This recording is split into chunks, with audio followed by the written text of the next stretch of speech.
Body, baby, do the boom. I just wanna know. He's a fan, he's a fan, he's a fan. She's a fan, she's a fan, she's a fan.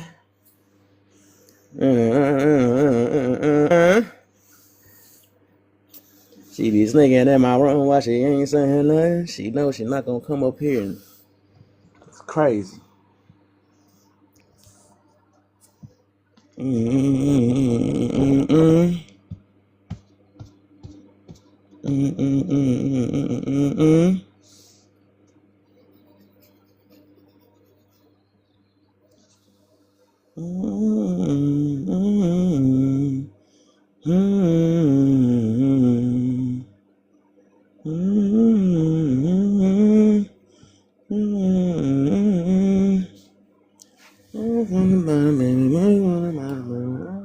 Every single day.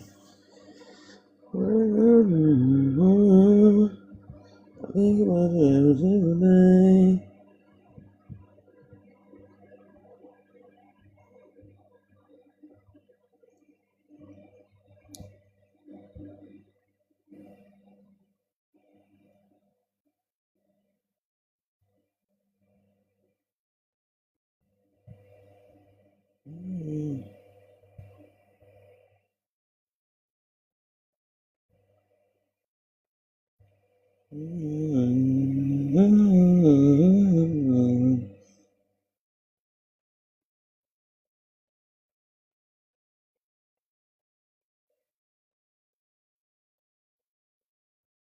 Think about you every single day.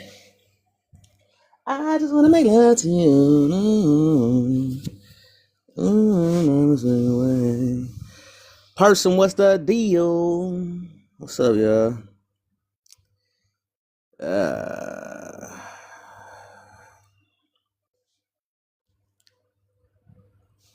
I'm trying to see what my stalker gonna come. My stalker need to come up in this room and we can talk. You know, she like watching stuff on the outside, making so many videos about me. Come on and let's talk 101. I don't even get how this stalker of mine. I have a stalker that always looking at my videos and don't ever want to come face to face and talk about it. Call me all type of names and stuff. You know, she want to put me out like that. Let's go blow for blow. You got a lot to say. I know she want to get famous off me. We can get it going, man. I make her famous. Think about it every single day.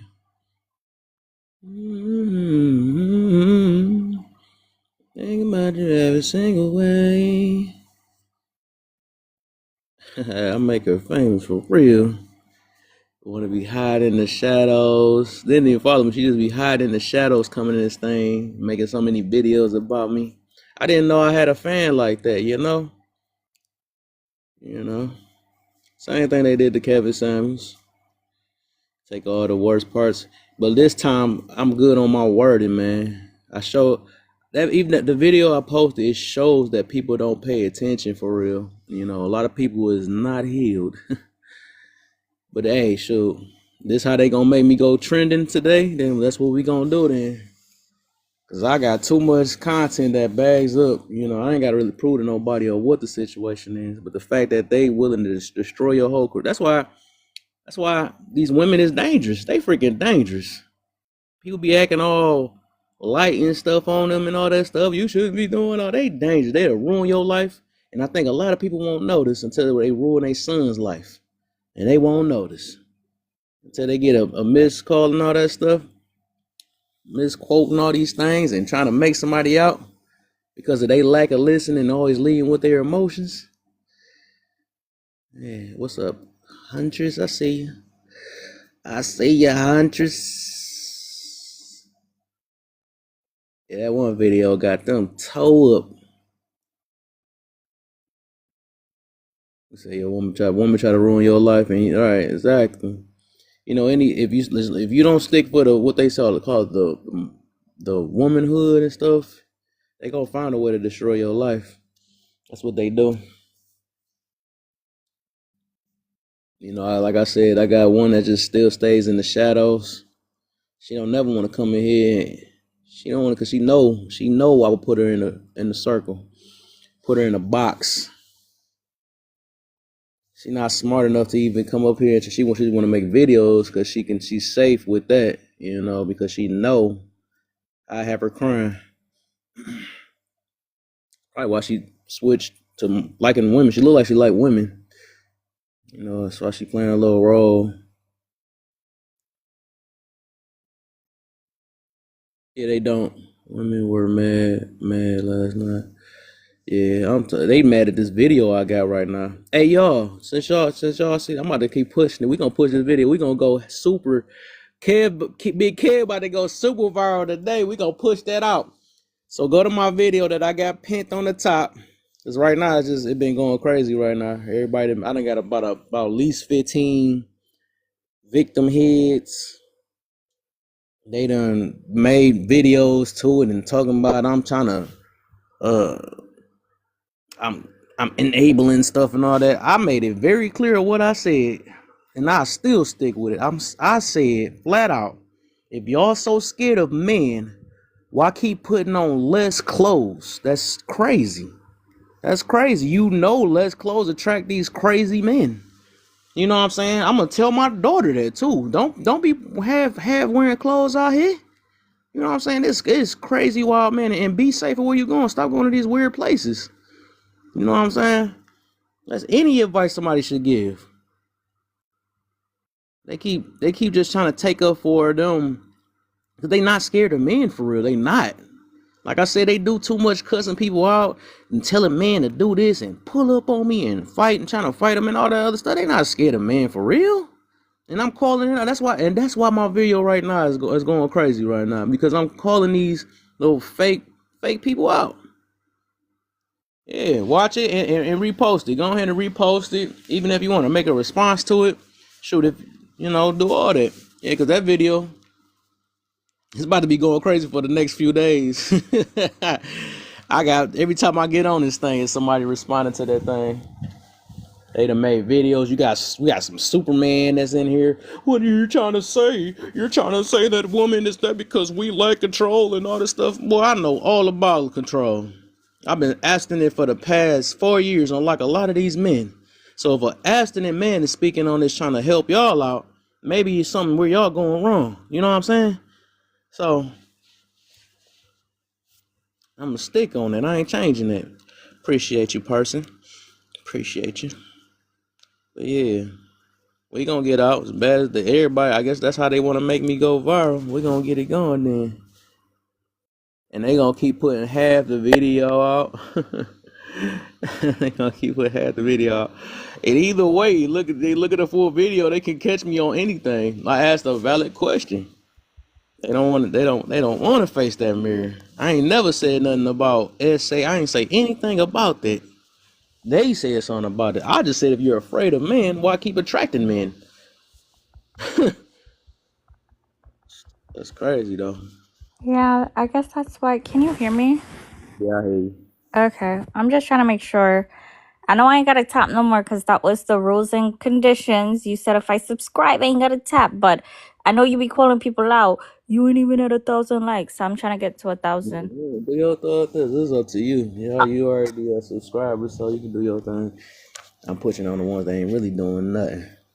But what I was gonna say is, I sincerely dislike people that put other people in certain predicaments and then blame other people, right? So like, for example, going online with what you were saying about the post and the video and everything, you're saying that, oh, I'm not going out in public like this because I want attention, but half your booty cheek hanging out. Like, let's be Right, for real. right, So, right.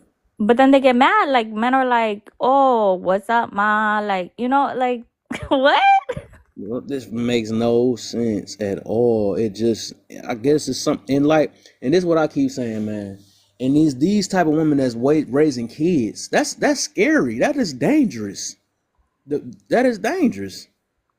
You can't even listen to a whole full video to really try to understand what this dude is saying, you just got triggered off the first couple things. Then what they did is fill in the blank of what I never mentioned. I never said nothing about it. I never said nothing about SA or nothing. I literally said if you're afraid of man, you probably be getting out there. You wouldn't be cussing them out or going in their face. And if you're so afraid of man, you wouldn't be putting on clothes or showing stuff that attracts the average man. That's stupid. Yeah, they're just power hungry. I generally, sincerely believe the new wave feminism. I'm not talking about the old one that's like women should have the opportunity to be themselves and aspire. Whoa, whoa, whoa.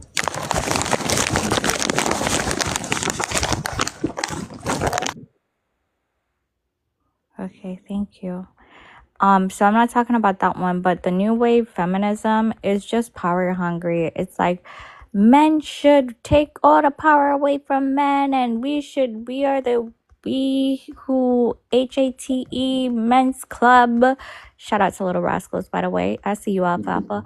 But yeah, it is what it is. At the end of the day, they want to do what they want to do, but they don't want to be accountable for what they do. They don't. That's what it is, and it shows. It get proven more and more. Is that my baby here? My baby here. You know what time it is. I know. No, let me do it myself at least. Let me do it myself. Hey, baby, my baby here. This is my baby, man.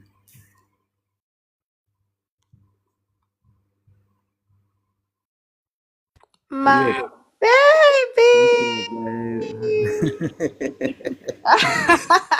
Oh man. I took a nap and I missed you so much. Babe, I had to respond one last time. Yeah.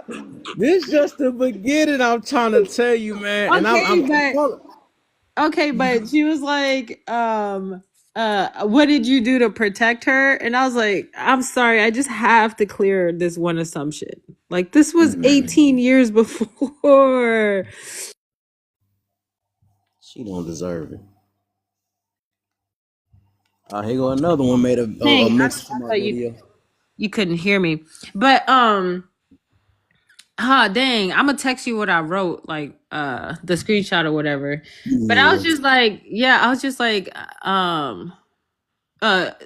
whatchamacallit, like if you're truly healed, I'm truly healed, so I can't be triggered by words. Like if you're truly healed, you can't be triggered by words. And then I was like, I'm a victor, not a victim, so I can't be blamed.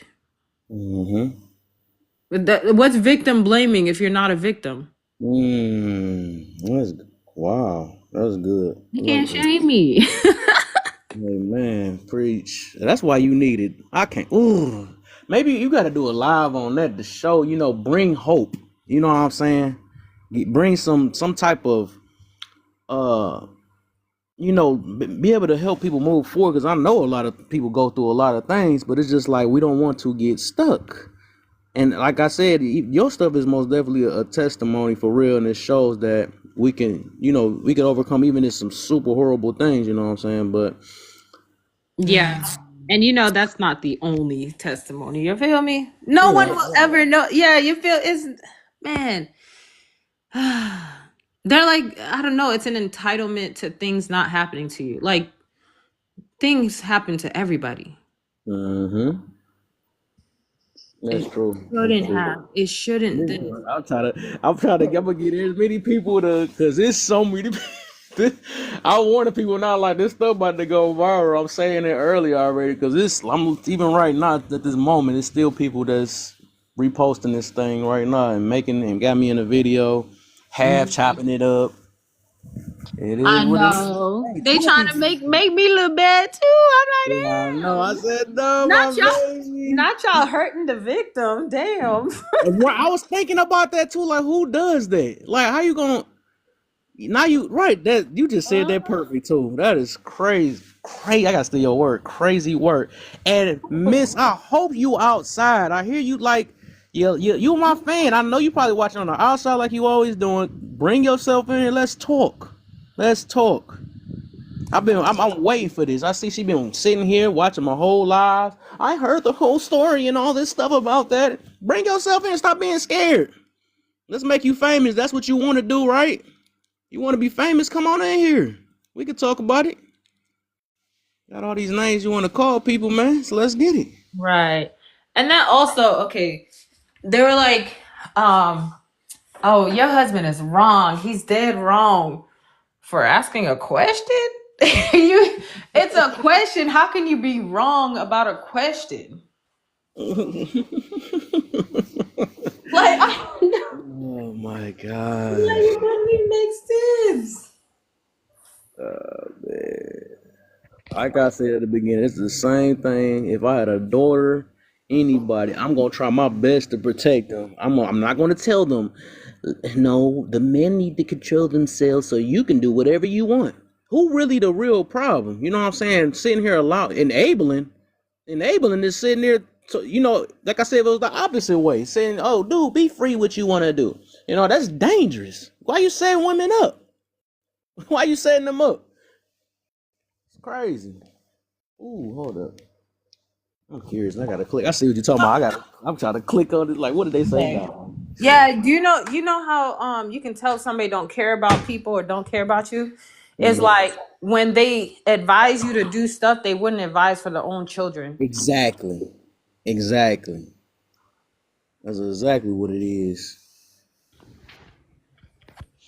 All right. Oh, I can't wait. Your name better not pop in. You better keep watching on the outside if you is. Know you a fan. Right, watching on the outside, not bold enough to have a Because conversation. I'm saying she very big on there. She could talk her chest out, lay down, and say all this stuff. Come in here, talk to the source. Stop being a fan. So scared. Scared. Yeah. Wait. I'm scared. No, okay, it's not funny. It's not funny. It's not funny. Listen. The thing is, I can empathize if that's what we were even talking about. Right. That's the issue I'm having. That the question wasn't towards any of that, Right. which is why you were saying that's a deflection. Yes. And how I said they're not going to answer the question. All I got was, oh, we did answer the question. I'm like, where? And then when I say where, well, because it's a dumb question. What? I'm like, hey, yo. So that means you ain't answer it. There's many answers to it. It's open dialogue. It's too many triggered people. Yeah. If you are healed by your situation, you should not be easily triggered like that. Yeah. I think I heard somebody saying some of us are healed and you brung it right back up. What the? Okay. I mean, you wouldn't be the only one bringing it back up. As soon as you go on social media, it opens the gate for everybody to bring up a bunch of stuff that can affect you. Exactly. So that's the choice you're making to go on social media and possibly be triggered. Yes. That's where the victim, that's where victimizing yourself is. It's like, oh, other people need to control themselves. You're relying on other people to be responsible for the choices you're supposed to make. Yeah. Hey, how's it going? Hello, Mr. J Taco. Funny. Yeah, I had to switch up my name. I got flagged for it. Oh, snap. I'm like, shit, I came back just to another band. Like, it was great. Yeah, see, somebody wrote in the comments these questions. Yeah, listen, they're just questions for open dialogue. People have these questions in their heads all the time. What is wrong with just openly asking questions? You get what I'm saying? Like, remember in school they used to say there's no such thing as a dumb question, because there's always somebody out there that has a question. And it helps everyone to better understand. I don't like shutting down people's questions. But go ahead, Mr. J. No, I was curious about the why aren't pay gaps taken to court? Like, what do you mean pay gaps? Like, are you talking like pay differential, like mother versus father? Yeah, the same one that they always say that women have a pay cap, got a pay gap with stuff between men and all that stuff. So I'm like, why don't they report those? Yeah, that's a good point. Like, I don't know. I'm in Texas though. It's a mother state, Mm-hmm. so there ain't much we can do. Wait, what does that mean? In Texas, as a father, like, let's say, you're an upstanding citizen, you make six figures, like, the court gives two shits. Like, the mom could be a crackhead. I don't know if I could say that on here, but whatever. The mom could be, a user of certain substances and, like, a strong felony record, and she's gonna get priority.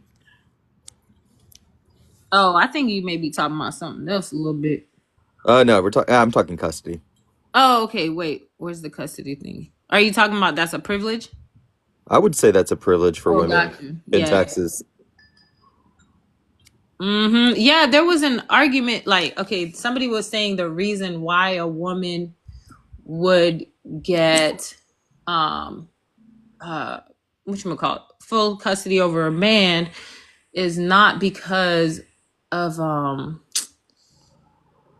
privilege or whatever, but it's because, what were they saying? They were saying it's because, dang, I forgot what they were saying. Are you talking about like the nurture versus what's that? It's like an old like study that it's based off of. Basically, mothers are the more nurturing, so they're automatically assumed to be the best parent. Yeah, but they were negating that. They were trying to make up a different excuse to show that women don't have that privilege. Oh, I'd be curious to hear it. Right. No, as they were saying it, I'm trying to remember what he was trying to say, because literally this man will say anything to try to say that women don't have an up in certain situations against men. So what he was saying is like men will always have an up over women. Huh. Yeah, I don't know. Not in Texas. Maybe he's in a really progressive state. I don't know. No, he's in a really pandering state. Okay. Yeah, I don't know. Baby, are you still here? Oh, dang. Yeah, I'm here. I'm here. Man. I got sucked in again. I'm trying to blow up. Oh, Lord. Okay. Okay. Get a little break then as soon as I get my time. Sheesh. All right, but did Bird ever say something? Bird, you there, man? I don't even know. I seen you sitting for a little minute. I know your background was making some noises and stuff though. You there, Bird? Bird's word. Where person go? Look, I didn't say how the person's my baby to left. What's the deal? The deal, Touche. What's the deal, man? How you feeling? Oh man, trying to get into being live on here more, but it's boring. I ain't really got it in me. I ain't got it in me, champ.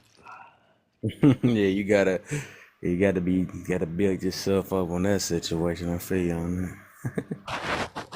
So much. Guess what, Touche? Your boy about to end up viral in a minute. I done triggered some people. Well, that's all you do anyway. I don't even know why they get upset. Off a freaking question though. That's some crazy stuff. What was the question?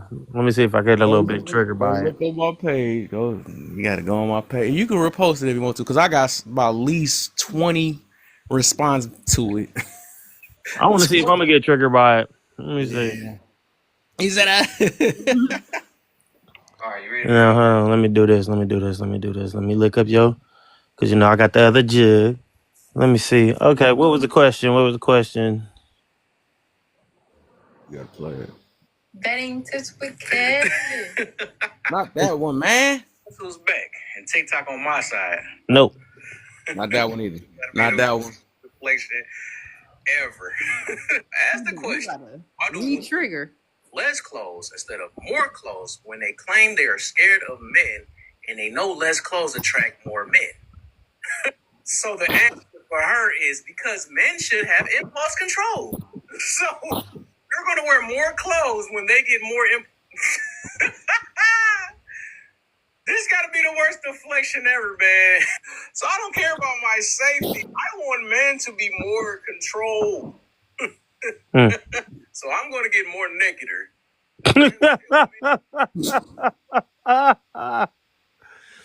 Kev, that's not a word, but I know there ain't no word here. I know. Do they? Women? Like, please, did you really think this through, man? Y'all cannot deflect that bad. Y'all really want to be. Y'all really care about attention that bad that y'all don't care about safety. That's no different from like a man keep crying about child support instead of getting these women pregnant. Well, until women stop opening their legs to me, I can get myself. Y'all make no sense. well, Quick, man. you want me to be honest? You want to hear the real truth of the spectacle of the world. We live in a world where everybody is adult. Everybody can make their own decisions.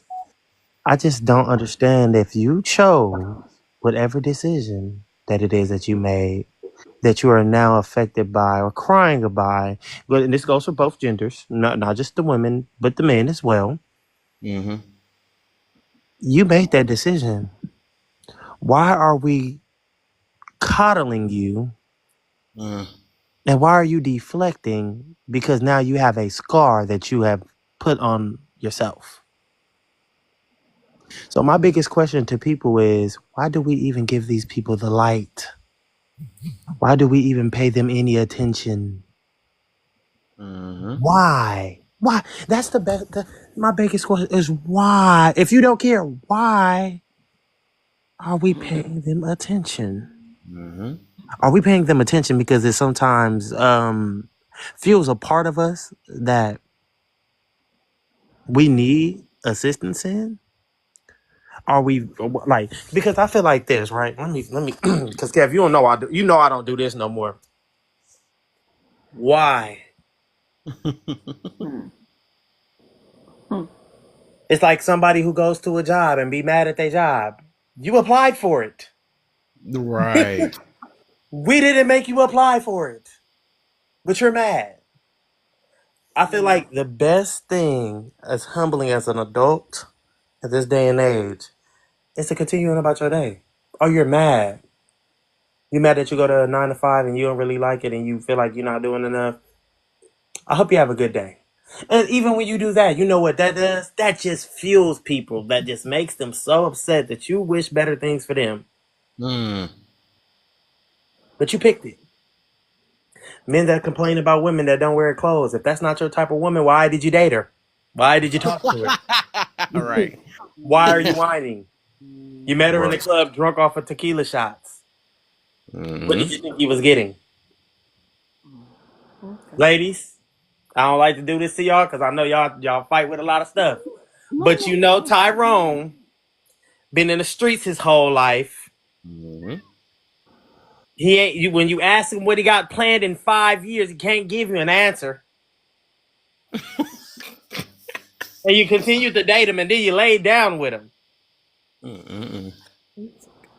So when I say being accountable, right, in 2025 and what accountability looks like to me, if you want to touch that fire in this eye, baby, let me go ahead and turn the other way. Because we utilize our energy to try to correct these grown adults. I gotta give y'all my energy to correct y'all on y'all mishaps? Like y'all my children? I don't got no kids. That's not my problem. It's not my. That's none of my business. So, the number one thing about people that project, deflect and project, because of course, projection, that means you have to deflect exactly what came first towards you to project it backwards. They want to live in the world that they want to live in. And at this point, Kev, I'm going to be honest with you. Hey, y'all shouldn't date them type of people. That is doing a disservice to yourself and what you want to pursue in your future. I'm just gonna see. Okay, you know what? Oh, you don't want to talk to me. You don't want to hear about me venting. I don't. Even to friends, even to loved ones. I no longer care to hear it. You know, when a person call me, they got 5 minutes to tell me what it is. If we about to go about down this road about that man that you know wasn't no good, baby girl, time's up. I'll let you have the rest of your day. To the dudes that be dating the girls that know deep down inside, shorty got a mouth that you can't handle, and you're still going back answering that phone. Mm. I'm gonna let you have that, but you will not in 2025 when it's a million things I can be focused on will get my time. You will not get my time. You will not get my energy. I will not receive the energy that you plan to give me. You got 5 minutes. You're better off calling me and talking to me about a Disney Channel movie that we grew up on. Maybe I have a better conversation with you then. But the drama, the not wanting to grow, I don't want to hear it no more. Kev, I go to the gym 4 times a week. 4 times a week. And then I do cardio on Friday, Kev. It rains. Of course it rains everywhere, right? I absolutely love the rain. You know what it shows me every time I go to the gym and it rains? Who's serious and who not. Mm-hmm. Who's serious and who not. Are you going to put in the work on the days where you don't feel like it? Are you going to put in the work when you don't feel like you got the energy? Are you going to muster it up what you need to get to? And people in this world don't want to muster it up nothing to grow. I'm still used to it. I just be giving, I give people, I hate, and this gonna be my rant for today. I absolutely hate when people make giving chances, giving grace, giving all of these things that we are supposed to be as humans, and they overly abuse it with the negative. I absolutely get man, look, I just want to see. I got to give him time to grow. You don't got to give nothing. Mm-hmm. Where in your book of life does it says you have to give this? Don't say that. It does not say that. But people will make excuses for the same reason, and that's something that I'll be telling my friends now. I'm not making no excuses for nobody no more. No. You like it? Dance with it, party with it, settle with it. I'm just gonna remove myself. You had a party and there's some energy there. I don't want to be there. 5 minutes, I might be like this. Somebody called me. I'm done. We're done. We're done. As black people, as a more spiritually inclined people, we're done giving this energy and receiving it from people that we don't need to receive it from. People go to church. People go sit here. Go give your energy to where it needs to be. We hoping for roses from sunflowers. That does not make any sense. Why are we doing that? Yeah, I want the rose, but you going to the sunflower patch. Help me understand. Don't make sense. So, Don't make sense. so their deflection and projection of what you said. If the shoe fit, wear it, baby. And better yet, go get you a whole outfit and step outside in it. Mm. Go step outside in that. Because that's not my problem no more. I get it. You can't save everybody. But I'm going to save the ones that I can save. Hey, Exactly. y'all want to go over there? Cool. See y'all later. Oh, you ain't going to come? I really be an advocate for my ladies too, because some of these dudes don't even really like y'all. It's a hunt. They hunting. Right. They hunting. And once they get what they want, the hunt is done.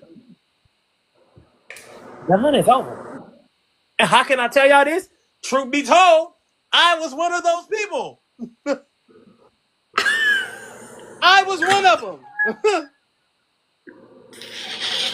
You don't like me in the beginning, that's cool. Later down the line, you see my personality, you like, oh my God, man, he's so more cooler than I thought. And now I'm like, oh, look at my fangs. Because, baby, you played the first time, so now it's hunting time. You missed that train when it first came? Don't get on that train when it come back. Woo. Don't get on it. I missed a train one time, I'll be like, okay, figure it out. But getting on that, oh, that's the same train that just came? I'm not getting on that. You see a person, you might get a good thing first go, depending. But the second go, I can't guarantee you that that's gonna be good. I can't. Only thing you did is now open up, like you let this person see the the animal. They now like, oh, you didn't take me, and I was so serious. I was trying to be with you, and I was now. They guess what they doing? They hunting. They hungry. Cause now they feel played with. So they now like, oh, okay. So you didn't want me that first time, huh? Okay. Let me get my fangs a little bit sharp because she think it was a game. And the same thing go for women. They know women know when it's a good dude.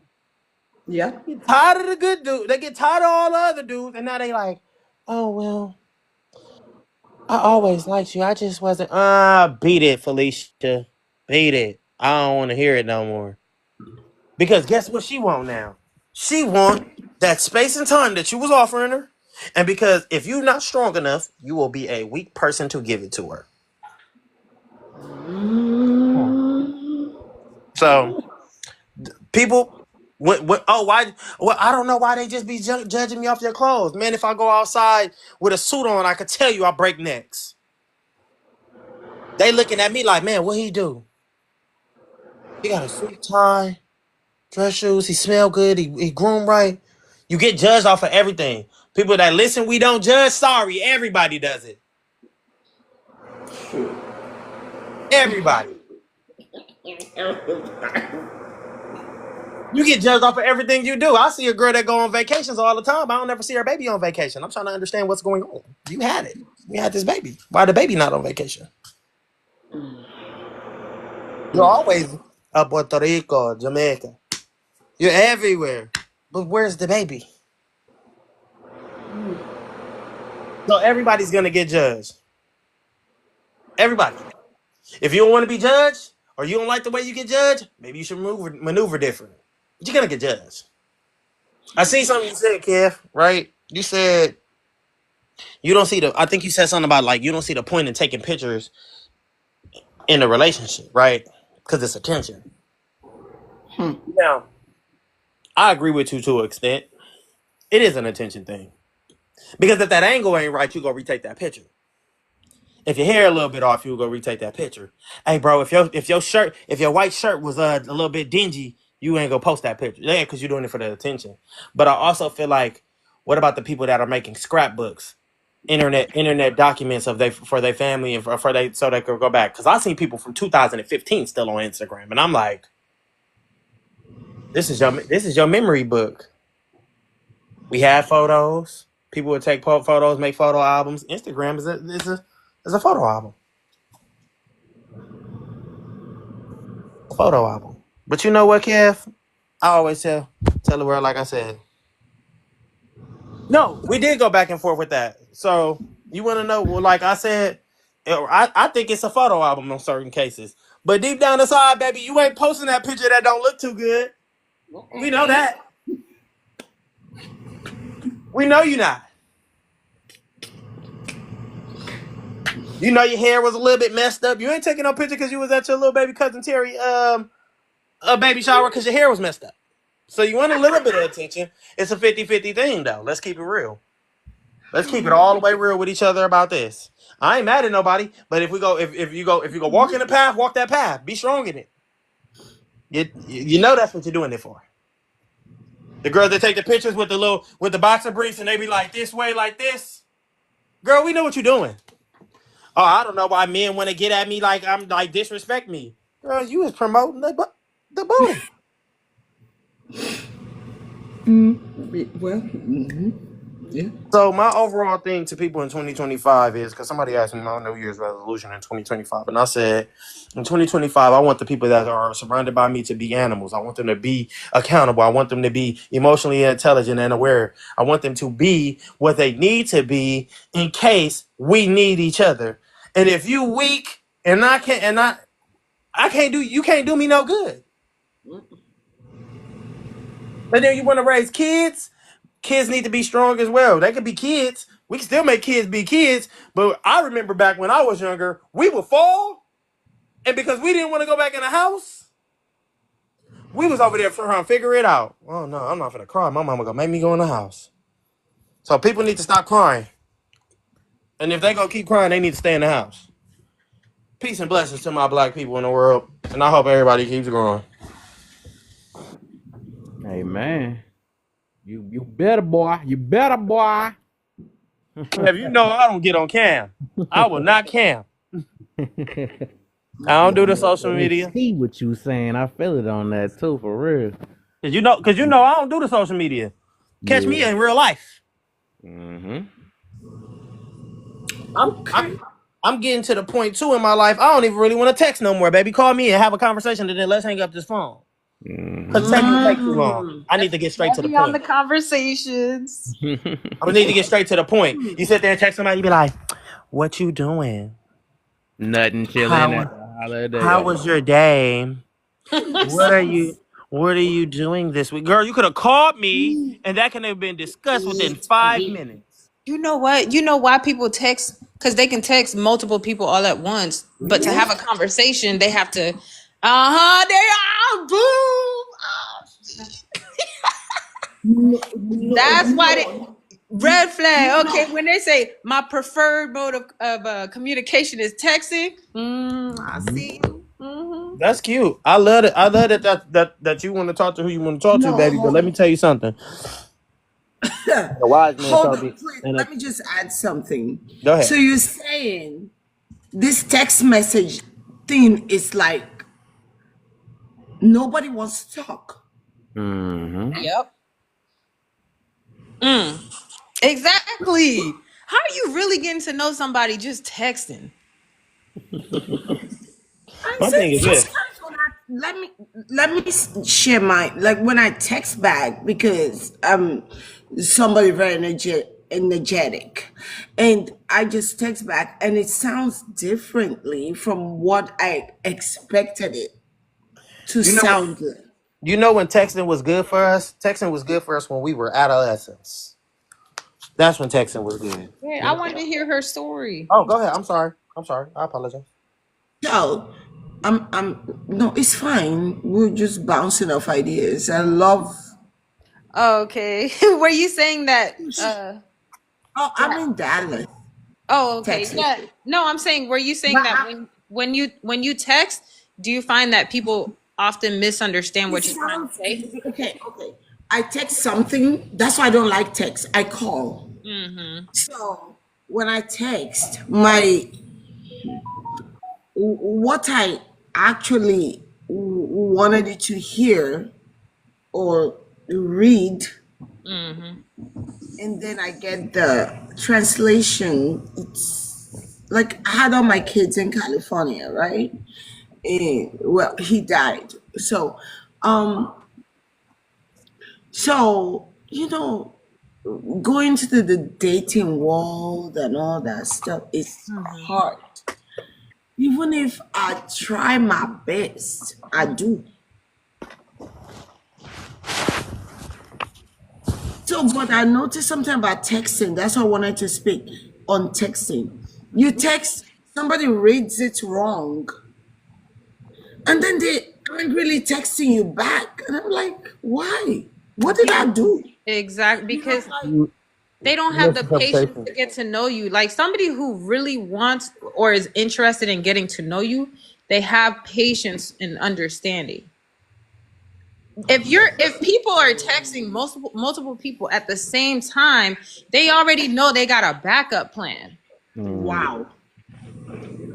I'm gonna be 100 with Wow. you. And you know what? And I'm gonna pop my shit real quick. Ain't no Please. backup plan, baby. You wanna know why? Why? Because I operate in a space and time of energy that is so pure and genuine. You're gonna lose.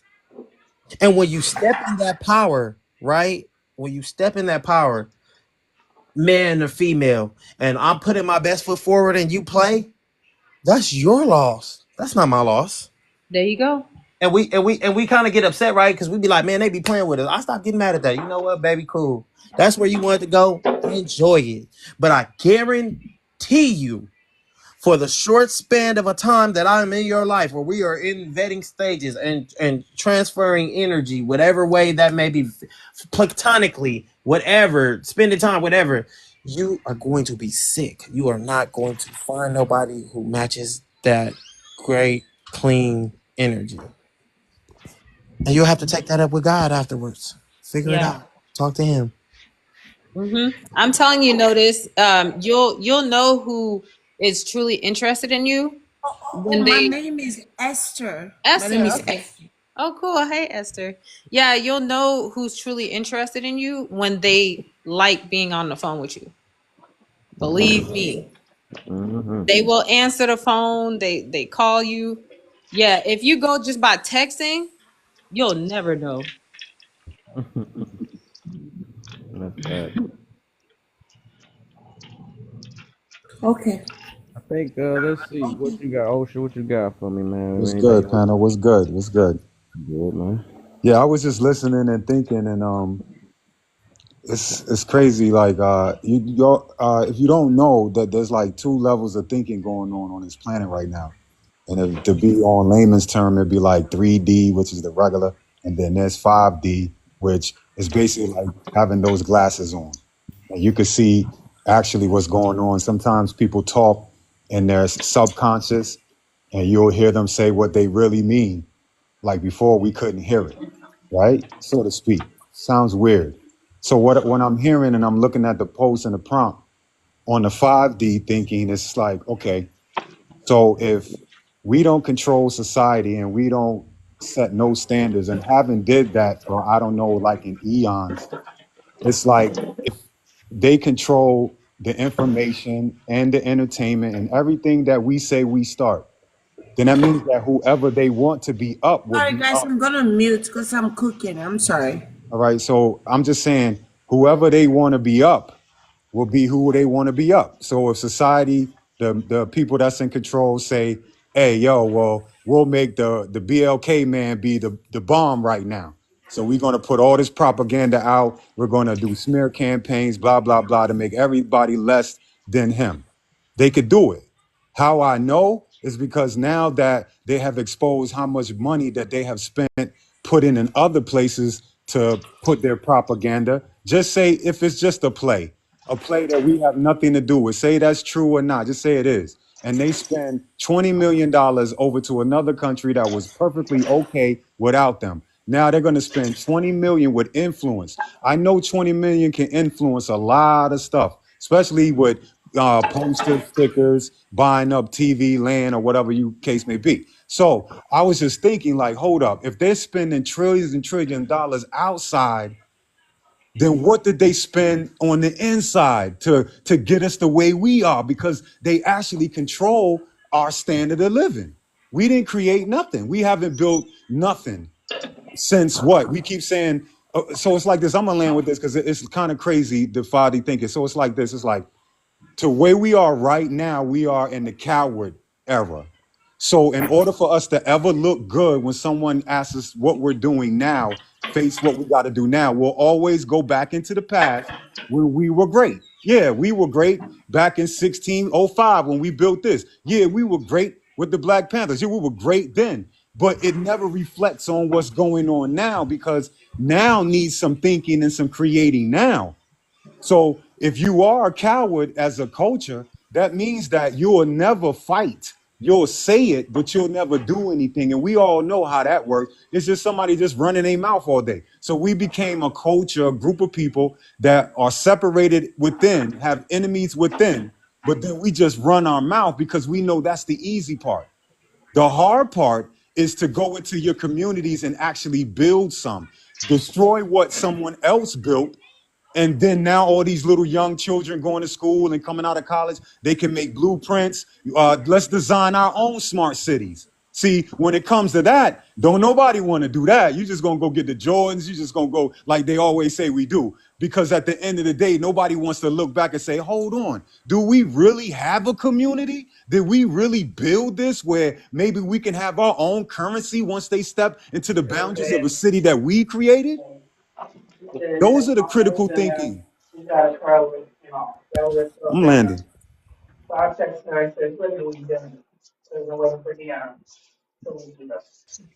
Yeah, she did last song. Yeah, so I don't think we had one left in that song. Waiting on like Dion, do you 20 know your minutes. mic is All on? right. Okay, Mm-hmm. you must not know. So I muted him. Babe, are you still here? You gotta let me know when you leave. I'm here. I'm here. Oh, okay. Mm-hmm. Was OSHA done? Yeah, I was done, bro. I was done. I said I Okay, okay. I heard you, boy. Everybody up here preaching. I like the energy today so far. Yeah, no, yeah, she even dancing doing her thing. Okay, we know you're gonna have some nice happy food out there. Okay, the Paulo, what you got? Oh, Dion, let's see if you back. I don't know if Dion back. You know you was Dion. You there? No, they can unmute them, so we can't unmute them. Yeah. So for some reason, like when I mute somebody, like I have to send them. That was just them. That was just them. They can unmute them. They just okay. yeah. That's why you seen that one girl unmuting like crazy when we tried to mute her yesterday. So you know that she found that. We can unmute. We're just being respectful. Yeah. Oh no. We were just saying about something happened yesterday. Said, let me come up and shake the room. Go ahead, Sean. I don't know if you're gonna shake it as bad as I'm. Just cooking. You I'm ain't gonna. sorry, but I'm listening in. All right. Yeah, we hear you. For sure. But yeah, Sean, I don't know if you can shake it as bad as the situation I'm in now. But I asked for it though. Wait till you look at that post. They about to make me Kevin Samuels Jr. in this boy. They too. I got like literally about 15, 16 responses to this video. They mad at me, boy. You're not supposed to. Right now, at this moment, I'm getting comments on this thing, man. It's just, boy. What you did, man? What I missed? What you did? Be afraid when you comment under that video, because you will be end up, and you better make sure you stay victim. Don't say you made a video today. Victim. No, I made it yesterday, and it's still going crazy right now. I got so many Superman on there. Oh my gosh! Yeah, look at the third. It's the third. It's actually the third pinned video. I pinned it to the top because I already know. See, the Paulo, man, you good? What's up, my brother? Welcome back, man. I know you got some words for us. I'm boy Apollo. If you there, he's just staring at me. Sheesh.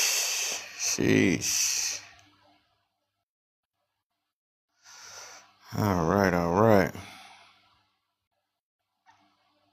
So real quick, then until everybody get back. If y'all can keep on tapping it up. This stuff is distracting. I see how I feel to get viral. I guess I ain't even viral yet. It is on the way, I guess. It's just stuff keep popping up. Just go. How many? So a lot of people were making responses to it, or what? Responses straight like crazy, just calling me names, all type of stuff. Boy, I done got called all type of stuff so far. You got Supermans, the Pander heads. They done got my baby in it now. Hold on, wait, hold on. Somebody call you a pander? No, I said I got panders that's attacking me too. You know. Oh, okay. Damn, I gotta go watch this video. What the hell you did, man? Go ahead and review. You can repost this. I mean, it's already about to go. At least you be early one that reposted it.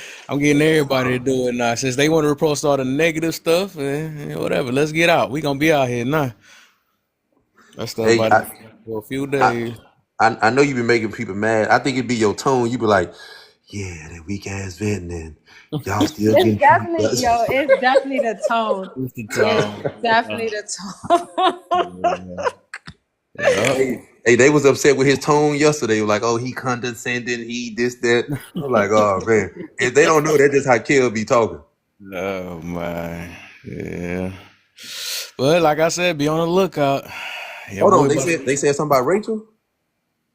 Yeah, one made a video to her thing. Yeah, her It cousin. was probably 3 or 4 of them. Hold on, hold More on. videos. What the They hell even she told did? Brittany up. She got about 5 responses that she did. Anybody respond anything positive on there or say that they don't understand, it's a wrap. They going for you.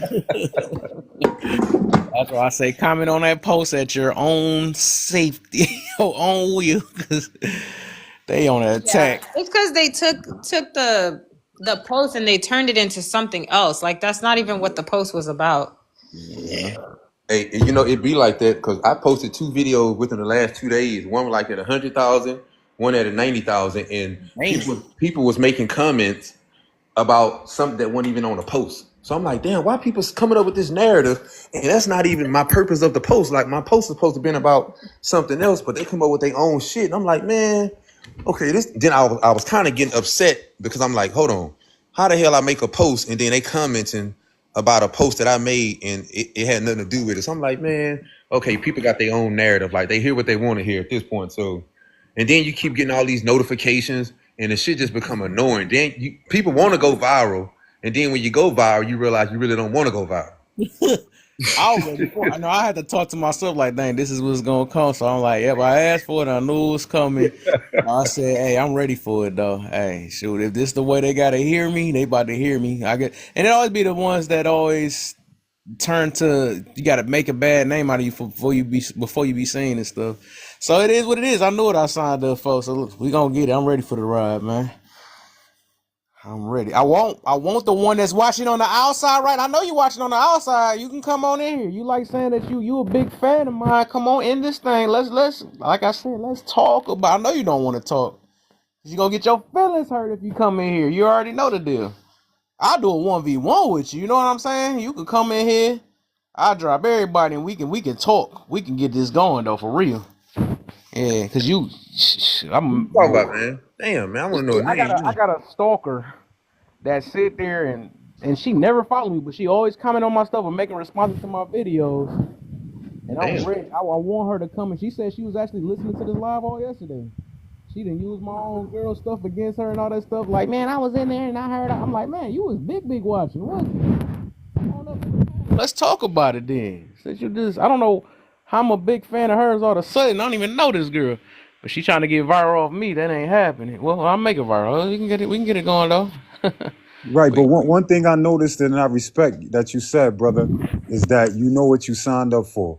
And this is the problem with people who don't have critical thinking. yeah. And they come up in these situations and they want to change the rules to fit their narrative. Yeah. So if you post something and you want to expose yourself to everybody, it seems like people got this mental illness of saying that they control the narrative. So if someone comes up there and they say something that's derogatory or don't like them or whatever, it comes with the game. You know what I'm Comes saying? with And the game. if you study marketing, that's why I'll be like, I don't think we really be teaching. Like we gotta have some schools, bro, because it's crazy. But marketing, it tells you that good publicity and bad publicity is one and the same. Yes. Yes. But I got my people over here destroying their lives. I mean, they going on panels for 6 hours, everybody crying. When at the end of the day, good and bad publicity is good for you the way you want to use it. Yep. Yep. Because people gonna think what they gonna think regardless. Right. That's crazy. So it's just like that's just the standard. Like I said, man, we have a tendency as a culture to just borrow out of other people's standards and want to make it fit comfortably. Even though we get all the signs that it ain't working and there's a lot of stress with it, we still like, nah, we not gonna do that. We gonna do it our way, even though, whatever. See, that's just us. And that's why a lot of industry, we don't never create nothing. See, we just a copy of what somebody else did, and we say, all right, well, we gonna do it too. You know? Yep. It's crazy. And them the and that's the thing though. And people about to know that these are the people. I ain't gonna lie, these the ones we going to war with for real. Like low key, these are the dangerous ones, you know, because these are like this where the separation come in at. These are the people that will literally tear your whole life. There he go. There go my boy. He now he came out of nowhere. What's up, man? But these are the ones that will literally try to destroy your life because their life is nowhere. Like they destroyed in the inside, so they want to put everybody in the same thing. That's what it is. But like I said, I like when I put in my next video, I know I stand on what I stand on. Is nothing y'all gonna. You can't Drake me. You know what I'm saying? You can't come up with these things because things you didn't like the wording of it or something like that. No, I'm calling out situations where y'all can help yourselves or protect yourselves. Y'all not gonna tell y'all daughters this, so let me tell y'all daughters to put more clothes on. I'm gonna tell my daughter put more clothes on. You know what I'm saying? So I'm not about to y'all dangerous for letting people say do what you want, be free with that and all that stuff. Y'all the ones that setting people up, not me. So don't put it on me. You know what I'm saying? So that's why I want this shadow person. I know you watching. I know you are. Get out the shadows and come up in here and be the big dog that you is. You already want to act like you a boy already. So let's put the big boy's pants on. Let's get it going now. I'll treat you just like it. You want to keep hiding in the shadows? Let's get it, baby. You know what I'm saying? Bro. I love it. Once you call the action, man, that's when it's always going to change. Once you call the action, is they don't want to put them boots on. You know what I'm saying? Like whenever it start, it's like when we got them boots on the ground, it's not gonna matter about your degrees. It ain't gonna matter what sports you like. It ain't gonna matter what schmug you got, what pew pew you like. Let's go. You know what I'm saying? And that's the thing. It's like as long as they don't see no action, they can always come in and try to put in some type of verbal rhetoric to your plans, and then be like, oh, okay, that's gonna be enough for them to not do it. It's like a fear tactic. It's like, why we ain't rebuilt no city yet? Oh, because back in the day when we had Black Wall Street, you know, they destroyed it. So it's like, oh, okay, so we ain't gonna do it again. But yet, how many brothers done been in the penitentiary and unalive from selling smugs, but they still doing it? See? Right. It's crazy, right? Selective. That's Selective thinking, right? Man. The most important thing that, is that we miss out on opportunities of understanding the way this political game is actually set up. A lot of black people don't even understand the way lobbying work and how powerful it is because of the fact that it's not a game that we participate in. More of us participate in protesting and marching when that's not what moves the needle. We have to understand that it takes, money to, of course, overcome all situations, and $1 trillion in consumption is just not going to be justifiable for us to take the reins and really move into the right position that we supposed to hold. Now, the main thing that's really, stopping black people today is just truly, once again, understanding the rules and the laws, just the way that, the Panthers them just tried to explain to us, as well as Malcolm tried to explain to us, Marcus Garvey tried to explain to us, Noble Drew Ali tried to explain to us. All of them coming to the same thing is that we don't like to play by rules, even though we're good at it when we do. For instance, in all sports, in everything that we come in when the rules are fair, our excellence comes out because there's no barriers that's set upon us that's trying to be advantageous for any side. At that time, nobody's no longer black or white. It's just a team effort. But understand it to say that if we are successful in all sports and anything that we endeavor, be it that is, business or economics, and we keep having the same outcome, why is it that we keep acting like we don't already have Black Wall Street? It's because we don't profess it. It's not that it's really not fair, because we have enough businesses out there to truly say we have a virtual Black Wall Street. We just don't have a condensed, area where Black Wall Street is being, just successful like ATL. You know what I mean? Can I say something? Yes, please. Go right ahead. Please. It's not about having Black Wall Street. Sorry, I'm cooking. The thing is, why is it that our black people don't support us? We hold up businesses and all that. Okay, I do cancer patient wigs, and I just recently said, okay, let me add product to my store. Then some Indian lady ran through the red light and that's why I'm home. But let's learn to support each other because these Indians are buying lands because they know to support each other. Okay, they buy from one another. They spend to their people. They come to my store. They say, "Do you have a discount?" I'm like, "Discount? Like what? TF? You know?" And they go, "No, it's expensive." Now we need to understand something. We need to support each other. Right. You see this melanin? Let's make it popping. That's what I want to drop. If we don't support each other, even at the workplace, we come to apply for a job, and my own black brother will shift my application to some corner and take somebody else. Make it make sense. I mean, as marketing goes, you got to understand that for every store that opens, they're always going to display something that they're going to say is marginalizing on a discount. So discount is really a psychology. No. Well, They let me request. finish. They Let me finish. actually request it I in know, front of me. But listen to me. Just listen to me. Then you get my point. We'll go Okay. to a store that's I'm sorry that's about a that. discount, right? And they'll tell you that it's a 70% discount on everything. But they didn't mark everything 100% up. So it's just the psychology of something of telling you that it is a discount because they say it is a discount, even though the price of it is marked out. Oh, okay. Now I get it. Now I get it. Psychology, you see? If you tell people that they're getting a cut, Okay. I get it. you get it, right? You see? I get it. 100%. I Absolutely. promise you I get it. That's I how marketing promise you I get it. Absolutely. Okay. So you have to make us feel like we're getting something. Don't see. Yeah, I get it. Hey, Okay. but look, D, see, But let's support each other. the When you problem see is, this, Melanin, let's go support this.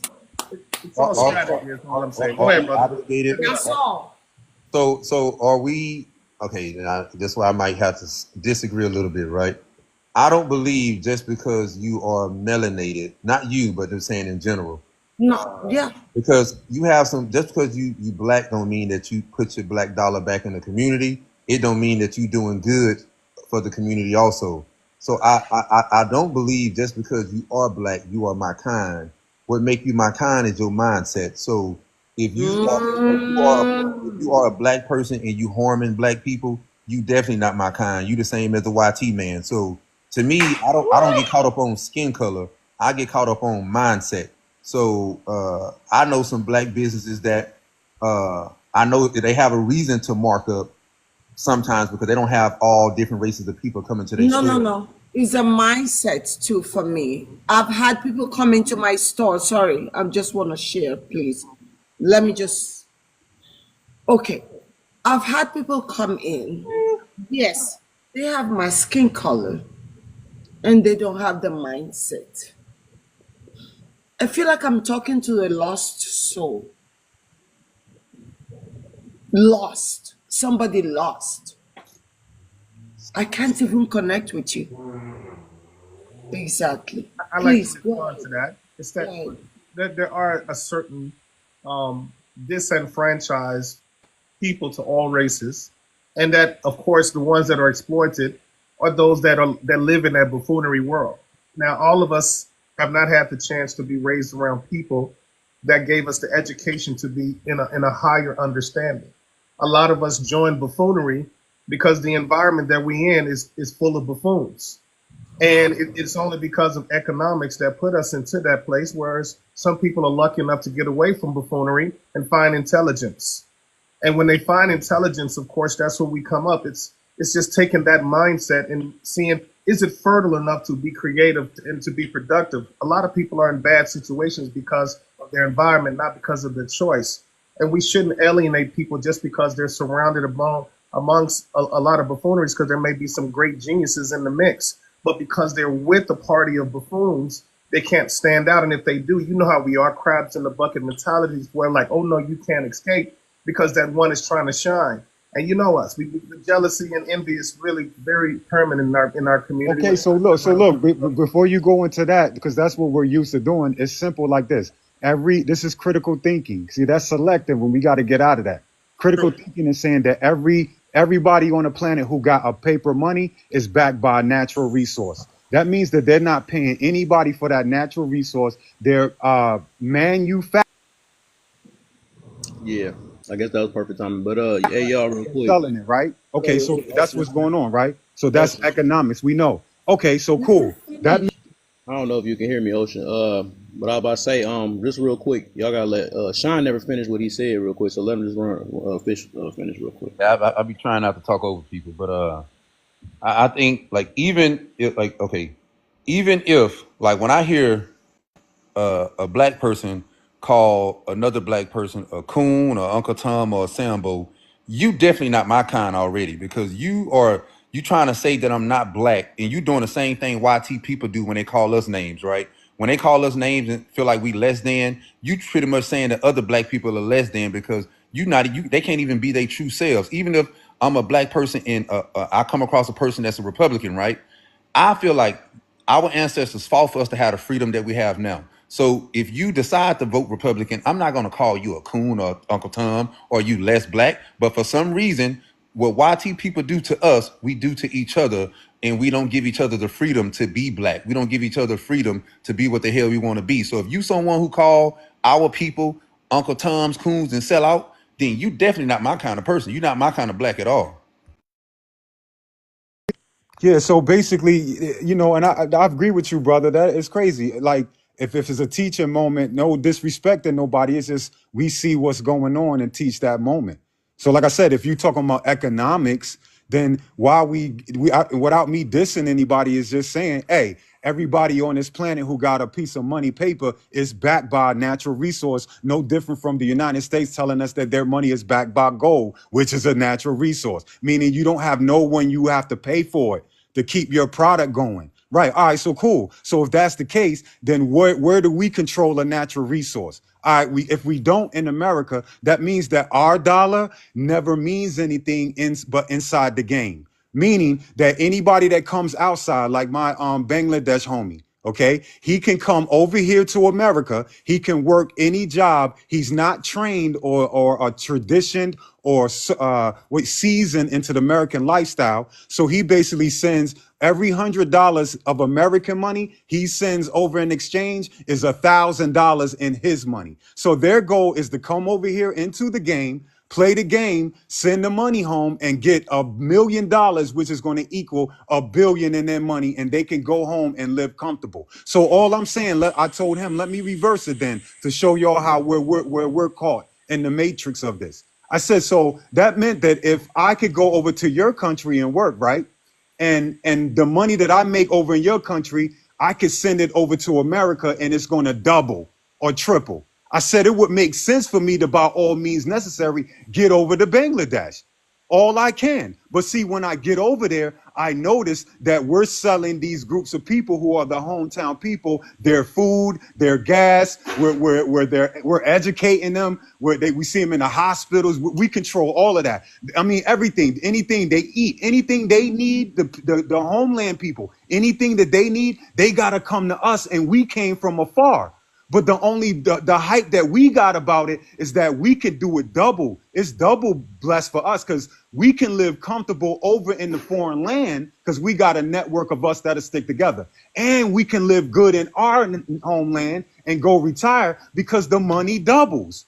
See, now, if I told him, I said, so if your parents had to help you pay the rent in New York at $500, how much of their money they would have had to send you to pay the rent? So if it's 500, they would have had to send 50,000. It don't make no sense. So all the countries, so since I've been little, the Koreans have come over here. Their U.S. monies that they make, they send it home. Everybody is coming over here in the game. If we get American money, our money double when we send it back to our people. Us over here, our money never leaves. It never leaves anything. We're ending up spending it. Now, just imagine if we could take that money and accumulate it and take it somewhere else. And as soon as we get there, it quadruples automatically. We would never come back to America because that's why we're stuck over here, because they're using us as the game. They're saying, hey, come over here. You could put your liquor stores, you could put the clothing companies, you could do this, man. You can even have the corporations all the way up to the top, yo. And these people are going to spend because they're going to work hard. They're going to hustle. They're going to hustle bustle for that dollar. And they're going to come and they're going to spend it even for soap, even to wash their behinds. They're going to come to you because you're the one that's giving them the opportunity to spend that money inside the game. But to them, if you put their shoes on, you like, all right, that makes sense. I ain't got to help them do nothing with their community. I ain't got to help no marketing, no nothing that I got to spend to help them. All I got to do is open up my doors. They're going to come in and spend money on their necessities, and I'm able to live good or help my family abroad because the money triples or it doubles when I send it away. That's why we're stuck, y'all, because we're inside the monopoly game. Hey, you don't Let's think go. okay, I wouldn't say they using us because you can't be used if you're a willing participant, right? So if you have Asians come over here, they become millionaires by coming to the black community. When you have Pakistani people come over here, they become millionaires by coming to the black community. When you have all kind of Asian, whoever the case may be, Africans come over here to America, they come and thrive in the black community. And if you pay attention to your community, you will know that these businesses just don't pop up because they have the money. Right. Things have to get voted in, right? So when you pay attention to your local, like going down to the city hall and thing, you see less black people there, and we don't know who the hell. You got to vote some of these things in. Right. We're not down there voting these things and keeping these things out. So we were. How can you go to Asian people come to our community? And I think people need to pay attention to this. You could always see an Asian business in the black community, but you'll never see a black business in the Asian community. Okay, you could always see an African business in the black community, but you'll never see a black business in the African community. You will always see a Pakistani business in the black community, but you will never see a black business in the Pakistani community. That we are willing participant in our own demise.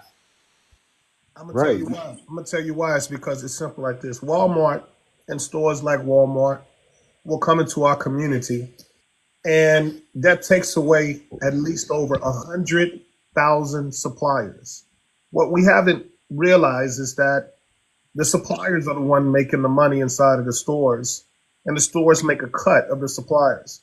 But how many black businesses are supplying black stores like Walmart in order to create black enterprises so that we can put that retail on market and make our own money within our community? We don't have to take the money to any other country. We spend $1 trillion in America. Imagine if you had a black Walmart that all the products that was made in that store were from black farmers, black cosmetics, black technicians, you know what I'm saying, as well as the food. You got food, clothing, technology, and cosmetics dominating in the black community, yet still we don't have any type of control on any of those products or services. And if we did, we would change our neighborhoods because we're no longer just consumers, but we also are consuming from the things that we actually produce. And we use that market to actually change the way our economy works because now we're self-sufficient. It's just the fact that we would rather go spend money across the street at someone else's store to say, oh, we got something that is not common in our neighborhood. We would rather show each other, oh, I got something that you don't have, rather than to have something that we all made. And that statement of I got something that you don't have has been prevalent in our community because it destroys self-made business makers in the community from making products that mimic outside products so that we can have a chance to compete with them with our own versions of it. And that's really where our biggest challenges are. Hey, do you? I would say I don't disagree with that. I would say I think we need to be honest and choose like the right words that we should say when we talk about the black community or the black neighborhood, right? Because I've never seen a black community, and what I mean by that is we have a white community that's populated by black people because we don't control nothing in our so-called communities. So if we just being honest, we don't have no such thing as a black community, because if it's a black community, then you will have black businesses. The money will be circulating in that community. We will have our own stores, hospitals, and all these things, but we don't.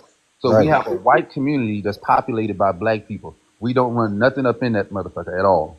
So If to you Right. go me, to LA, LA has a lot of black communities that is totally all black businesses.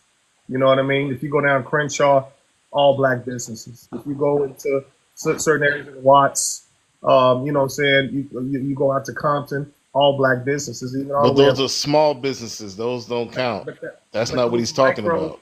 but those micro centers are the epicenter for all things to mimic itself across the nation. Come How on, many Because but hold hospitals on, are in man. that area, sir? How They many building new black-owned communities hospitals all are in that over. area? They once again, building what new I'm saying communities is, all over. if you take a How structure many that's work, black-owned grocery stores are in that area, sir? Right. That's what I'm saying. Let's Come let's on, be don't do that. intellectually honest here. what How I many say, hospitals? How many hospitals? once again, if you listen to me, How brother, many black fire stations? How if, many if you black police departments? if you're listening to learn, From not to ground dispute, up. No, no, it's not about if you're listening and learn. It's listening, saying that we know that, brother. We asking you about something that's going on right now. Because if you go to some of these cities, so you'll see some of so these projects being torn down and they're being reconstructed into modern technology, right? Yo, Buildings. No So black I'm person wants asking to you, be a what have police we officer built? or a firefighter, by the way. In a bunch of all right. swap meets and fast food joints or mom and pops food fast food oh, Hold up, hold up, does okay. y'all. Hold up, does not hold do up, nothing for a everybody. community, sir. All right, yeah, I already know I was going to drop you. But let them finish. Everybody else got done finish saying what they needed to say. Let them at least finish. Y'all ain't got net dang on trigger that y'all got to jump in the middle. I'm pretty sure everybody don't agree with everybody. Just let him finish real quick so he can get his point off. respects, King. Thank you so much. All I was saying is that if we have a blueprint anywhere that we can mimic, we can grow from a blueprint and maximize it because we have something to work from. When we try to say, and how many isn't the point. If we have one and it's working, let's mimic it because it only takes that one in order for us to grow from. That's the seed, and the seed will germinate and become many once you allow that seed to grow. So let's not get into the fact of how many. Let's look at those examples, take from those examples, and see, can we multiply it? That's where the genius comes from. That's why it's germinating.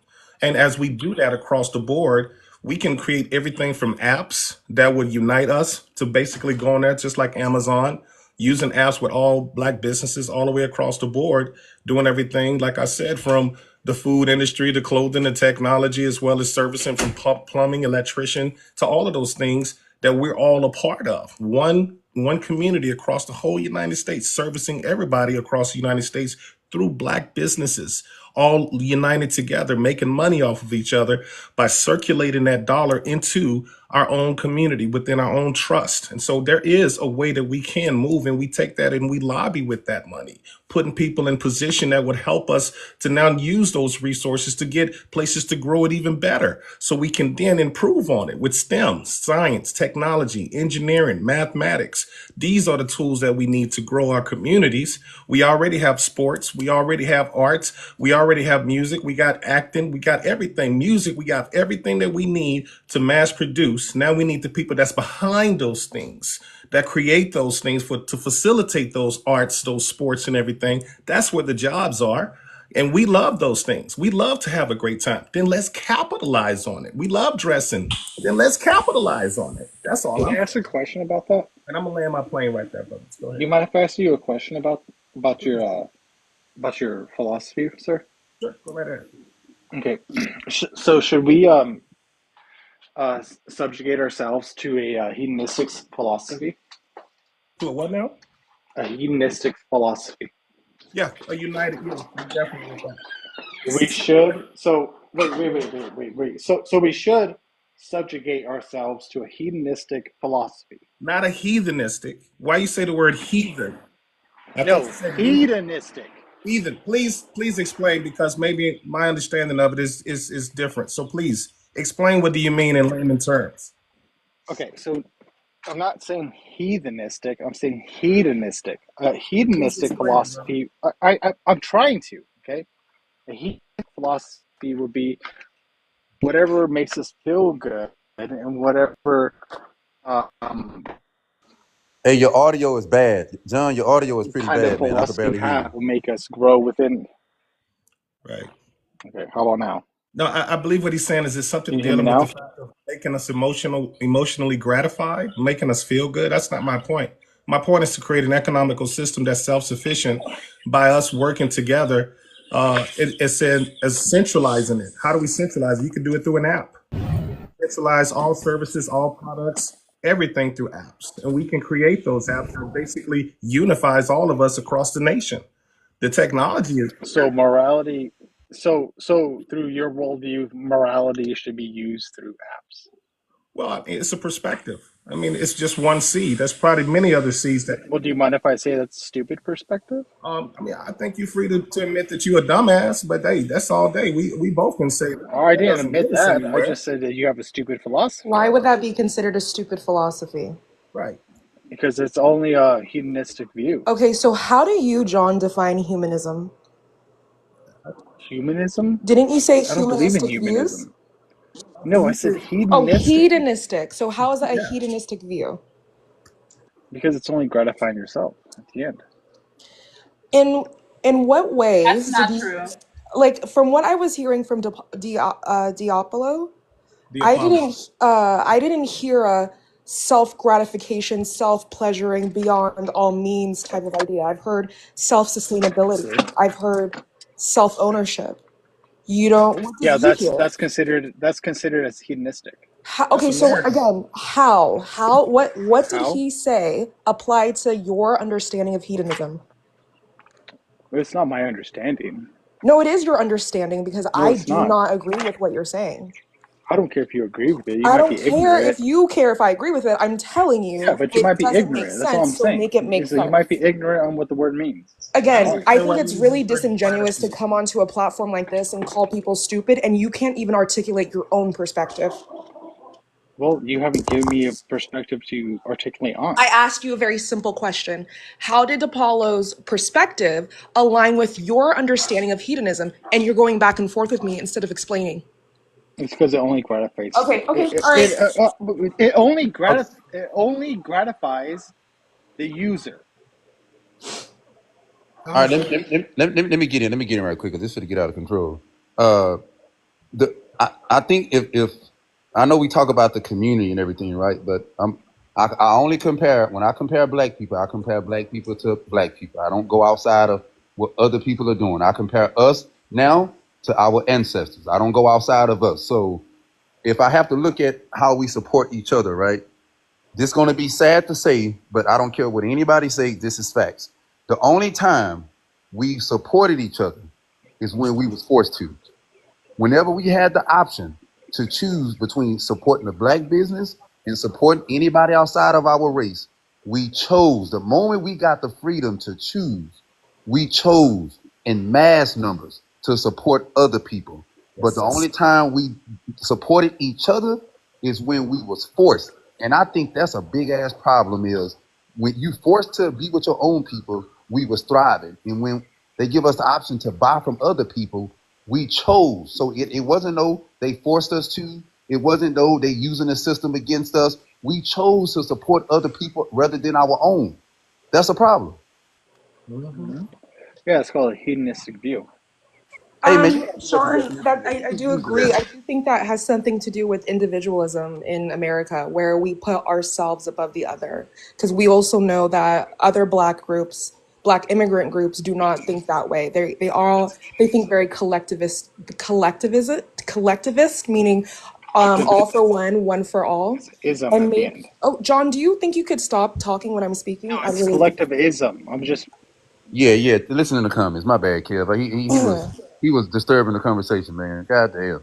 I didn't want to waste my intelligence with him because I was like, this dude is on some other snap, man. Like really? Like, you know what I'm saying? I'm not here to try to, I don't know what kind of message he was on. When I'm talking about us coming together, making money on services and products and unifying this across the states by using apps, and all of a sudden it's hedonism. He was just being disrespectful. Yeah. But I'm gonna go with Ann right quick.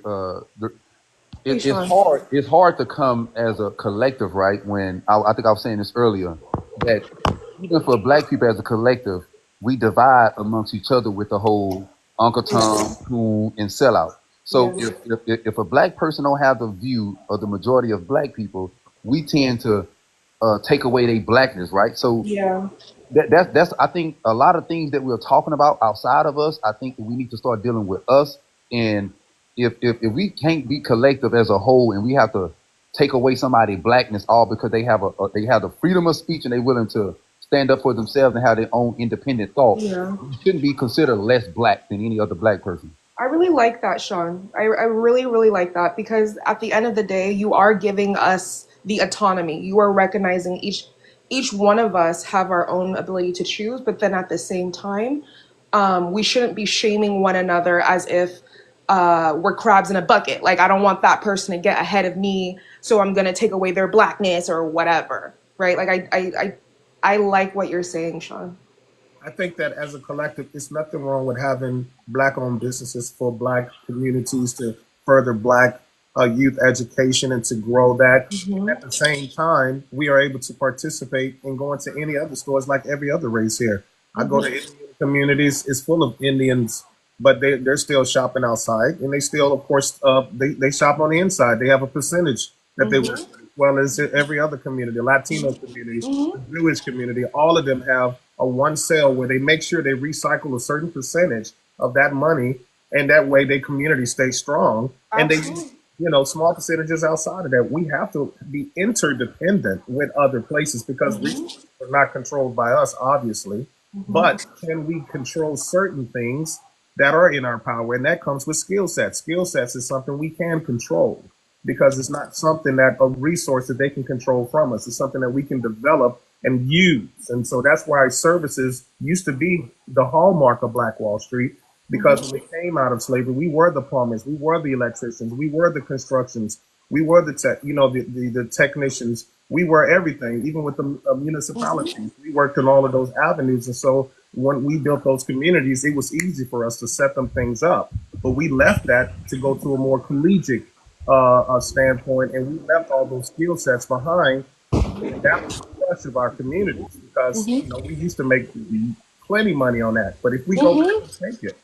But one good thing about that movement that it was on a need to know basis. So they did when they were building those great communities, everybody wasn't involved in it, but a lot of people benefited from it. So then if you fast forward to the civil rights movement, where you saw some of our ancestors out there getting bit by dogs, sprayed with hose, always keep in mind, everybody wasn't out there, but a lot of people benefited. So now we have come to this new situation where we're not critically thinking, once again, thinking that everybody has to be on the same page in order for us to move forward. When there has to be an example set to where people get in their feelings to be like, look, hold on, I think, should we watch the NBA finals or should we go out there where they going? Because every day we're out there, boots on the ground, boots on the ground. What I'm saying to you is this, right now is the perfect time for those people. And this is the only people I'm asking to come. The people like me who are painters. I got a lot of skills, but one skill that was given to me naturally was painting. So I'm going to go to Washington when the weather breaks, and all of us that are plumbers, construction, all of that, that's it. We're going to sit at Washington. We're going to talk to Trump, and we need a budget since they have spent it and wasted so much trillions of dollars. We want a budget to go in and to rebuild our communities, because these are communities that were built by other people that we took occupancy. Some of these are project buildings that they built for their purpose. We want to demolish all of that, get some of our HBCU students to come in and do lotteries on blueprints, and then we're going to start going in with construction. Now, everybody else who can't do that, we're not shaming you. There's none of that. Okay? Let us rebuild the community first. And then you can have all that fighting of what you want to do about what businesses going in, because we can't have successful black businesses with trash all over the street. We can't have successful black businesses with broken roofs and sidewalks and streets. I mean, come on, we got to do some infrastructure first. Hey, is it safe to say? Why rely on the government? Why not rely on ourselves? Before y'all go, because y'all few been talking already. Let me let Allow in and then Anna real quick, and then y'all can go back. It's good, though. I'm not saying it's not good. Hey, Talk about that, but I'm not making everybody talk. Go ahead. I just got a quick thing I want to add to this. So check this out. If somebody told you that you were a product of your community, I would probably say that most black folks that I have encountered would take that as an insult. You know what I'm saying? If you're a product of your community, most black folks say, "What, man? I may live there, but I ain't like that." See what I'm saying? But if you go to a person who happens to be of the saltine nature and say that they are a product of their community, they will thank you. Oh, thank you very much. See, you hear me? They have got to the point where you even don't even like where you live because they've taught you that if your community, if you're a product of it, we've already established that your community sucks. See what I'm saying? So we got to it's the mindset alone that has to be taken away. I don't live within the community. I left years ago, moved to the fucking country and got out. You know, skill sets, I just whoever I can teach. But like that brother just said about going to ask for a budget and all that, I know it sounds extreme, but that's some real shit right there. Because if they really talking that kind of stuff, but they want to change and all the money's been missing, they must say, you know what? Give them some money and let them do their own shit so we can go steal the rest of the money that we trying to steal. Go here go $1 billion. Do what y'all need to do. You never know. But yeah. So to be a product of your community, you should be proud if you have a community. And a lot of folks ain't proud because most of that stuff in that community, they don't own. They've been sending Korean kids and Pakistani kids to colleges, buying up all them products in them stores. You done put so many damn children through college, but not our own. Think about it.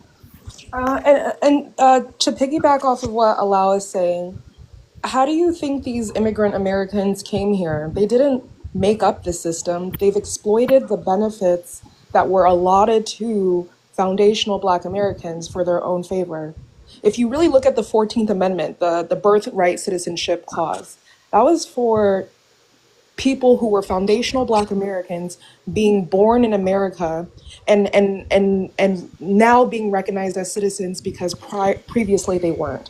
But foreign Americans have come here, birthed children here, and have exploited something that was for foundational Black Americans for their benefit. I say this to say that the systems that exist now, they exist, and we can profit off of it. If we couldn't, then these foreign-born folks wouldn't have been able to have the success they have.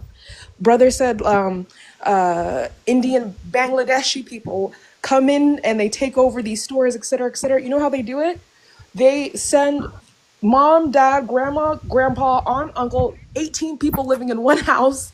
They all work. They all save their money. They all buy a house. They use the equity from that house to buy another house so more Indians can come. And then the next thing you know, the entire neighborhood is Bangladeshi.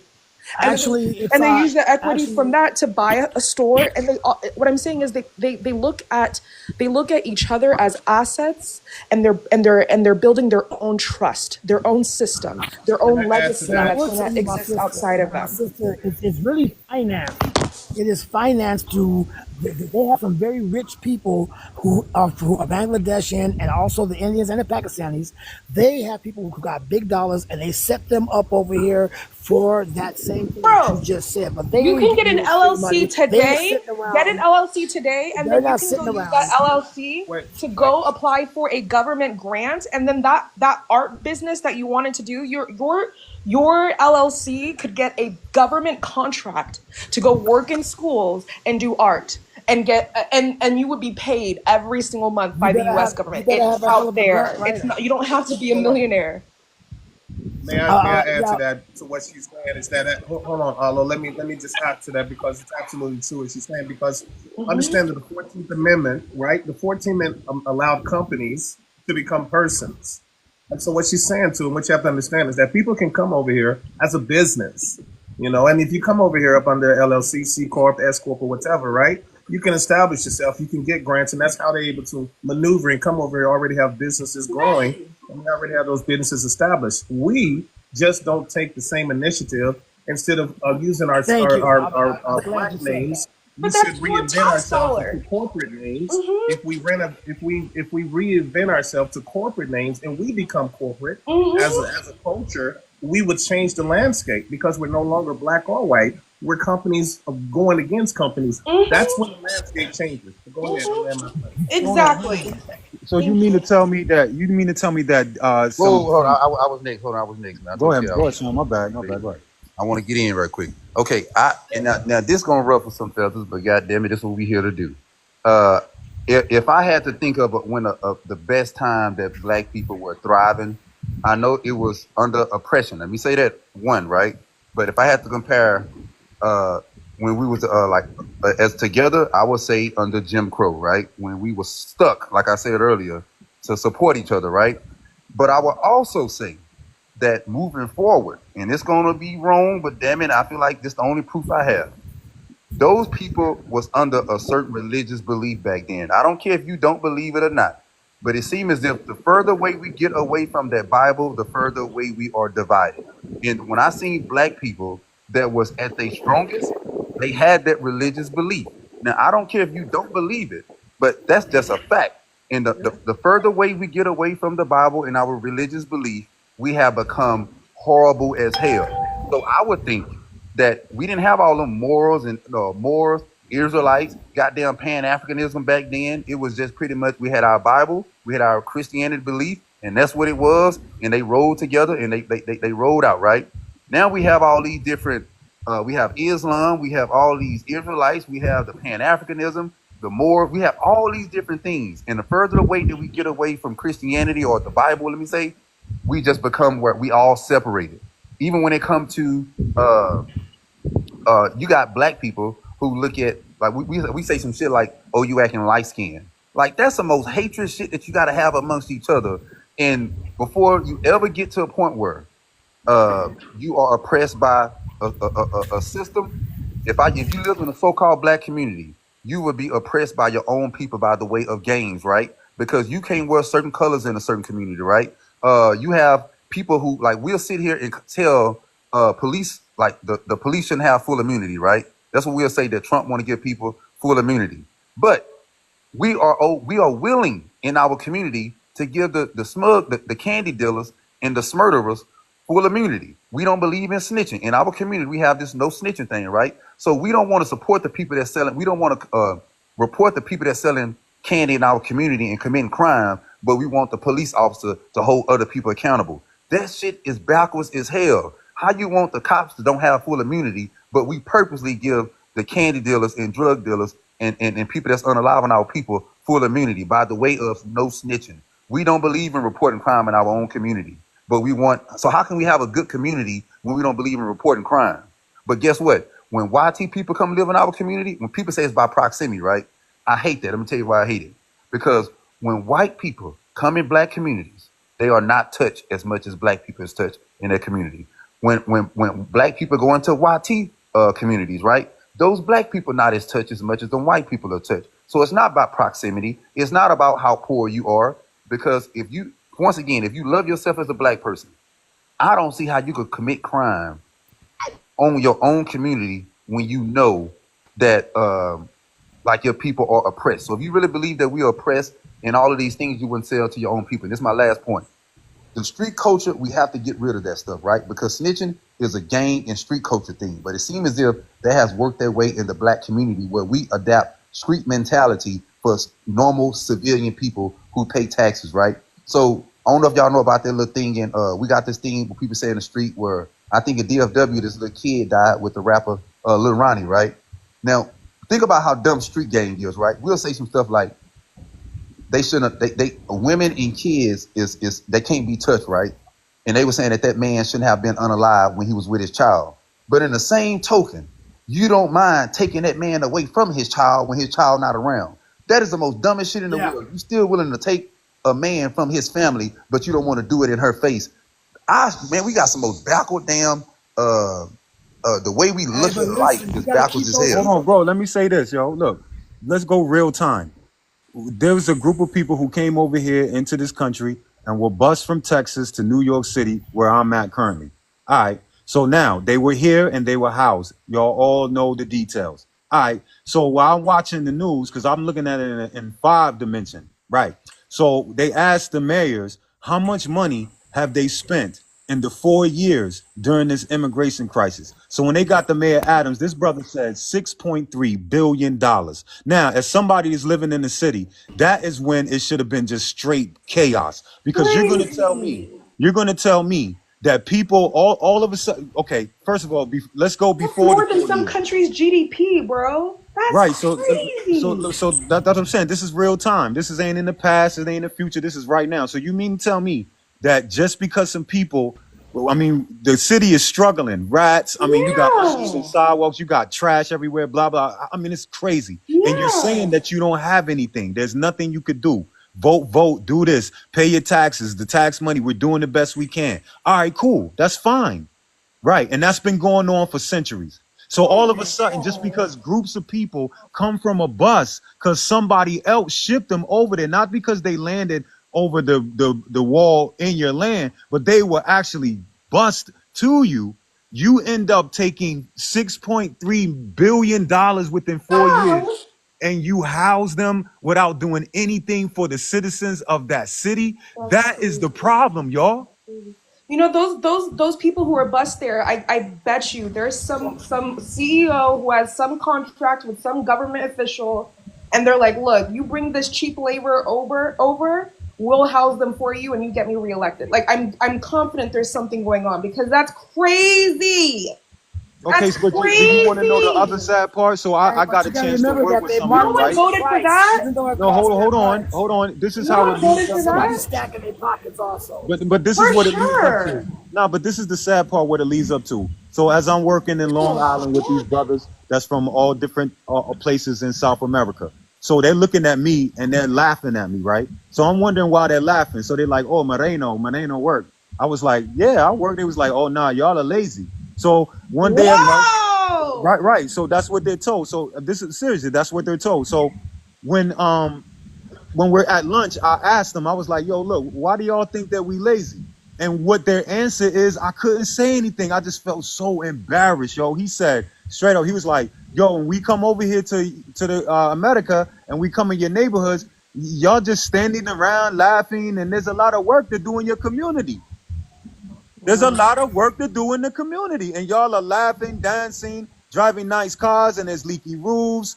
And then they get into their system where now, if you go into any neighborhoods in New York City, the people who are fixing the older elders' roofs and all that I was talking about is the Spanish community, because Wow. they got the plug, they got the tunnel. Meaning, when you get over here, if you are somebody who want to work and ship that money back home, because remember, what you make over here you can live off of, but you can send some back and they can live good too. You can stack it where you live like a king.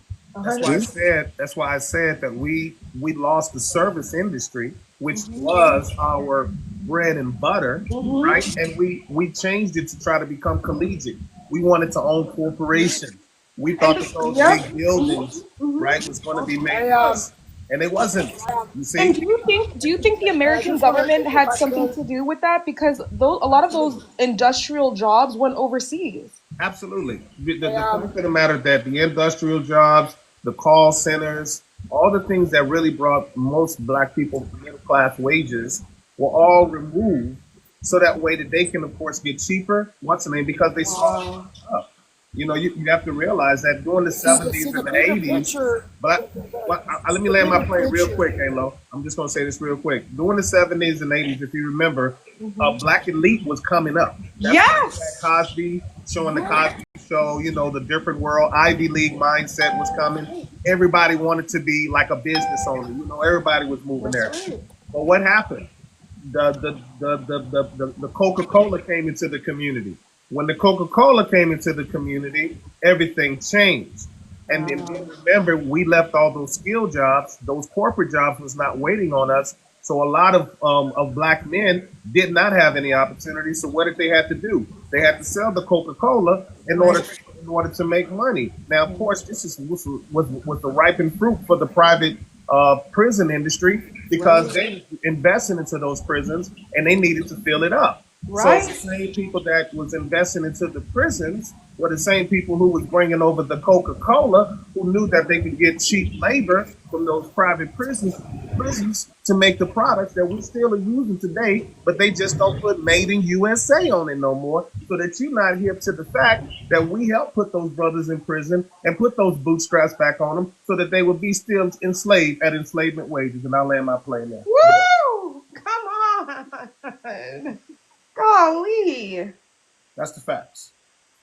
But see, at the end of the day, when we do the play-by-play of what they have done to us since 1544, it's kind of like a disservice. So when Dick Gregory was like, when we went out there in the civil rights, we knew what was wrong, but we had something to replace it. So it's like coming out there and telling everybody, this, that, and the third, and this is that. But like, what do you want to do? So it's like if you got a group of children in a room and you tell them, hey, when you go to your neighborhood, write down what you want to create to better your neighborhood. So all those kids come back into the class and they tell you, hey, I want to do a hospital. I want to do this. You wouldn't tell them about the tragedy of Oklahoma City. You wouldn't tell them about the disregard and all of that. So if you wouldn't do the child like that, then why do you do the adult like that? Right. Common sense. Right. Because if you can control the mind, you can control everything. Even when Brother DePaulo was talking about the prison industrial complex, that was, correct me if I'm wrong, but I think that was the first time where you could go to prison for a non-violent offense. And if you get labeled with that felony charge, that impacts your housing, that impacts the jobs that are available to you, that impacts even school, that impacts even if you can get a loan for your business. So But that's because we don't have no structure.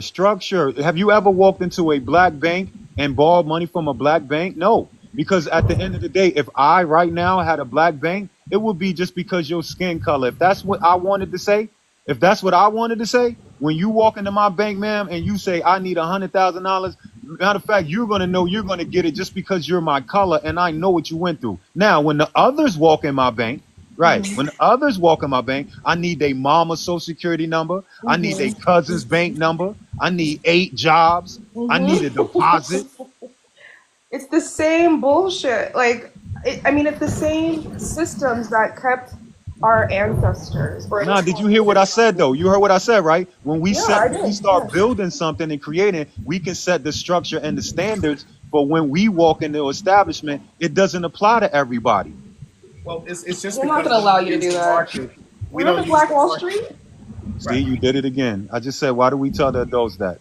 We don't use the market the way that it's supposed to be structured. Like if I know that my people are always going to be buying certain foods, right, at a certain time, I'm automatically going to invest into that stock because why? I know a certain product is going to move. But at the same time, I want to make sure I have the same interest of the farmers that's moving that product to understand the nature of how it moves. At the same time, I want to have mutual funds of stores that I can make sure that product is in my community so that I know when I'm buying it and it's in them stores and that it's moving the way it's supposed to, I'm not only studying my business, but I'm driving my business. When we think in this capacity, especially as a whole, we change the mindset of how we actually work and we stop blaming them and we just take on the ownership. Because it's 2 ways to think. Either A, I'm going to use the power of God, or I'm basically only going to worship the power of God. I choose to use it because God has divined me to be in the image of Him, not to be there sitting on my hands and just praising to Him. As you say, faith without works has no prosperity. So believe as you must, but if you make no work behind it, it's kid like on the devil. That's right. Hey, if I had to, let me say this. I feel like I'm saying some hurtful. Let me just say, damn. If I had to think from the time of slaves, first slaves came here in America through the 1611 or 1619, one of the two, to the black people that we have now, I would have to say that we, as of today, are the weakest out of them all, right? I don't believe that we deserve the freedom that we have now. I believe our ancestors deserve it over us. And let me tell you why. Because we talking about all of these things, these systems that's keeping us in the smugs in the 80s and all of these things that have played effect. We can't even accomplish half of what our ancestors did under Jim Crow.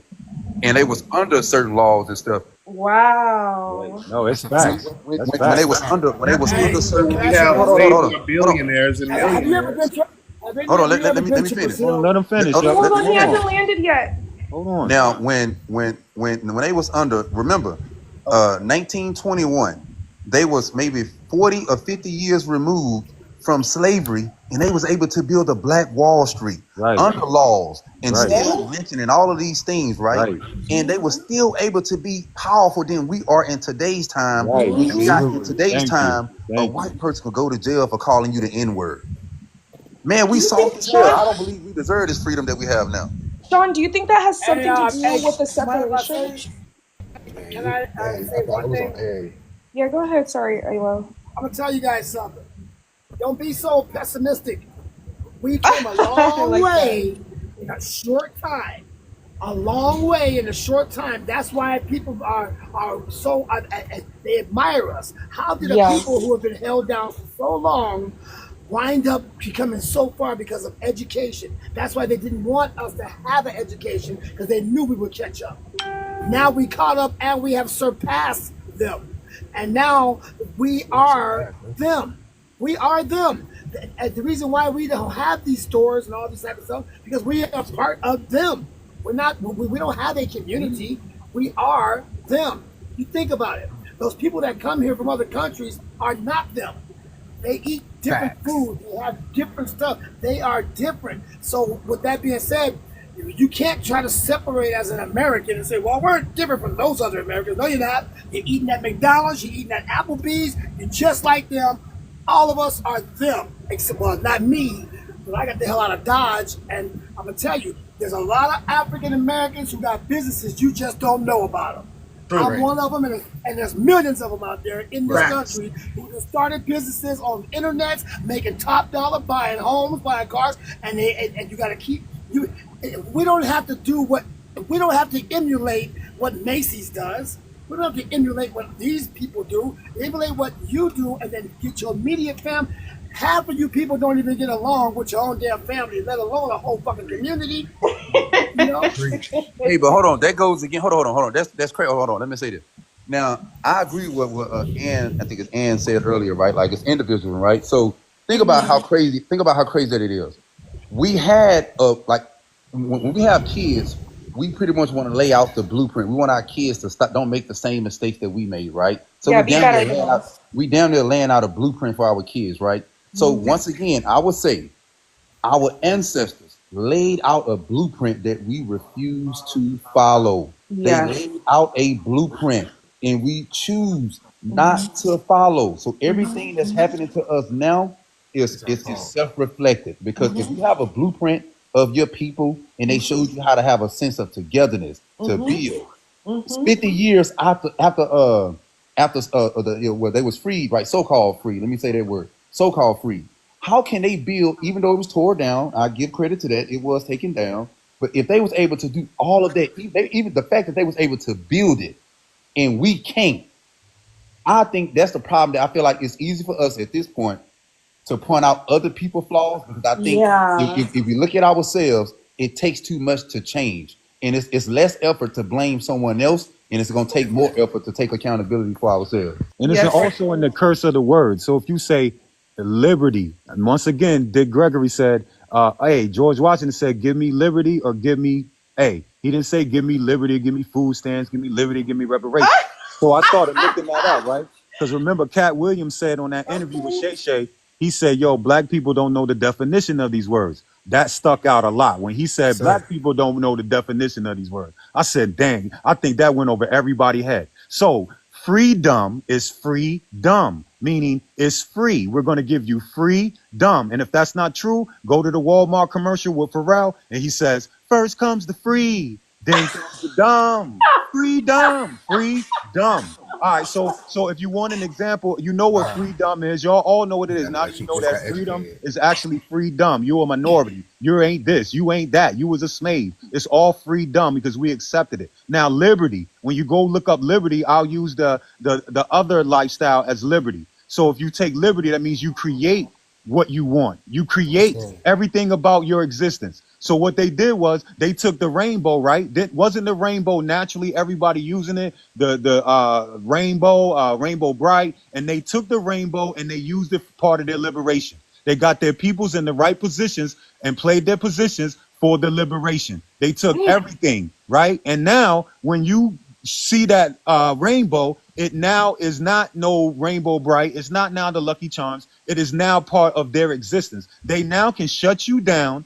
And if you say anything wrong, any words, they are now pronouns. They have now gotten to the legislation to where they have set laws that for their existence and their liberation. So Right. there's a difference from freedom when you sit back and as you say, oh, I am a slave and I'm going to wait for you to figure out you doing me wrong so you can fix it. I ain't going to do nothing for myself. I'm just going to wait for you. See, but liberation to say that we'll just ask who's the soldiers. And once these people raise their hands and say, look, I'm going to be the soldier, meaning they're not going to be in there talking and yapping their mouth about how they feel about something. They're going to wait for the word. And when we need some protection of our ideas, they're going to be there protected. When the women need protection so we can prevent some of this stuff going on, they're going to be there. And then we can start rebuilding because we have a protection. If you're going to try to think that we don't have a safe space, we have no safe space to be able to take the hill people, the people who got good money and want to help, those farmers who say, hey, I'm a farmer and I'll grow it, those truckers who say, hey, I'll take the food everywhere.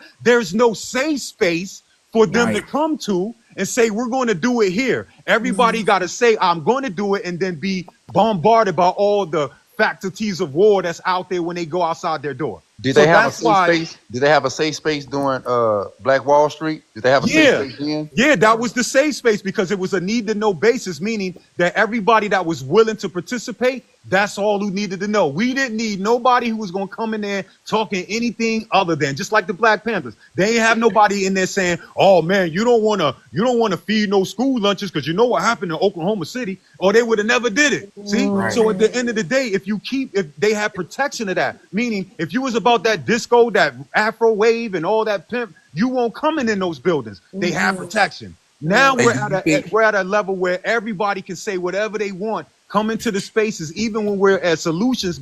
When you're a solution-based space and we're all about solutions, you'll have people coming in saying, no, that ain't gonna work. It ain't gonna happen. This ain't gonna happen because everybody got to get together. And it starts at the home, and it starts at the home. But we're living in a society where people volunteer to be the military, don't they?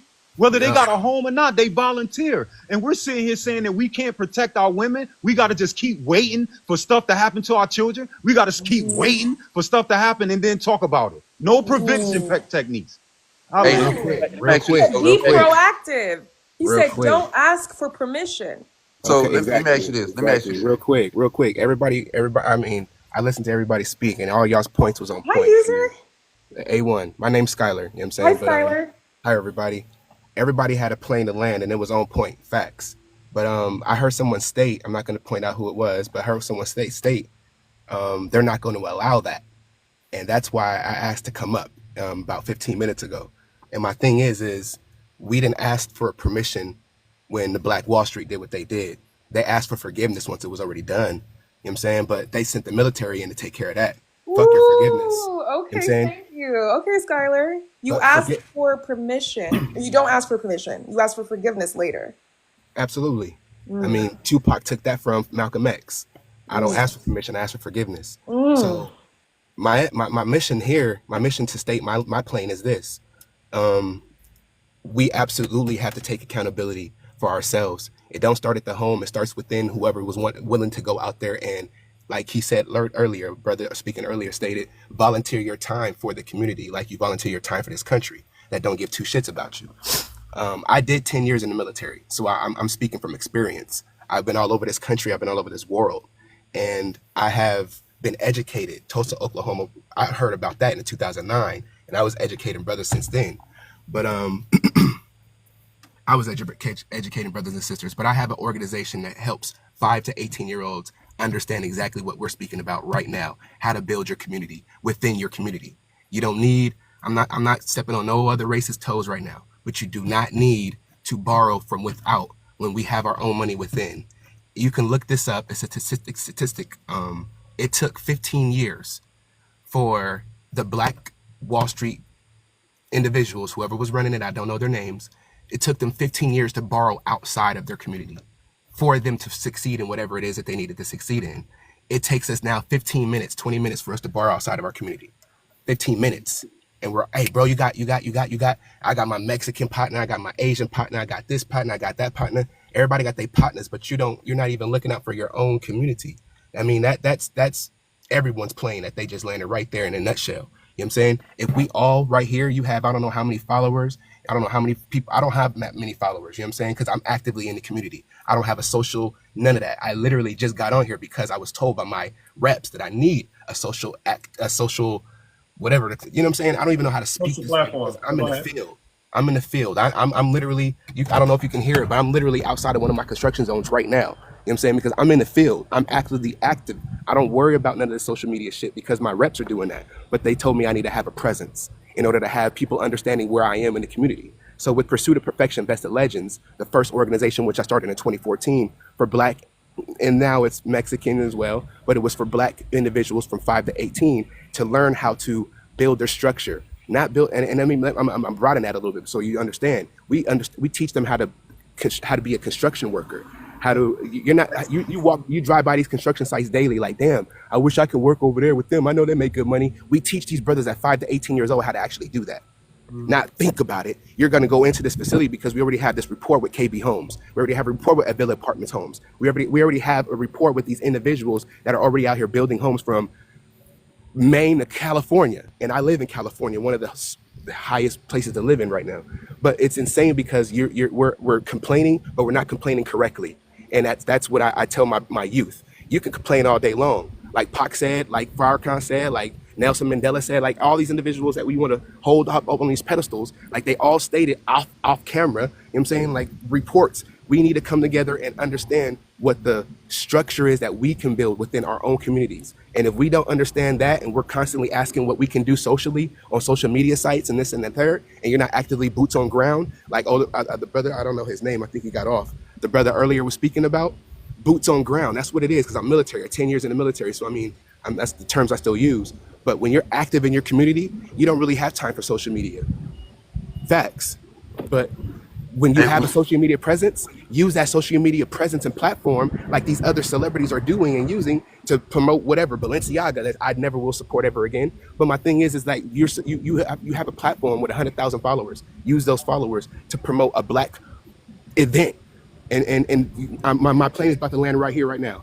I don't know how many of you individuals know that the last Black Million Man March was over 8 billion people. I'm sorry. I think it was 13.4 million people there, and it had over $8 trillion. That was never televised, but you could look that up. My plane lands there. Do you think, okay, I would say definitely, I think the more I became boots on the ground, the more I realized that we are the problem. And let me tell you what I mean. Yes, sir.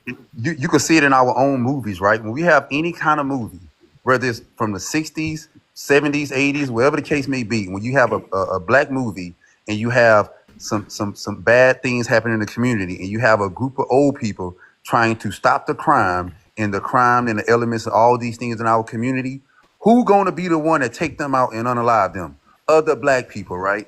So even when you try to help your own people, I have a nonprofit organization. I'm in the community, and I told this to Kev. Me trying to stop crime in my community almost got me unalive, right? Not by no YT man. It's by my own fucking people, right? So the more you become boots on the ground, I think you see a deep level of hatred that we have for one another that I feel like we refuse to talk about. Even before the YT man ever had anything to do with us, you got to think about what we're doing to each other, so-called in Africa, if we believe that we come from Africa. Even to this day, they still have that same type of hatred in Africa. So I believe there's a deep-rooted hatred that we have amongst each other way before the YT man entered into the equation. And I think the longer we keep talking about what YT people are doing and we spending less time of talking about what we can do from the inside, I don't ever believe that you're going to ask someone who benefit from oppressing you to help you come out of that oppression. That'll never happen. That part. I like to come in with that because some folks just look like that. But all people in our history have demonstrated, even from tribes of you got the Mali Empire, you got the Songhai Empire, you got the tribe of Ashanti. You have so many Zimbabwe. You have so many kingdoms that demonstrated Black unity that historically still speak volumes to this day. The problem isn't that Black people have a cynicism between each other. It's just that what we value operates the way that we think. When we was operating, when we had a kingdom, or you're praising Allah or you're praising Christ or whoever, it seems to change the way that we operate, right? And we are a type of people that have to be under a unified event so that we operate in that accordance, because that's just the way things are. The problem with America is that it gives you the choice to live any kind of life.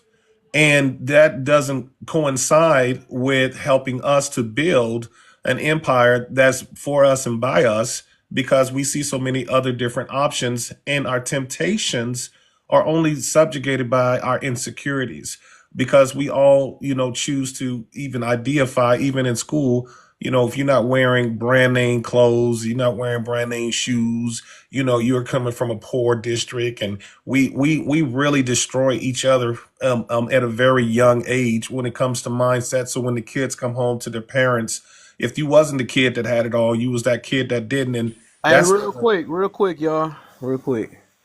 I told you I told y'all she out here listening. She done made a whole video on my why you just can't come in my live, man. She heard every last little thing I said.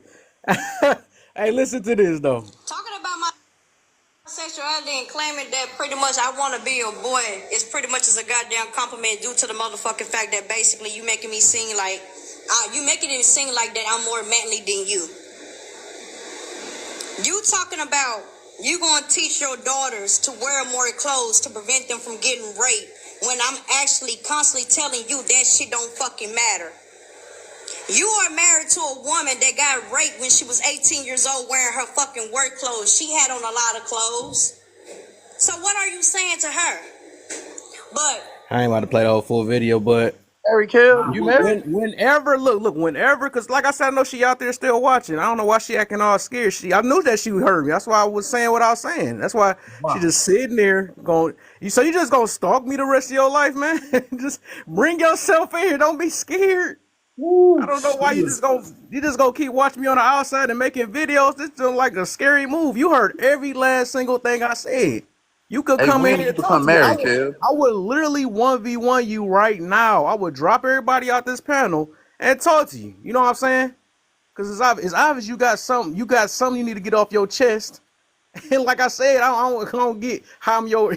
Why is you my fan? I don't know how you a fan of mine.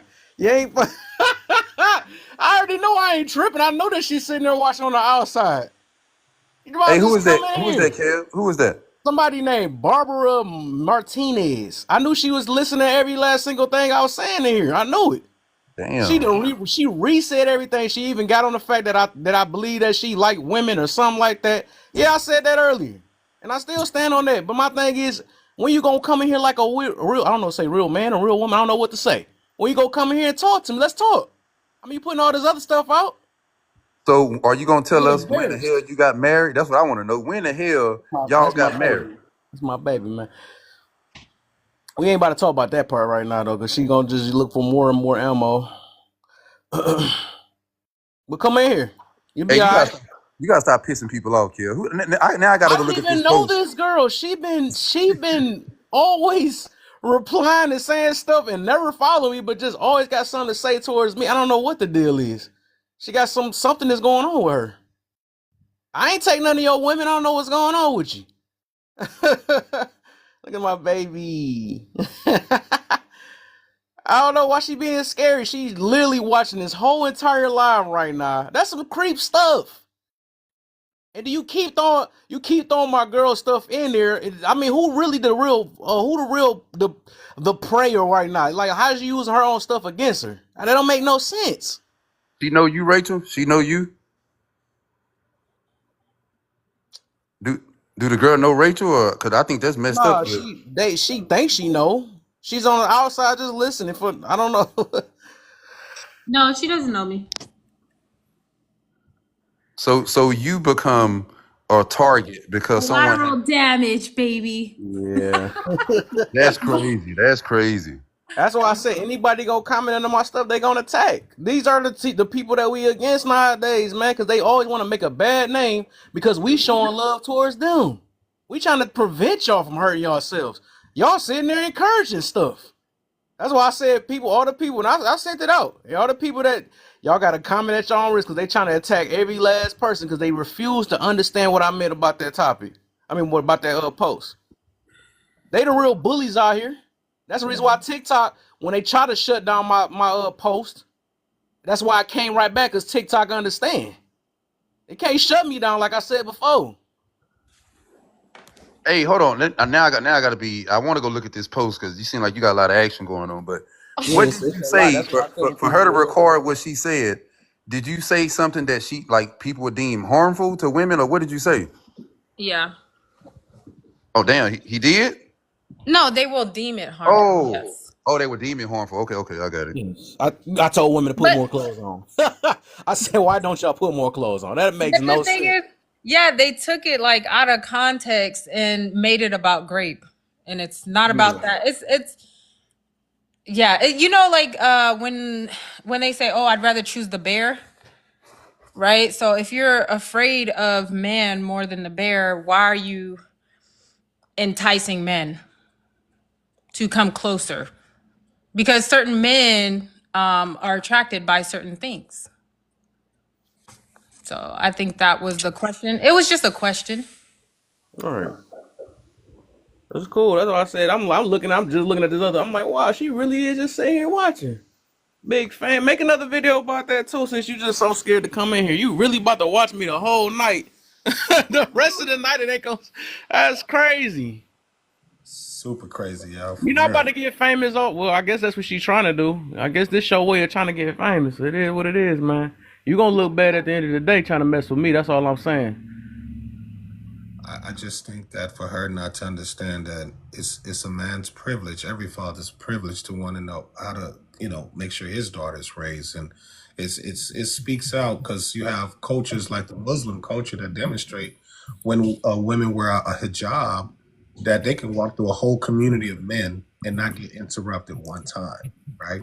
And it's not to say that we want our women to have to dress, in that way. That's not what I'm saying. What I'm saying is that to say that what you wear don't make a difference is absolutely crazy because it does. You can there's sex appeal about a woman without it being so risque to where you know what I mean. So you don't want somebody to disrespect, especially for a father. He know how men is. He see men looking at their daughters, all just gravitating on it. For a father, it's a very sensitive issue, as much as it is to a husband. But I think to a father, it's even more worse than it is to a husband because you just don't want nobody looking at your little girl like that. You know what I mean? So sometimes men who get women, they want men to, look at their daughter. Yeah, I got this, man. Look at it. Shorty is nice, right? She got that. You see that? I see you looking, wishing you had it, And there's men like that. I can't lie. Guys, I know some of them. But there's a lot of us that don't want that. They want that to be a surprise when we get home. You know what I'm saying? We looking for that. We know what's up under there. You know what I'm saying? But you keeping it at such a like Claire Huxtable style. You know what I'm saying? She didn't have to put it out there for her to be seen as being sexy. Claire to me is always the perfect wife because she embodied everything from sex appeal, intelligence, ambition. She was a true wife. She didn't demasculate men, but she put everybody in place. She didn't take no type of disrespect to her at all. But at the same time, I like how the balance of the relationship worked. And I think that's a great blueprint for us to actually try to work through because that's how it's supposed to look when we work it as a partnership. Ain't nobody trying to, I want to get in on the. Okay, let me ask this then. Because that's an interesting take, right? So I guess I'm gonna ask this. And I think it's equivalent, but hey, some people say apple and oranges, but that damn it, this is apples and apples with me. Would you say, is there anything that black men can do to not be like pum in the streets by cops? Do you think there's anything we could do to stop YT people from hating us? Can we dress better, or what can we do? We can get away from trying to be in their communities, get away from trying to ask for their permission or look for them for their assistance. We can become self-sufficient like we used to be because you got to understand that anytime you go to another man to ask for his help, his permission to do things, it does put you in a different status with them. You know what I mean? You're looked at as somebody who's you still at a child level versus going to that person with, look, I want to do business with you. And I understand that, I got something that you can benefit from, but I got something that I need to benefit from. Now we're talking business because I'm willing to leverage something for you if you willing to leverage with me. But that's a grown talk. But what you saying? Okay, but what you saying now? Something like it doesn't back your story as far as you say like we could not be like try to be amongst them and all these things. Even when black people wasn't dressing like so-called thugs, they was wearing suits and all those things, and they wasn't trying to infiltrate black people community before Martin Luther King came. They were still being unalive, pretty much still being lynched and all of these things, right? So no. It's nothing you can't. But I'm gonna say it's nothing. I don't believe there's nothing. Whether you look at today's time when they try to say sagging of the pants and how we dress, I'm gonna go with that because when you look at when black people was dressed with suits and all these things, right? It was nothing you could do as a black man to stop people from being racist. So I guess to Kev prompt is I think what he posted is there anything? What I'm trying to see was Kev trying to say was like a woman wearing more clothes won't prevent it, but it may cut down on the chances that it may happen. That's what I want to ask Kev. That's what I want to ask Kev. So It wasn't even about. look, what I'm about to say it was neither one, right? It wasn't? Dang, I gotta go look. Shit. No, really, if you look at the video, right, all I ask is if you're scared of men, why would you put something that attracts even more? You know what I'm saying? If you're trying to avoid it, right? What do wearing less clothes do to prevent them from being even closer? You know what I'm saying? I just want to answer. Maybe they can tell me something different, right? Maybe they say, oh, if I get a little bit more naked, or they might shoo them away. So I don't know what they're gonna come up with. Yeah. So that's all I want to know because I never get an answer for that. I said I understand that it was literally a question. It was literally a question. It was a question. Yes. Yeah, that's the thing. That's what annoyed me the most because it was legit just a question, and we ask questions for understanding, right? There's several reasons. I spoke to Kev about the many reasons why they would continue to do that, right? I stated that there's also if a woman was victimized, right? They could be wearing less clothes to regain their power. That could be their idea of like getting their power back and saying, you know what, I don't care what could happen or whatever. It has nothing to do with what I was wearing, blah, blah, blah, blah, blah. You get what I'm saying? Or it could be the idea that I am entitled to safety at all costs because I'm a woman. There's many reasons why they would continue to do that, knowing that, hey, maybe there is more risk. Hey, you know what this remind me of? And once again, this is apples and apples, okay? Don't even start. So, when people say, like, if Kev literally asked the question, because I haven't looked yet, but it sounds from what I'm hearing is he literally asked the question, right? And then people just jumping on his ass about asking the question. It remind me of when people say that, like, when they say victims don't come, like, when they being assaulted, whatever, they don't come up and, like, admit it, whatever, because of, like, maybe shamed and all of these things.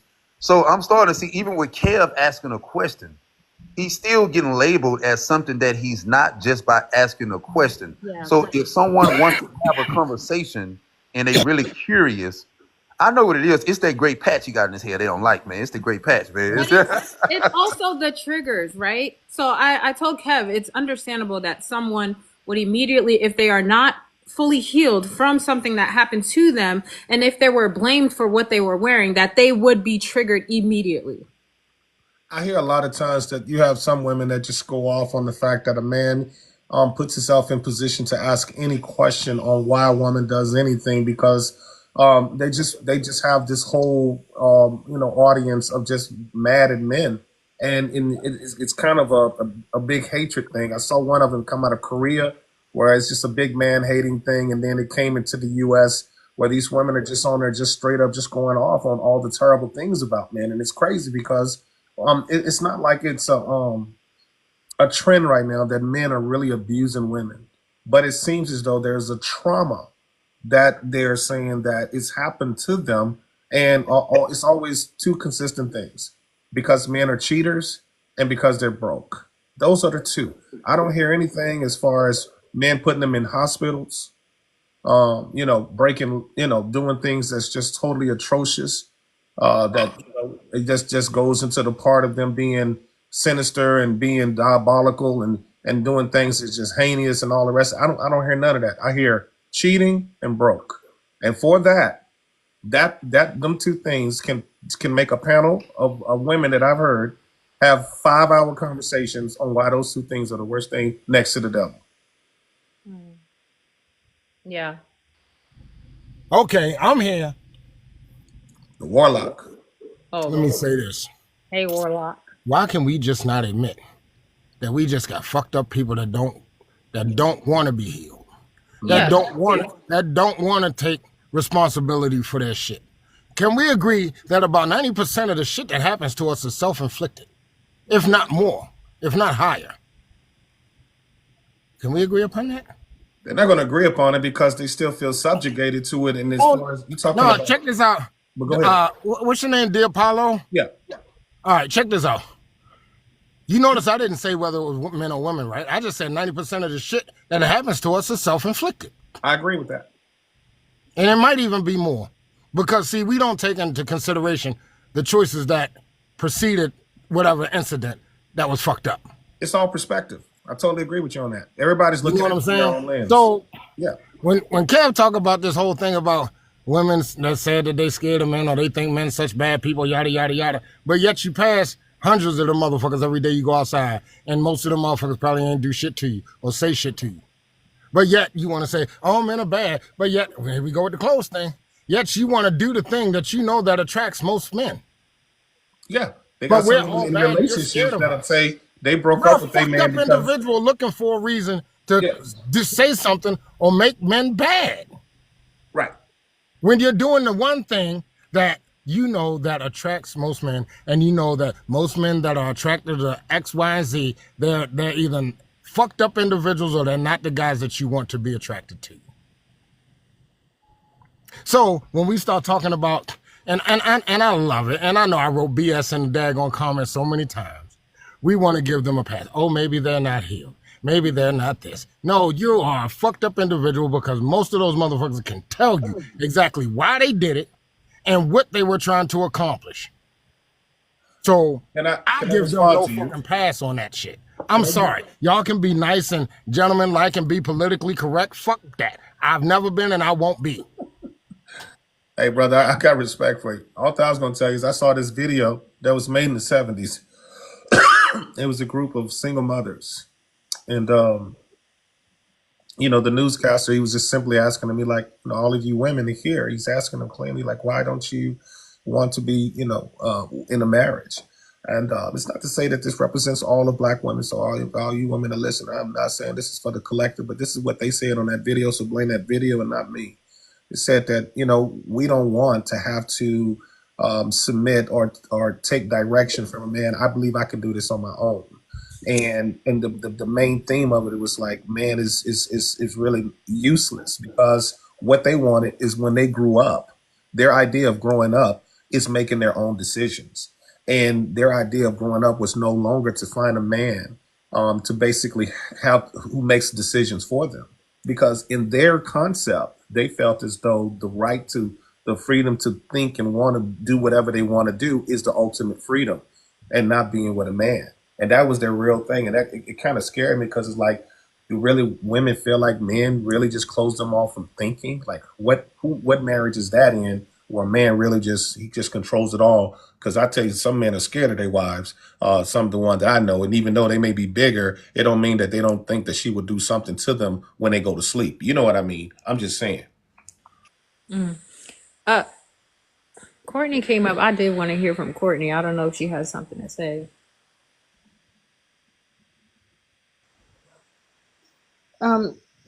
So I was just trying to see where the conversation was going.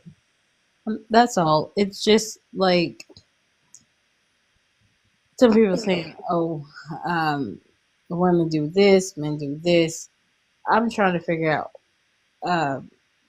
where the conversation goes with this. It's just a simple question. Like, as far as women go in the relationship, where do you think in your life, what are their roles for the men? That's a different conversation. Because if we can, okay, so I can go from the What are you prompts. Is asking, it black Tab? I didn't men know. I or didn't know who black you. women? I'm so sorry. Go ahead. No, I just didn't know who you were asking because you asked the question, but I didn't know who. A generic question because I was cut off before, so Yeah. I was cut off from the topic. So I just had that simple question. But I can go down the prompts if that's okay. Is it black men or black women that's more at the bottom of society priority? Honestly, I would say at the priority is at the bottom is black men. That's just because, for the most part, even in certain situations, black women have been more accepted in other spaces where maybe black men weren't. So that has nothing to do with education level or anything like that. It's all about acceptance in spaces where maybe you wouldn't be accepted. I have a question for women. It's like, I mean, and maybe you can answer this. How can a black woman or even a black man, how can anybody black be mad at anybody black when the only thing that you can give birth to is black? That's my most confusing thing, right? Because a black woman is going to always have a black man. That's no matter I don't care who she mixed with. What's going to come out as a black child. Now, if he's a man, that's still you're still you, you know. So is it that they think that if it's with a different race that the different is going to be a different black man, or because I'm trying to understand how can we have this hate because it's sooner or later it looks at mother and son relationship. Where's the mothers who had those sons that the black wives are mad at? Why don't we hear the voices of the black mothers who had those sons? You see, I would feel like there would be a balanced argument with them raising them for those that raised those men to be who they are versus the women who saying, well, this is all we have right now. Shouldn't that argument be between those two people versus the men that are just the product of the situation? So I'm very confused because my answer took a straight left turn. Did I say that right? I mean, did I say it right? Did y'all? No, I get it. So you're saying, so you have a child, you have a black child, you raise this child, right? Right. You're a black woman. You just had a son, right? I want to say the white tea race is superior. I'm just kidding. Remember that guy that came up yesterday? And I was about to start saying, I'm trying to understand it. You said that, and I was like, you know what? I quit. Do you understand my question, though? I mean, I did until I got confused for a second, but I'm back on track now. I promise. Okay. Like, why don't they address women who are raising the men that they are complaining about? Right. It seems to me like the war should be between them too, because there are great black mothers who have raised men on their own, and they did the best that they could do. Right. But those are the black men that are on the product line for the women that's looking for men. Right. So these strong black women who raised these men saying, here's my product. Right. Now, the black women that's going to get the product is saying, I don't like the product. Or what I see is a waste of time. He ain't meeting none of my expectation. Ain't nothing going on right here. Right?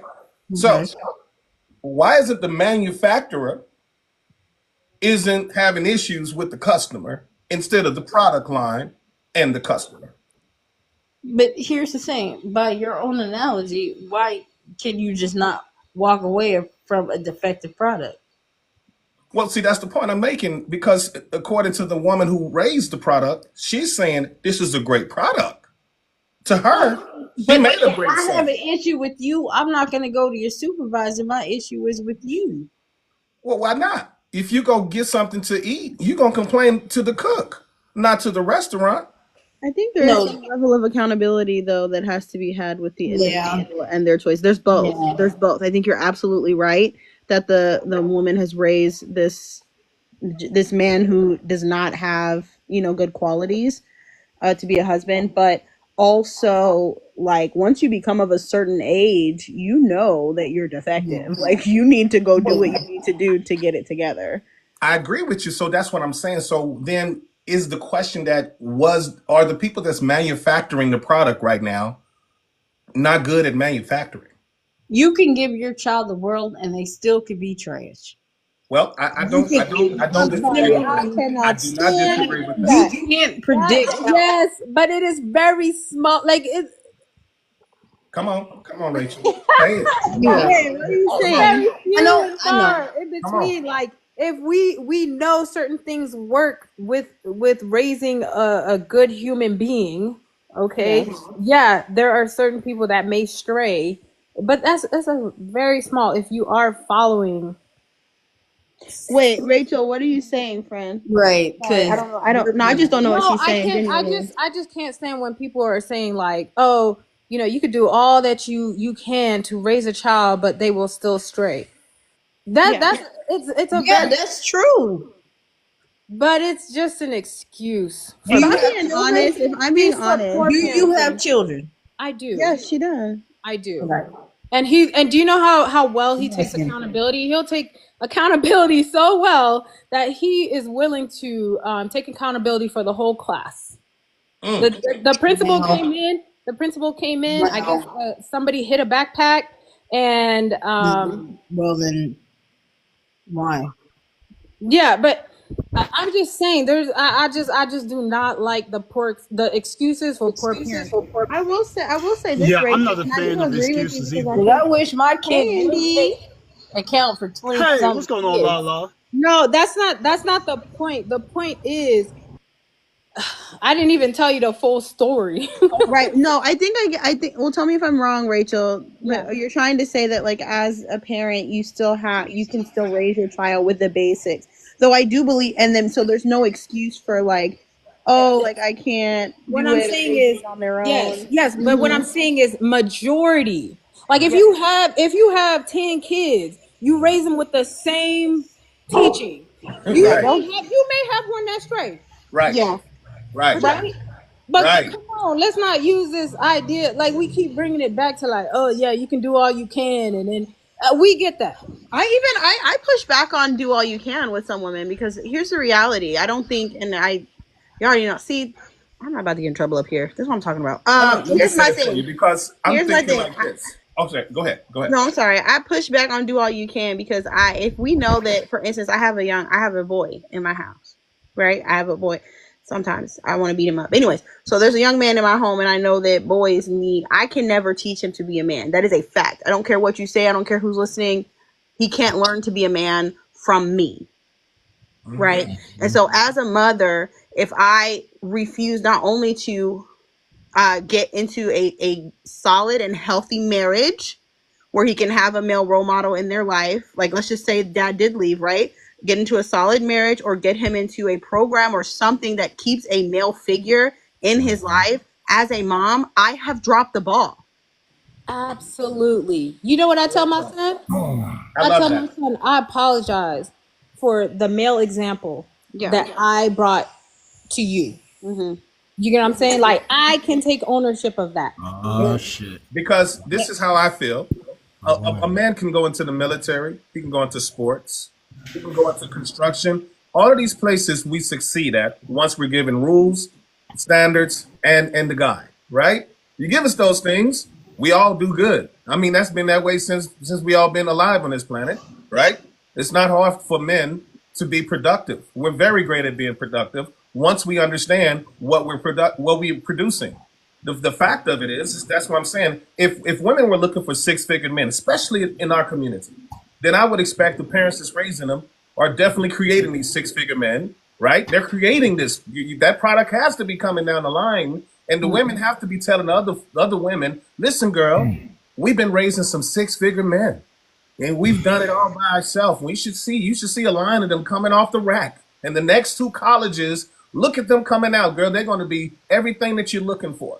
Right? Because they're raising them and they're making sure. But who sounded that alarm for something I that even did think not that's problematic because wait. Let me finish this last part. Go ahead. I have ADHD. It's going to be very unique to this. Who sounded the alarm that there were thousands upon thousands of six-figure black men in the community taking care of women that was honest with integrity, following the Lord, and never did anything wrong? Who sounded that alarm? Can I say something, if you don't mind? Oh, that's a question. But go ahead. So, I can only speak about my personal experience. My grandmother did things know? You were Oh, speaking. I'm sorry. Go ahead. my grandma did things that most people. She was born in 1914, never had a high school diploma. She ended up being a speechwriter for several presidents, and she never let a man tell her what she could do. However, when she married my grandfather, she changed. My aunts thought that she was weak, and so um, just because she wanted to be happy and married and have a family, and she did all these important things historically, but seriously, she just wanted to be married. And I find it hard to sort of decide whether, like, I don't even know how to navigate as a single grown ass woman, like, how I even want to be in a relationship, because I know what she did. She was out there writing speeches in the 40s and the 50s when, and she didn't have time to be married and have a family. So I So have one example, and then on my mother's side, her mother was, a preacher's wife, and all she did was knit and giggle all damn day. So I don't know. I Okay, don't know so how that's here's the relevant to the thing. question that I asked, so but Yeah, here's So my I don't the question. either. question is that I don't I either. was given an example of two different types of two nuclear homes, and they still don't fit whatever y'all think it is what it should be fitted. All Okay, right. so So And so what here's do my you want it to question. look like? What do you, as a black man, want your family to look like? All right, okay. oh my go ahead. goodness. I'll let the next person. I think I've taken up too much time, but go ahead, please. Somebody was talking about children and how we raised them and yada, and they can still stray and all of that, right? Okay. Go ahead, Indeed, and then I was go. asking So a question. Who sounded the alarm of these Oh business Jesus. business story of black men with six Yo, this figures, fucking 6 feet popping. tall, and all of these? I was asking who wrote that Disney story, who sold it, who sounded that alarm, because all of the women are screaming for it. So I'm saying, who started that? Because the black men we know in America is averaging 50 to maybe 60 or 70,000 a year as a whole of the entire nation. So the women are saying, I'm sorry, he's not making enough money for me, because evidently these women knew something, right? They must have known something. Somebody told them somewhere, no, girl, hold out. There's some six-figure ones coming down the line. Don't wait, don't pick up that $50,000 package. There's $100,000 one coming. Who started that story Okay, tonight? I can tell you this. hold on, Social one media second. started Zach, it. Hold on. The Zach, red pill Indeed started it. has been trying to yeah, talk. that's what I was trying to say. Hold on one second. Let Indeed go, and then you Warlock. all right, I'm gonna go and I'm gonna keep it brief. So two things. Um, the nuclear family does, or I'll say the intact, functional, God-driven family does improve the quality of life for the child and everything else. I mean, there's data to support it. We can't just continue to act ridiculous, right? That's number one, right? Number two, because of God's grace, not because I came from a single mom household, because it's not. Love my mom, but she made a lot of bad choices and mistakes, right? And those type of things. So here's what I'm saying: is I'll give an example. I'm gonna leave it here. One of our friends was like, "Oh, your son is lead engineer at such and such," and she was like, "Yeah, yeah," and she was like, then she turned to me and said, "You should be thanking your mom," and I was like, "No." So she knows me. My dad, my mom, they know me. Like I don't really do the pandering, or the filter. I don't care about that. So my response was, no, it's not because of my mom. Not at all. I was like, if it was her way, I would be in Cabrini Green. If it was her way. I was like, but praise God for the father, right? I was like, but I love her still. But at the end of the day, no, it's not because of my mom I'm in the position I'm in or anything like that. So that's the thing, right? And we got to stop, making up these ridiculous scenarios like, oh, one can still do. No, no, no. Have a good day, guys. All right. To answer your question, dear Paulo, Thank you, brother. social media started this bullshit. Then Red Pill started this bullshit with the podcast. And then, just like anything else, most of the time when shit was put out there, people want to embellish. And now it's become a standard, which is a standard that the vast amount of men can't even fucking reach. Right. So with that ideology that women want to take, is going to leave them out in the fucking cold anyway. Because it's not enough to go around to even 1/20th of the women that's around out here. Now, when you want to break it down to the black people, it's not even enough to go around for 1/30th of the women that's out here. So if you want to adopt that ideology, you better go to polygamy. And that's what's crazy. So because I was looking at this thing. Go ahead. I'm sorry. Here's my other thing, right? Sure. When we start talking about raising little boys, I'll go with raising little boys. A lot of times, ladies, you will ask a man to be something. You want him to be open with you. You want him to be able to express his emotions. You want him to be emotionally intelligent. You want him to be all of these things, and you raise your boys that way. However, if you ever really talk to a woman one-on-one, because she's not going to admit this shit in front of the sisterhood, right? Those men you don't even want to fucking date. And then when you raise your little girls, you don't even want them to fuck with the dudes that you're trying to raise to be that way.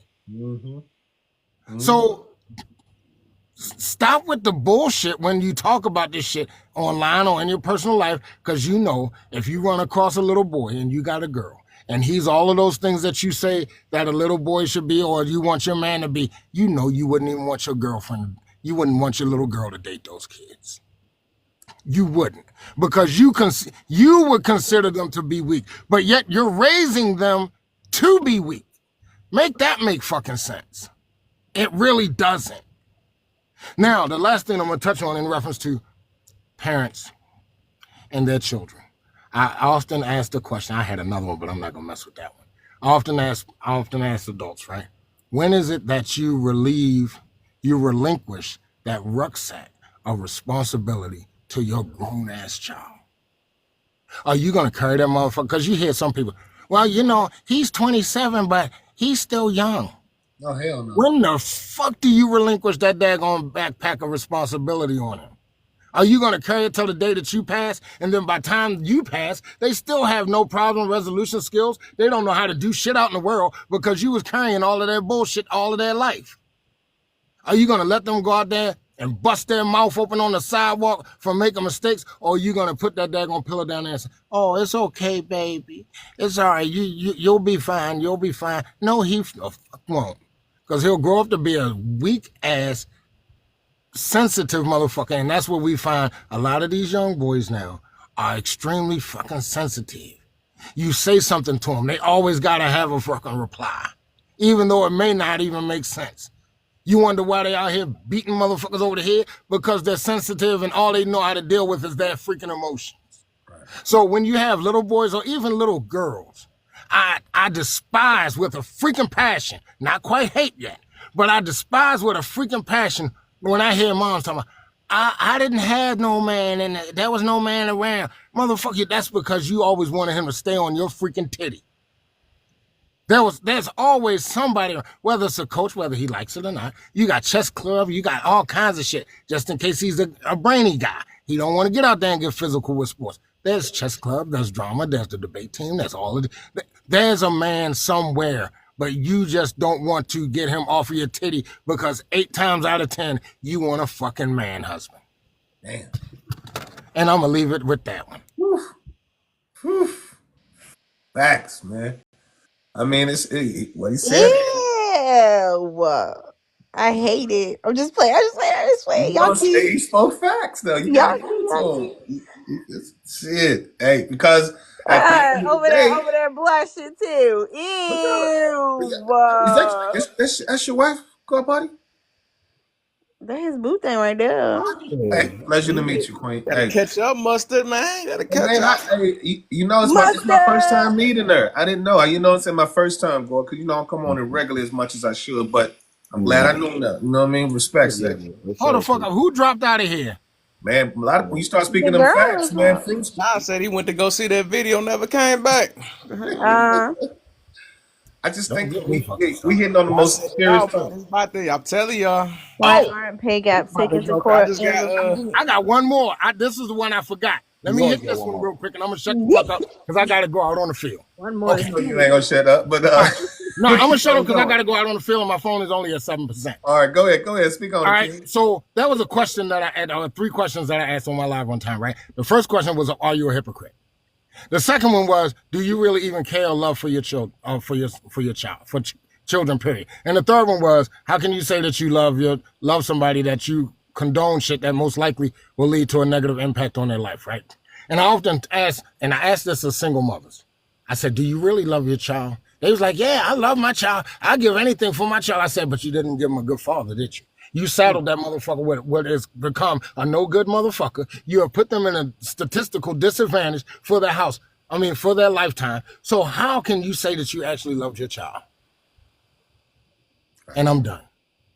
Well, I'll tell you what, these women out here are looking for 6-figure men, right? Some of them looking for men that like got like, you know what I'm saying? Like they get real partner with people that like have a couple platforms where they really tell the truth to people and they get partnered up. And then when they're on live and stuff, they sit and they kind of like flirt, you know what I'm saying? And they just smile at each other and they just sit here like we don't see that. She talking about y'all and stuff. I'm like, wait a minute, this is not going the right way.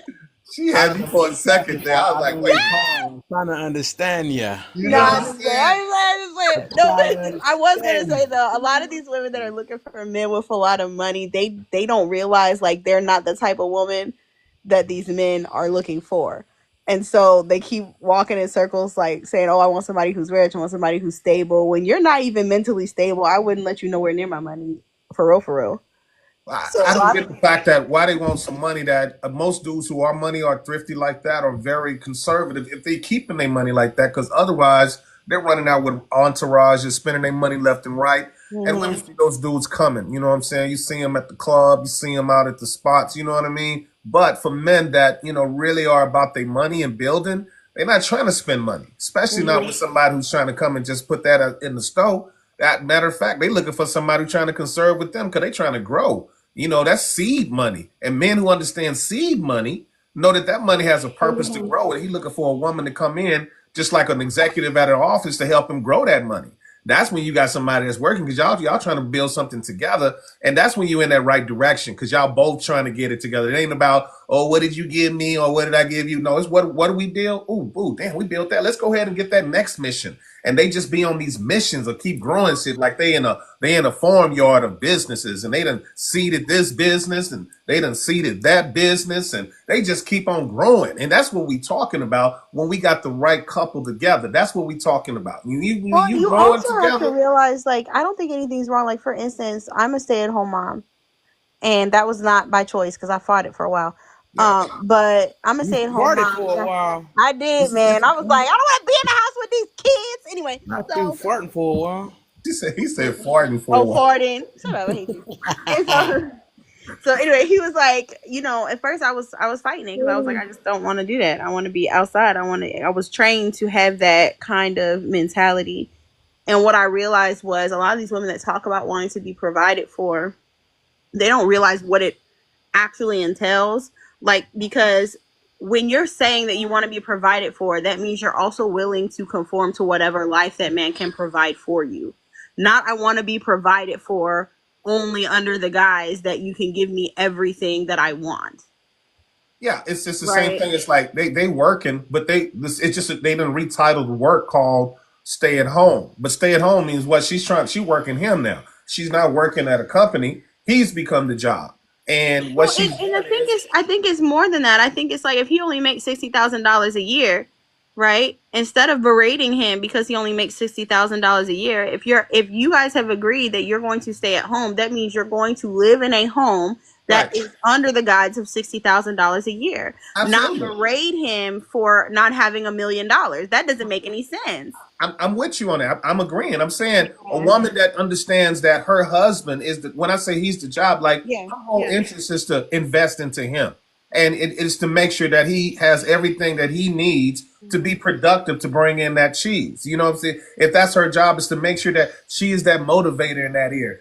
She's that health maker when he's feeling sick. She's that nourishment when he's going through some things and he's trying to grow some things. She's coming to help him all kind of spiritual levels to keep his head straight, to remind him who he is, to give him that instincts of guiding him when he's making hard decisions, to give him that assurance that when he makes decisions is great decisions, and to not make him feel incomplete or that he's not able to become productive or intelligent. She strengthens that like a queen on the chessboard. She's the one to make everything happen. She removes obstacles out of his life.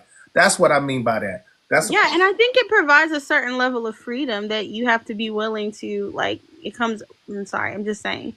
It provides a certain level of freedom in the sense that, like, for instance, I'm a dance teacher. Now I get to teach. It's something I love to do. I love it. And so it gave me the freedom to not have to necessarily work a 9 to 5, right? As long as I take care of my home and my children, it gave me the freedom to be as all over the place, for real, as a woman is when it comes, like, one day we're going to be the best crocheter in the world. The next day we're going to build some, like, we're all over the place. That's just the truth. So, and it gives us that freedom because we're taking, as long as you take care of business, it gives you that freedom and then you can be happy. But women feel like, oh, I should just be happy and do whatever I want. And I don't need to take care of business. I need to stay at home. You need to pay all my bills. I need to go shopping and spend all your money. What do you mean make you dinner? What do you mean, girl? You standing in the kitchen. Don't you got to eat? You can't make 2 plates. They don't even make any sense. Like they say, I got to stay home and clean up. And I'm like, your house was dirty if he didn't help you clean up. Like, that's crazy to me. You're not even making any sense. Right. I'm not going to clean up. I'm gonna be the only one. I'm not going to be the only one cleaning up. So you're not going to clean up? Like, what are we doing? I don't understand. Right. Lala, do you know what a Proverbs 31:10 woman is? The noble woman in the Bible? Yes, I know. Yes. That's what I'm talking Listen, I know my Bible. Listen. There you go. Hey, I see you got that Proverbs H2. You got that wisdom. So let me touch. You know what I'm saying? Yeah, well, that's the thing, right? And I was actually looking, Kev, I'm looking at your prompt, the second one, the pay gap thing. I don't even think people realize that the main reason for the pay gap is gender based, but not in the way that people present it. They think they're getting paid less because they're women, but you're getting paid less because, exactly like you said, they don't go to court and report it. Women are agreeable by nature. And so, like, when we go to apply for a job or something, we're less likely to negotiate our salary. We're less likely to, you know what I mean, to push back on anything. We'll just say, okay, yeah, I'll take it. And so, yeah, you get paid less. Yeah, you don't even speak up. You don't say anything. Like, that's not how we are. That's why I don't think women want to accept the fact how different we are than men are. They're not just giving you less because you're a girl. You're getting less because you're not saying anything. And that's a great point, Lala. But you know, I was just curious because I don't think I've ever asked this question before. But when folks say X amount of dollars made to live some type of life, I guess, that they're looking to live, what does that even look like for these folks? Because I hear people make the most just ignorant, stupid statements, right? Saying, oh, well, you know, 100K not even enough. Oh, you know, 90K or 85K, that's not enough. Or whatever the case may be. I'm like, do you guys even know what you're saying? Man, if you can't keep $40 in your bank account, I don't want to hear you asking nobody about managing nothing over $50,000. Don't go nowhere near their money because they ain't gonna have no money when they done dealing with you. Exactly, because I'm like the lack of money management. I mean, really, so 100K is not enough. Where? They'll tell you. They'll I'm say from it. Chicago. Right. I'm from Chicago. Right. So even in Chicago, that's enough. Because the reality is, if you know your eyelashes cost this amount of money, whatever you want to say, you know they swear if you want a sexy woman, you got to pay for her upkeep, whatever. So the reality is, if you know it costs $200 for your wig and another $100 for your nails, and it costs all that, but you got to keep coming to me for it, then you have poor money management skills. So I even if think I would pay for it for you, I'm not letting you have any access to my money. Couldn't be me. well, a lot of women will come, and this is what I hear a lot of times. They'll Mhm. tell you that I bought my own house, I got my own Mhm. car, I Mhm. pay for my own trips, I pay for my own nails and all my stuff. And then they'll look at the man like, if you can't do all of those things for me and more, then I Mhm. don't need you. Mhm. So, in my perspective, it's like they done created their own version of a man, their own, Mhm. and this man is not a physical form as we see it. It's just the securities and the provisions that she has attained. That is her man, and she's in Mhm. love with that security and those provisions, and she's loyal to those securities and those provisions. And so, because of that, any man that comes into her space, he has to be able to outdo the man that is already doing the provisioning and the security. And Oh so, yeah, that's yeah. When why a woman says she that's bought why a they house, say, it's the same thing, right? When a woman buys a house, it's the right, same thing. They buy and they won't leave. right, They'll be like, "Oh yeah, he can come move into my house." No, I thought we was. What are you doing? Like, are you the guy or am I the guy? right. Which one is it? You know what I'm saying? So, and that's the whole thing. We come into this point where we're in competition now. Her Mhm. version of her man that she done created, which is her securities and her provisions, against the man that I am. So, Mhm. so it's a crazy war because society is really giving her all the tools outside of a physical man, and even that sexual tool too as well. Let's be honest about that. To basically give her a virtual husband that she really don't feel like a man is just really even needed. They don't want to put up with none of the BS when they got the toy in the drawer, they got the TV on, they got their lights, music, wine, and everything else, and Maxwell is singing in the background. They're happy. Yes. They're not. They're lonely, and Yeah, I'm about to say that. that right there is demonic in itself. That is absolutely demonic. There's no substitute. Utilizing these immoral toys, I guess. I don't know, TikTok purposes, these immoral toys. Look, they're not gonna do a ton of things that a true life God created man would do. Mhm. And if that was a successful situation, you wouldn't be hearing a lot of them making statements like, when is my man coming? When is this, that, and all this? It's a recipe for disaster that Satan has set them up for, and they have fell into a hook, line, and sinker. They will continue to fall into it until the end, because some will repent and turn from, but majority not. Narrow road. Well, I think there's a big part of this too, where like I don't know, the language that's centered around a lot of this, I feel, is equally as demonic. Like when you start to tell another human being that they're not needed, when you feel comfortable looking at another human who's living and breathing on earth saying you're not needed, there's something going on internally with you. I don't care what anybody says. There's never a point. God created us, man and woman. We need one another. And so when you can look at another human and say you're not even needed, I can't say that you're a good person. There's something going on internally with you. Your parents didn't raise you right. Your mom might have actually raised a fool. I don't know. But the That's why you reality. know the song. Everybody plays the fool. Mm-hmm. Well, that's the Sometimes. thing. They say that. They're like, oh, my mom didn't raise a fool. A little bit. See, A little man. bit she did. A little bit. Like when you got a 14, when I mentor girls in the city, when I got little girls telling me they don't need no man as if they even know what a man would look like, they're just regurgitating the same toxic narrative that's being taught to them or they hear their mom saying. I can't tell you how many girls say, well, my mom doing it all by herself and I don't need no man. And I'll look at her and be like, is your mom having a good time? Is she enjoying herself? Because it doesn't seem like it. Well, and then you got to look at the psychology of these things. That if a woman's Mm-hmm. raising a man, and Mm-hmm. the boy is looking at who as the security? His Mm-hmm. mom. Mm-hmm. His mom runs out there and says, if anybody touches my son, I'm going to unalive him. When it used to be the father who took that position. So Mm-hmm. now this boy is growing up looking at his mother as the scary one, not the father. And so at the same time, she's the one who's providing food and putting all that in front of him.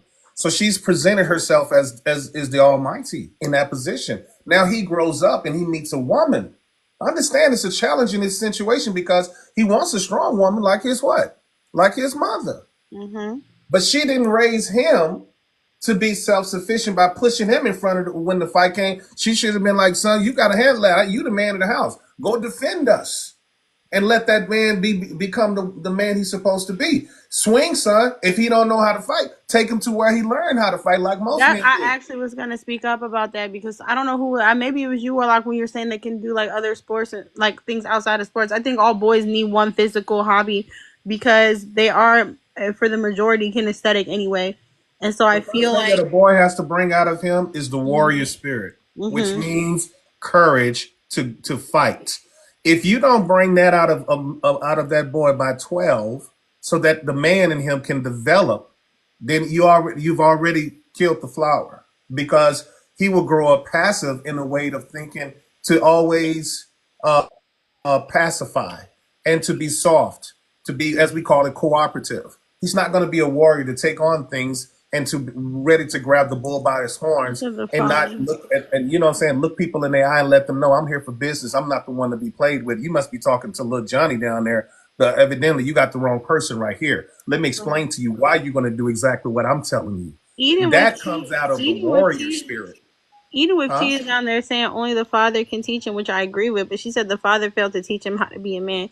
I'm going to always pose this question. If you're his mother and you know he needs a male presence, you just lay down and let him not have one? Like, that doesn't make, you're not a good mom.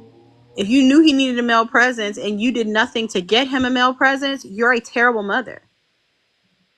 That was about your narcissism. That was about pretending that you're their dad. That was about you trying to prove that you can do it all by yourself. That was everything. Has everything to do with your pride and nothing to do with how well your son is being raised. You're not thinking about him, you're thinking about you, which is why you try to make Father's Day about you. That makes no sense. You're not a dad, you're his mom. Right. That's ego. That is. And Lala, you know scripture, you up here making some other people uncomfortable with their religion. But I'm just saying. I know. But look, the thing is, I know exactly what I'm talking about. It's Actually, prosperity. Absolutely. Yeah. Well, that, and most of those women in the comments making those kind of statements are exactly the vile women that are vile to their kids, whether they want to admit it or not. It doesn't matter whether they admit it, but what they show with their actions prove it. The bottom line is this: there is a headship. That's what I'm saying. You're not help. I can't. Hold on, Indy. I'm sorry, friend. Y'all are not as helpless as you keep trying to present yourself to be. I am sorry. I have a son, and I had a son before I had my fiance. It was just me and him for years, and I did what I had to do as a mom to make sure that he had a male figure in his life. You're not a victim. You're not helpless. I'm sorry, but you're not. It's your job to make sure he has a male role model, or you're not a good mom. And guess what? I'm gonna add to it. If you guys got the nerve and the audacity to talk about the man who this child came from, because he or she came from the man through the womb, well, guess what? You about as vile as they are, because you laid down and you opened up and you let him in. So guess what? Now you made the choice. Now hush and deal with it. That's your consequences. You laid for this child. Or children. Welcome up, Eating. Thanks for coming up, honey. The thing I admire about coaches here in America. Oh, go ahead. I'm sorry. Go ahead. How you doing, Eden? Hey, how y'all doing? You're doing okay. What you got to say? Yeah, I think what you guys are saying is beautiful, and I totally agree. But some things, as far as you have some fathers that's out here that's not in their son's life and chooses not to be. Right. And unfortunately, the mother has to take on that position. And I think that's of a lot of things that's I think that's what a lot of things that's going on. You know, it's a lot of weak men's out here today I that get was that. raised, you When know, you by say the you take on, I'm sorry, I'm just getting clarification, eating real quick. When you say take on the father position, how exactly does a woman do that? she can't, you know, she can't Okay. fulfill that role, Okay. but it's some, you know, the women that try to, Yeah. you know, that try to do the best that she can, Yeah. and it might have, you know, a male a father, well, father figure, you Yeah. know, to take on and teach. And then you have some women, you know, so it's just based off of like situations. Like you have Let me ask some you women something. that drives the man out the home. Yeah, for Don't sure. want him there, you Let me know. ask you a question, Don't want Edie. him. Hold on, let her finish, please, please, please, and then you can ask her a question. The Apollo. Go ahead, Eden. Finish Go what you're ahead. saying. Um, You're saying you yeah. have So some you women that have drive them out of the home, and then you have some. absolutely Yeah, that drive the father out the home, absolutely. Yeah. and most of the time that's what happens. Now you Mhm. have a small percentage of where the father don't want to be in the A home part or of don't it, want to be. right? Yeah, but most of the time that man do want to be there, and you know, for whatever reason the woman, you know, drives the man out the Mhm. home. And Mhm. I've seen it plenty of times. Plenty of times, right? Yeah. But Hmm. I even think to move forward with that though, eating. What I was saying was like when you don't take the initiative as a mom, when you have a young boy, when you don't take the initiative as a mother to make sure there's a male role, that's your job. Like once you like, and it's okay. Like I keep telling people like it's okay. We pick wrong sometimes. We just Yeah. pick wrong sometimes, right? A And woman, that is first on of you. all, shouldn't be choosing. Yep. Hello. That man should be Well. scooping out that woman. So Well. um but yeah, so that's where we go wrong at. It's Mhm. because it's so important as well, not for the son, but also for the daughter to have her father in her life, Yeah. because he actually plays a huge role with that daughter and with the Oh yeah. son too as Oh well. yeah. Oh yeah. Um I think like uh So I was asking, you we don't think it's had important as the mom? You should be finding him a male figure. You absolutely said I got to ask the next both I'm question. sorry. Go You ahead. right. You right. You right. You right, friend. You right, friend. You right, friend. Go ahead. Ask your question.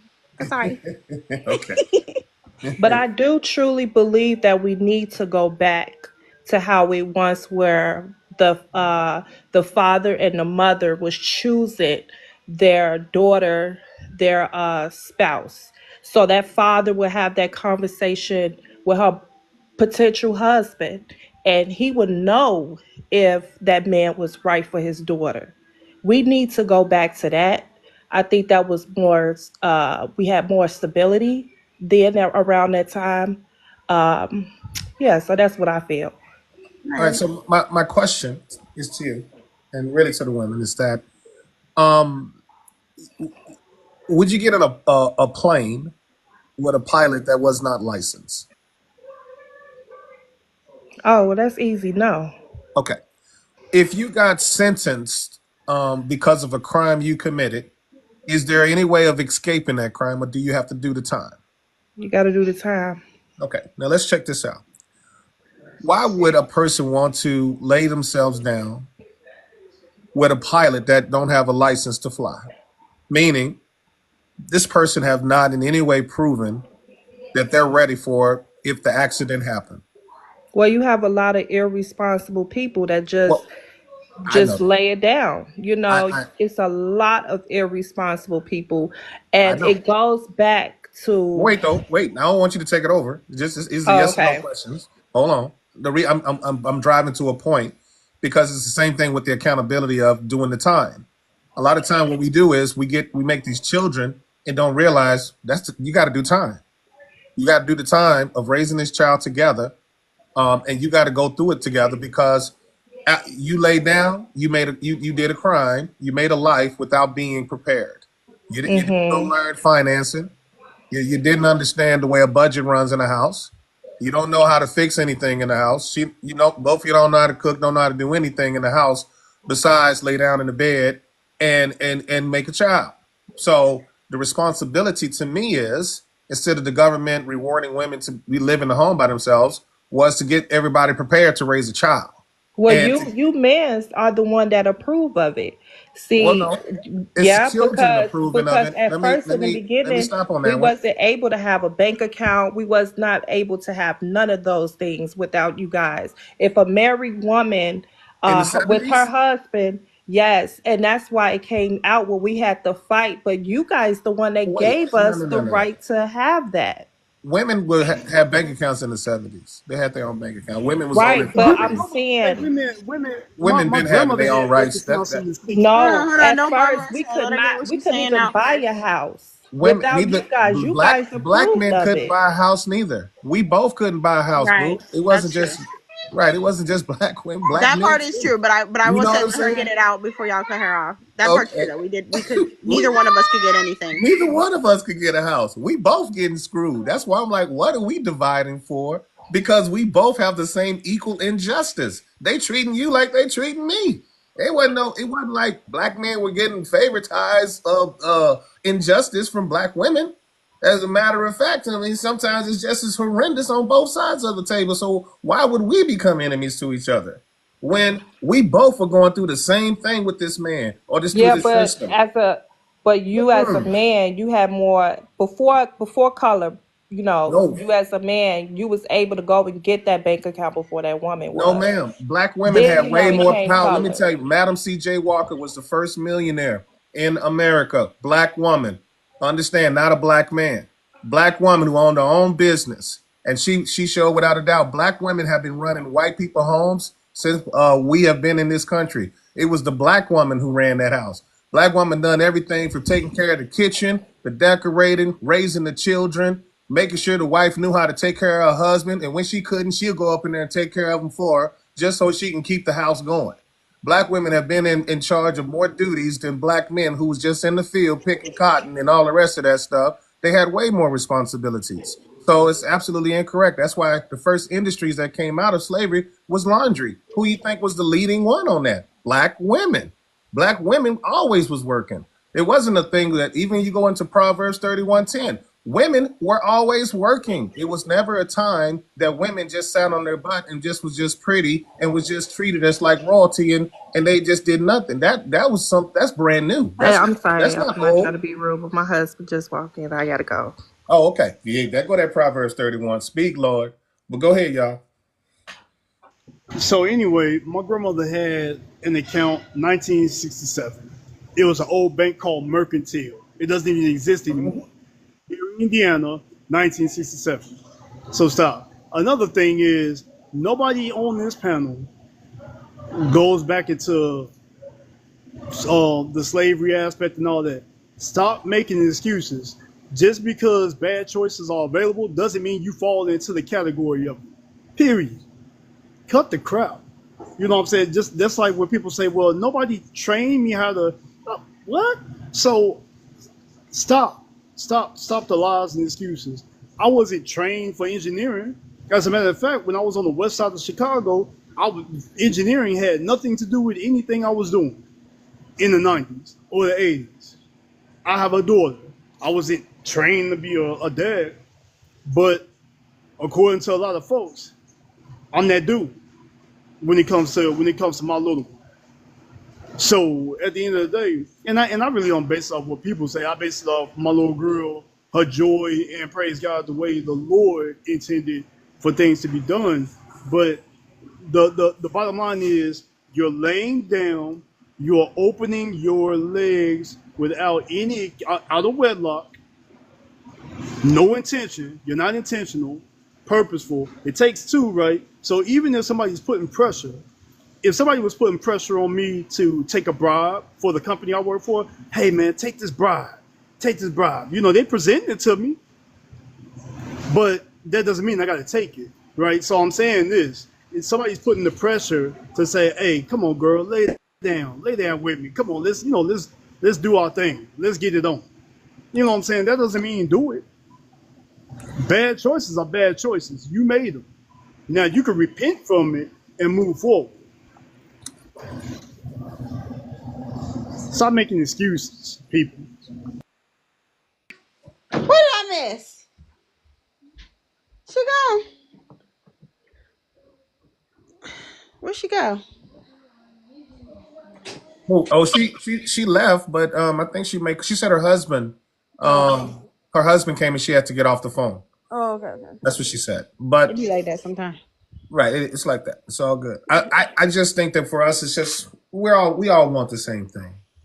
For black people to enterprise and for families to come back together.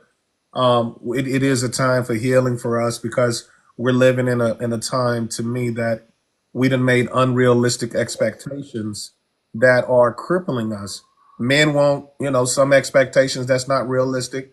Women want some expectations that's not realistic. There's responsibility on both sides of the fence. And so until we can come to the table and admit that we both take responsibility for our actions and we do need to act grown up and start bickering between each other, then none of this is going to suffice because we're able to, like I say, provide for ourselves. Everybody's in their corner, like I got what I need, so I don't need nobody else. And so that's really a sad thing about our culture, but we're going to start losing our population if we continue down this path. In a while, there's going to be no more black children being born to the fact that we're not trying to come together anymore. That's a fact. But you know what? I got one thing to add to that. And I said this on Lala's Live before. If here's the thing, and Lala, I've said this on your live before, on you live that you had before. I don't agree with all of us coming together. I agree with those who are of godly character, those who are, looking at a moral living, because immorality cannot cohabitate with those who are moral, right? And God and on the path to what is right. I don't see nothing good from all of us coming together. I don't see it. In the Bible, it says something about the weed and the chaff when they grew in the garden. And what did God say about the weeds and the chaff? So you have the wheat and the tare. Mm-hmm. And he said, in the wheat and the tare, you have the tare that come up with the wheat. But he said, what? Let the wheat mature before you separate the tare from the wheat. Now, I'm glad you asked that question because it actually supports what my premise was. And then here's another thing. Christ Jesus came to separate the sheep from the goats. The goats do not belong to him. That is the story of the wheat and the tare. The sheep do belong to him. Therefore, the sheep are my brethren, and the goats are not. Right, and I respect the premise, but at the same time, he said that for those who follow the Spirit of God, Romans 8:14, are all children of God. Now, we must understand that it doesn't mean that it comes with certain behaviors. What it does come with is following the law of God. And following the law of God doesn't always mean to make people happy, because when you're a parent, you're going to do things with your children to structure them that they're not going to like. Same as a husband to a wife. He's going to put things in position that she may not like. So it does come into a position of people following a principle that is set by laws that we're saying what Christianity really is. Because if not, then we play into this good versus bad thing, which is, to me, is kind of one of those things you're playing with the devil with that, because Job in his life, everything was taken, but it's God who allowed the devil to come and take it. But his faith was that he was still going to love God no matter what he took away from him. So any other person would have took the same position as the family, which was cursing out God for this tremendous atrocities have happened with leopard skin and everything. But it was still his love for God that saved his soul at the end. So my question to you is, can you really remove yourself from things that's going to be, your test with God, and really separate the fact that it's not people that you're dealing with, but forces that are beyond them, that God may be testing you with to really decide on who's really good or bad. You see what I mean? All right, so here's where I'm going with that. I'm glad you made that point. I'm glad you made that statement. John chapter 8, Christ Jesus is telling those who are, people that God created by him, all things were made through Christ Jesus, and without Christ Jesus, nothing was made. So what did he say to them? If you were mine, you would not be trying to I'm using TikTok purposes, unalive me. I He know. said, but since you are not mine, You you seeds of seek to Satan. unalive me because Mhm. you do the work of your father. Right. And your father was a unaliver from the very beginning and a liar. John chapter 8. Let's go into the sheep and the goats. Well, who is he talking to though? Matthew. You got to He's acknowledge that. so I'm giving it context. Okay, He's okay. talk- Just he's got to talking- make sure you say that is Yeah. though, because it wasn't about Absolutely, good and bad but- people. But But being that, okay, go ahead. yeah. And I gave context. I give context for sure because we have to exegete the text. Right. So in that aspect, right, we go into another thing. There is a separation, right? Because Hold the on, word of really God quick, really says, quick. I just want to say something. Okay. Kev, this time it's not my fault. Okay, go ahead, keep going, John. the word. It's usually my fault not we your start fault. talking about Jesus. I just want everybody to know it was not my fault this time. Well, Oh, the okay. word, So we the went there. word, Let me the stop word though. Let clearly me stop. says, Go ahead, brother. yeah. Put that song. I'm gonna leave it here, but the word Oh no, clearly y'all can says, talk about it. I just wanted to be clear that we're not blaming me this time. But go ahead. well, the I'm word still clearly blaming says, you in the presence. I'm blaming you. Birds of a feather flock together. Amen. That's right. So the- Go ahead on, brother. Speak on. and the man. word clearly says that bad company ruins good morals, right? And equally yoked. Now these are all in context, right? In context. Now it doesn't say that we don't love because we're supposed to love on even our enemies. Absolutely correct. Now, You know I'm gonna go there. but with You know I'm that gonna being say said, that. no. Uh-huh. Yeah, and I love it because here's the thing: love doesn't say pander and accept and thou shalt be nice, because even the one that God allowed to step in my path and lead me, he was very firm, and I was glad that he was. I was 17, thought I had all the answers, right? But because of Christ Jesus allowing him to come into the fold, that is where it came from.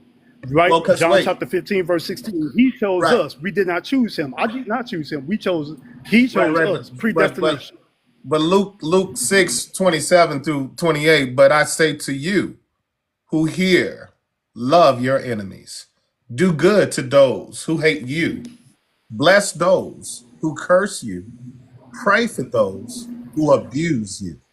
So I that's why I would say with that statement to say if we are separated, then that means we're not in cahoots with those people that we supposed to be doing that all to. Am I right or wrong? Well, You know I what? would say you're wrong in that way, brother. And Why? and the only reason I apologize, I'm gonna be done. But I'm gonna say so I agree. Give the gospel, spread the word, talk in fellowship with the brethren, because God's word, sola scriptura, talks about fellowship. He commands it, right? He commands fellowship between the brethren, not the world, because the world is an enmity with him, right? Oh yeah, not So the all I'm world. saying is, yes, No, the people, Yeah, the yeah. people that I just named are sometimes in your family. It's not necessarily people that are of different races or anything. A lot of people that you hate are the ones that's real close to you. The ones that your enemies, because your enemy got to know you. You can't have an enemy that don't know you. I mean, because they don't even know you. It's everybody that's close to you that do the most heinous things than it is the stranger. It's the stranger that do the most kindness because they don't know you. Now, if people are just hating you just out of prejudice and racism, you still ain't even bothered with them to even deal with them. But the people that he's talking about right here, if you think about it, it's those that's right up under you, right next to you, breathing your air, that you share those type of existence with, you know? And you do have to pray for them. You do have to love them. You do have to show that unconditional love, because for them, they can't understand, how could you be so blessed? How could you be so grateful? How could you be so understanding when all these things that's going on in life is affecting you the same as me? And we all have a different look on how things affect us. Some of us think we're being tested by God. So from that paradigm shift itself, I deal with things quite differently than somebody who blames society for putting them through things. You see, who's the enemy at that time is the question of where you put your spirituality at. That's all I'm saying. I say the moral of the story is run and come to Christ. Amen. Amen. So let's go come to Christ immediately. Immediately. Get here. He loves you. And to that brother, I say, man, look, I love you, brother. See another brother of the cloth of the wisdom. He knows that I love him, and he knows that I just want to share that love to everybody here who was, of course, in the spirit. It's a great time talking about Oh, bro, nothing but love and respect. Nothing but love and respect. Absolutely. It's refreshing. It's fantastic to know that somebody is reading the word and application, right? So yeah, absolutely. I hear Absolutely. you loud and clear. We here. We here. Just like you. I Boy, love you, man. live. You came back up here to make trouble. No, Oh, yeah, I was that's good. checking. I was checking something the Kev told me to check, but I didn't do nothing other than his daggone video asking the damn question. Yeah, that was what he was talking about. The I question already was made my point. Look, I already made my point about that shit. I have nothing else to say about that. I told y'all right why they do that stupid shit, because they stupid. That's all. Because they don't care that they booty cheeks cold. That's why. And I care. No, they just want a reason to blame somebody for that bullshit. See, here's the thing. Women that think they pretty, they really actually ugly. Yeah. I mean, Dang, let me take my profile picture down right now. You got it. Aesthetically, they may be pleasing, but once you get past the goddamn three layers of fucking makeup, then they're ugly as shit. Yeah. So you what, the inside will make you real ugly, won't it? Look, man, I'm gonna tell it to you like this. Me and my boys used to go hang out when I used to hang out, and there were ladies that used to be. They were like, "Yo, I'm gonna try to get with her tonight." Yada yada yada. And as soon as she, as they say, quote unquote, shot her shot, she was instantly X'd off the potential list. It didn't matter whether or not I tell people, don't get trapped by, like BBD said, don't get trapped by a big booty and a smile and a soft voice. I added that one. Don't get trapped by the fake femininity. I always tell women, and I'm gonna tell the guys this too. A chameleon can only hold its color but for so long. And it will reveal who it truly is. See, that's the problem. That's why we get so caught up in the fucked up relationships nowadays. Because we move so goddamn fast that we don't even give a person a chance to show us who they truly are. Because 9 times out of 10, when you meet somebody, you meet their representative. Absolutely. Not who they are. That's why you need to take your daggone time. It's not like back in the day where you can watch a woman. I keep telling people, the best way to actually get to know somebody is watch them while they don't think you are. They'll tell you everything that they'll never tell you face to face. That's scary, Warlock. Somebody watching me while I don't know they watching me. I don't like that. I'm calling the police. I knew somebody. I knew somebody was gonna take it to that stalking shit. I'm knew calling the somebody cops. was. You know they're gonna take it to that, man. You know they're gonna take it to that. There's no way. I just play it like Look, I'm gonna tell it to you like this. Fellas, if that's what the fuck you gotta do to make sure you get with the right one, do it.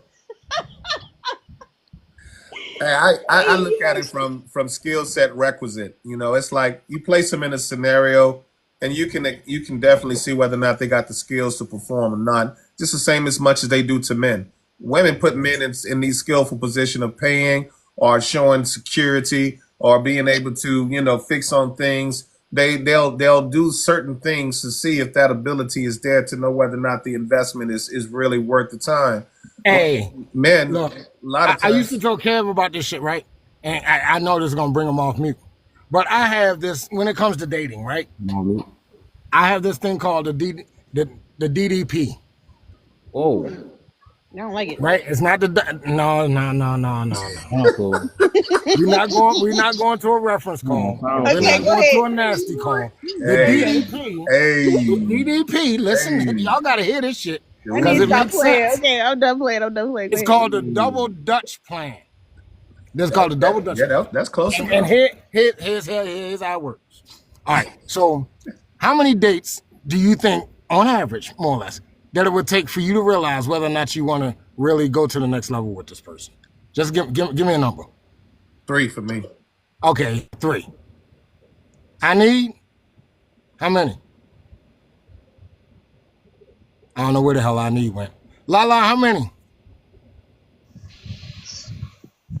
Oh, y'all don't want to participate now, so don't come off mute when I'm fucking talking. All right, so we'll go. Sorry, I We'll walked go with away. What was the question? how many dates would it take for you to realize whether or not you really want to move further with this dude? 3. Okay, so we'll say 3. I say Okay, 0. so hold on. Who said 0? Kev?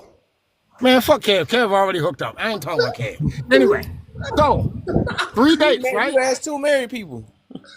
Indeed. So for these 3 dates, when I call it the double dating plan, right? The Dutch dating plan.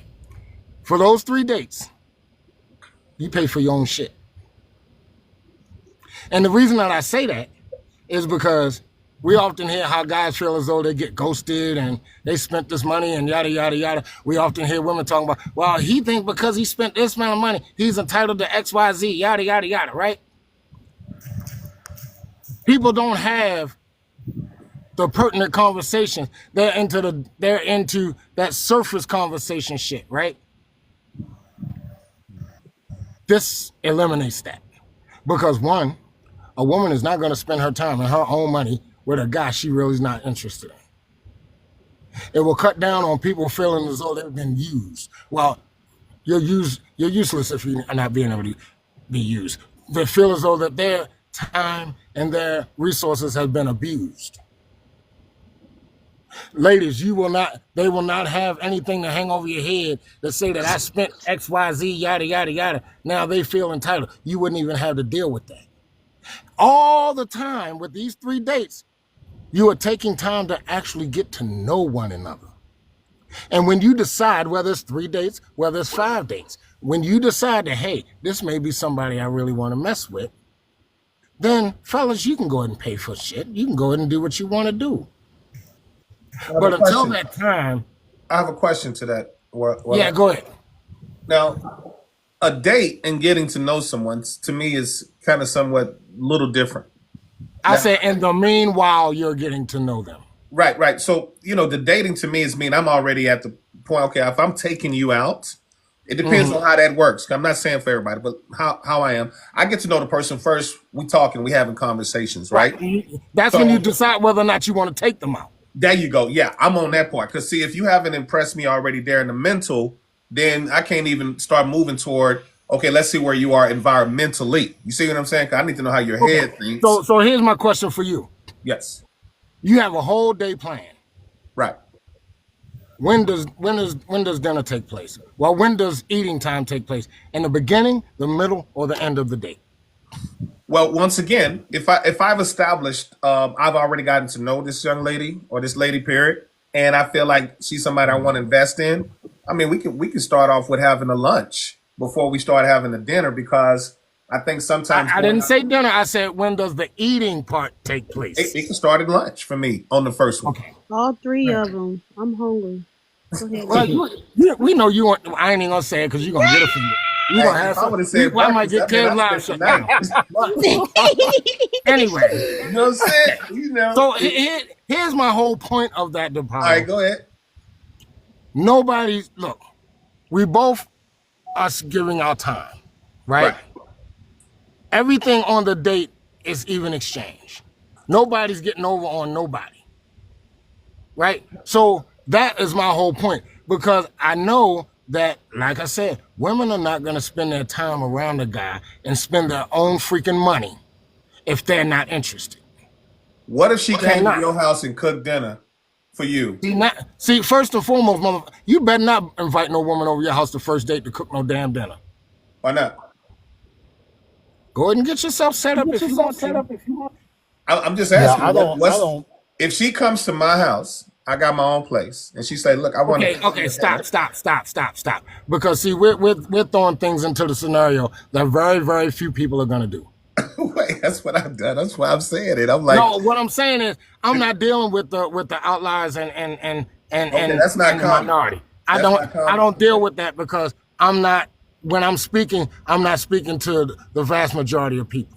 Okay, I can accept that. I'll accept that. Outliers and things when I'm speaking. I'll accept that. But I'm not talking about those. Okay, all right. Your premise is nice, and I like what you're saying. It's a lot of substance to it.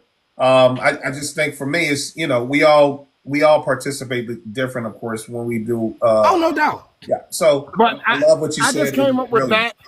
Yeah. I came up with that because I got tired of hearing guys talking about, yo, I went out and spent all this damn money, and this motherfucking heifer didn't even call me back. As a matter of fact, when I called that motherfucker, the number that's $2.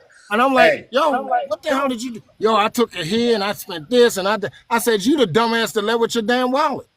Well, he did leave with his wallet. That's why he's upset, because if he would have just did it because he wanted to spend time with her, it wouldn't have cost him a dime besides having a great time.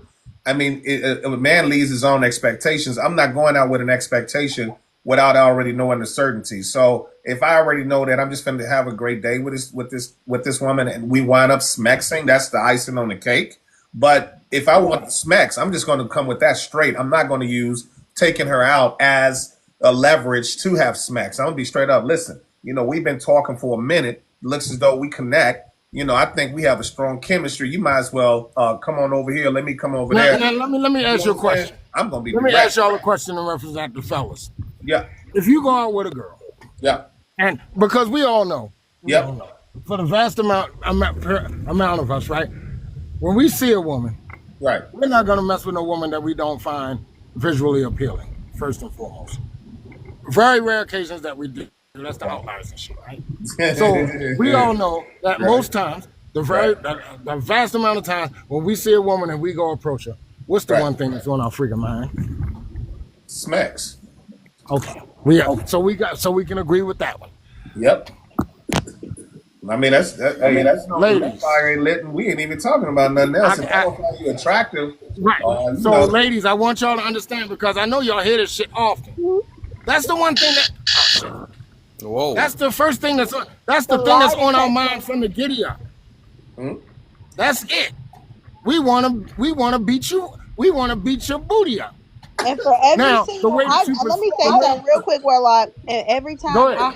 I hope y'all get pregnant every time. That's what I hope. I hope y'all go out on the first date and get pregnant, since y'all want to do that. So we didn't say that. We there did you not say go. that. We did not say that. Well, We did not say that. Lala. Hold on. What do you know what, talking about? Lala? Who get So pregnant? just to, Hope the girl get pregnant. If y'all sleeping with people on the first day, I hope she We get did not say pregnant. that. Okay, I tell you what. Hold on, Lala. You said you hope who get pregnant, man. You said you hope who get pregnant. Hey, y'all better be aware though, Oh, the man. woman I got ops on the outside of this. They gonna try to remix everything in here. So remember, y'all You know what, target because y'all I in wish my y'all had a live right default. now. Y'all learn. Your word better be right. Because You that better one say it know right. what? one I'm gonna tell girl, it to you like this. I don't know if she a man or a girl. I wish women had a default. I hope y'all I don't get really pregnant. give a shit. But I Why wish we gotta women get had pregnant? a Ain't no default. man. Wait, we did not The say kitty we cat, want to right? have smacks. We didn't say we're gonna have smacks on the first. He said when we see a woman, what's the first thing we're thinking about? Now, you can't say women don't have the same thoughts if they find a dude attractive, or they're looking at the Hold- great, or they're looking at the great I'm sweatpants. Hold not on, gonna and speak to hold that. on, I'm hold not on. gonna. Okay, I you got know what this, the my great guy. sweatpants I got is. this. I don't Lala. have to say that. Lala. Look, see, that's why she Lala. laughing, because she know what the great sweatpants Hold mean. on, No, DePaulo. I'm I laughing got at it. I got Warlock this, because I my know he dude. about to yell at me. Lala. No, I'm not about to Yes. yell at you, baby. You know I'm loud any damn way. Look, the But great anyway, did you say sweatpants. that you hope men would get pregnant? No, I say y'all, meaning y'all the couple. If y'all having intercourse on the first day, I hope y'all. I swear, I think y'all getting pregnant Hold on, together. you want That's how I both of us feel. to get pregnant? Yup. No. Okay, so No. since we know that is I not hope somebody get physiologically pregnant, and I hope, just possible, so everybody who listen, and I hope if you cheat and you get caught. Ah! Yeah, you know what, why- Lala? hey, All right, we're gonna go opposite. We Hey, gonna I do got this. a theory. I got a We're theory gonna do about this. that. I have a theory Since you about said that. that, All right, hold what's your on theory? 1 second, Life. What's your Since theory? you said that, I'm gonna tell it to you like this. I really honestly wish that women had a default on that kitty cat. If you go out with a dude and you bang his ass out on the first date, I wish your shit would fall out for 6 months. Now, what the hell? I will hope you are I got a that theory shit about that in a to deal clear with plastic bag traditionalism for too. 6 months. Dealing What with you the say, Life? traditionalism. I Let's say I got a let theory. Life. What's his name? Let's let Life Life. speak on this thing. He got So what you say, Life? Yeah, Go I ahead, got a Life. theory, right? About the Right. traditionalism, right? So Right. I often ask women, I say, hey, how do you view a traditional man? What was one of the key pillars that you would associate with a traditional man? Because I can tell you from a traditional woman, I would say she cleans and she cooks. That's traditional, right? Yeah. From a traditional man, what would you say is one of the key components of being a traditional man? There's three: pastor, provider, protector. That's Okay. it. So monogamy is nowhere near and none of that.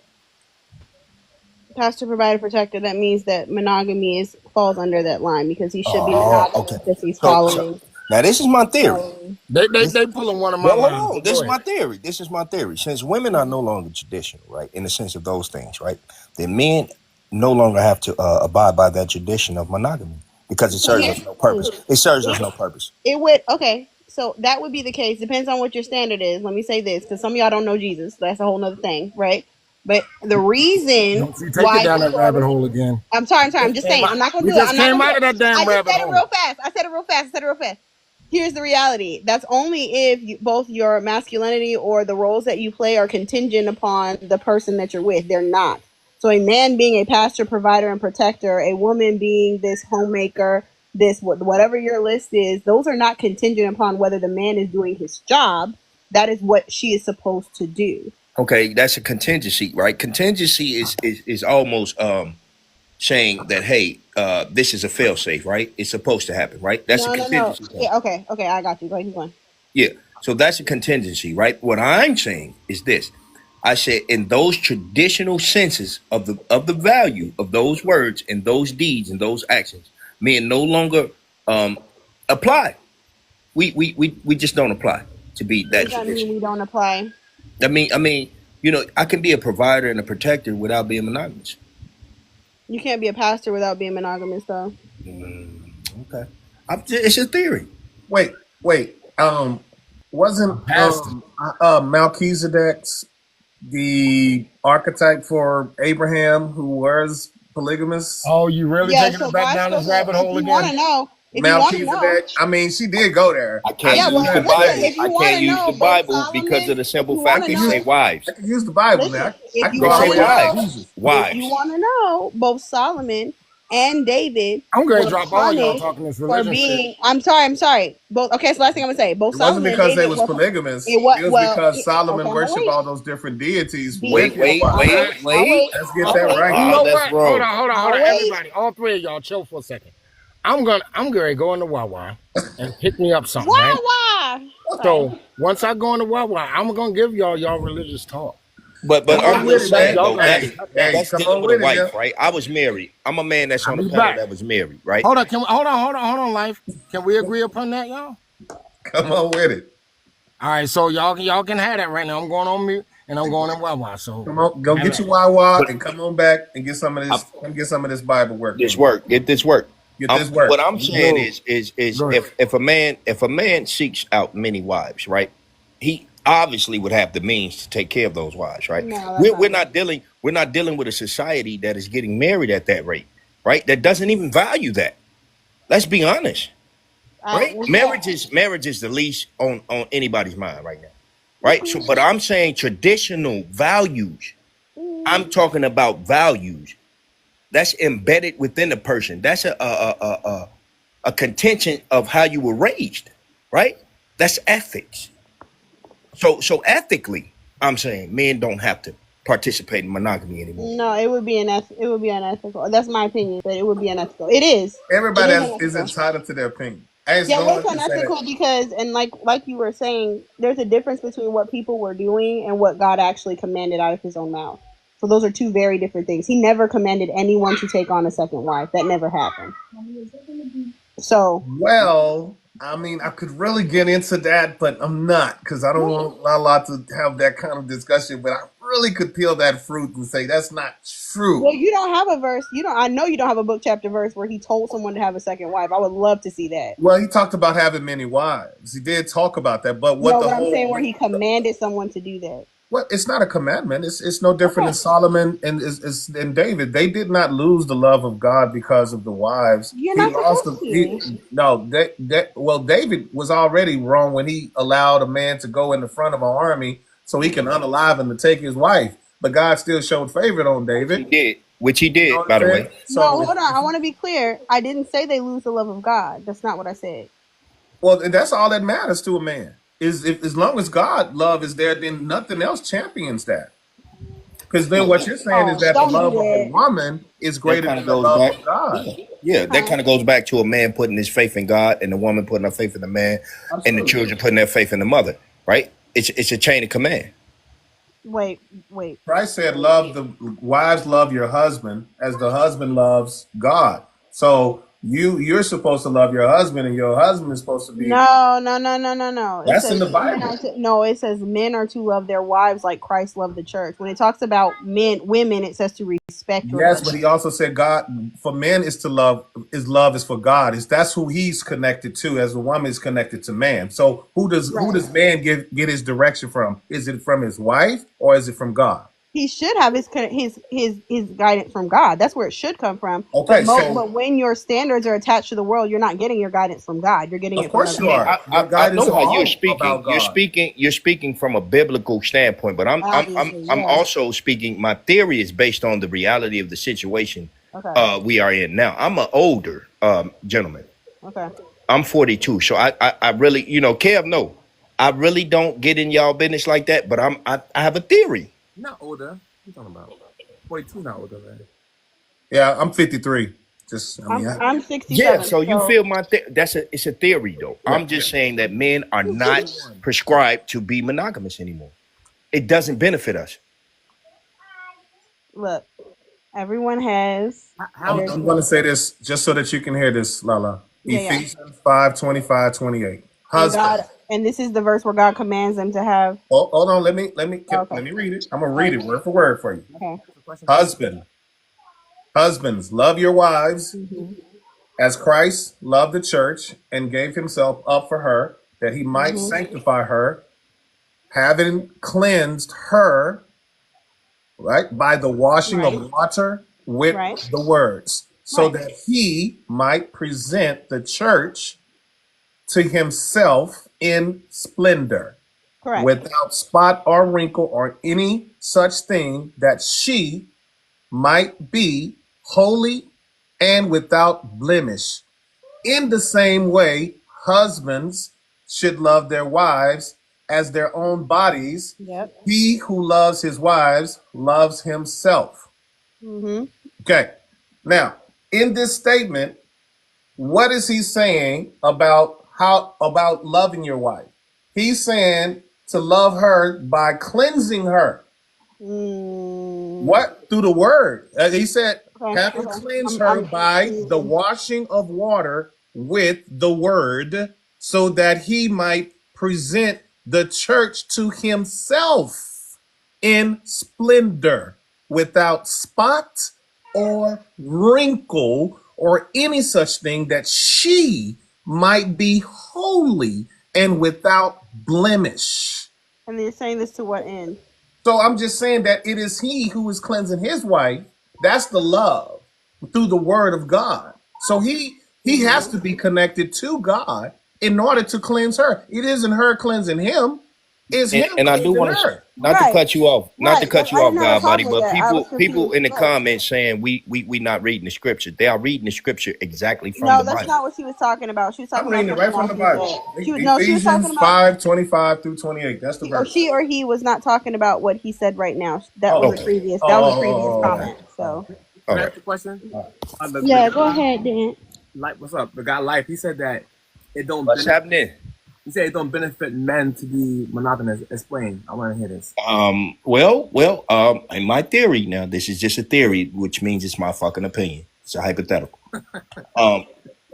In my opinion, younger men are not seeking out wives and younger women are not seeking out husbands because they see that it serves no purpose. Women are seeking independence, as they call it. Or what I say is they just want to work and get money, which they've always been working and getting money if we go back in history. But at this point in time, they are saying, hey, this is a power thing with us.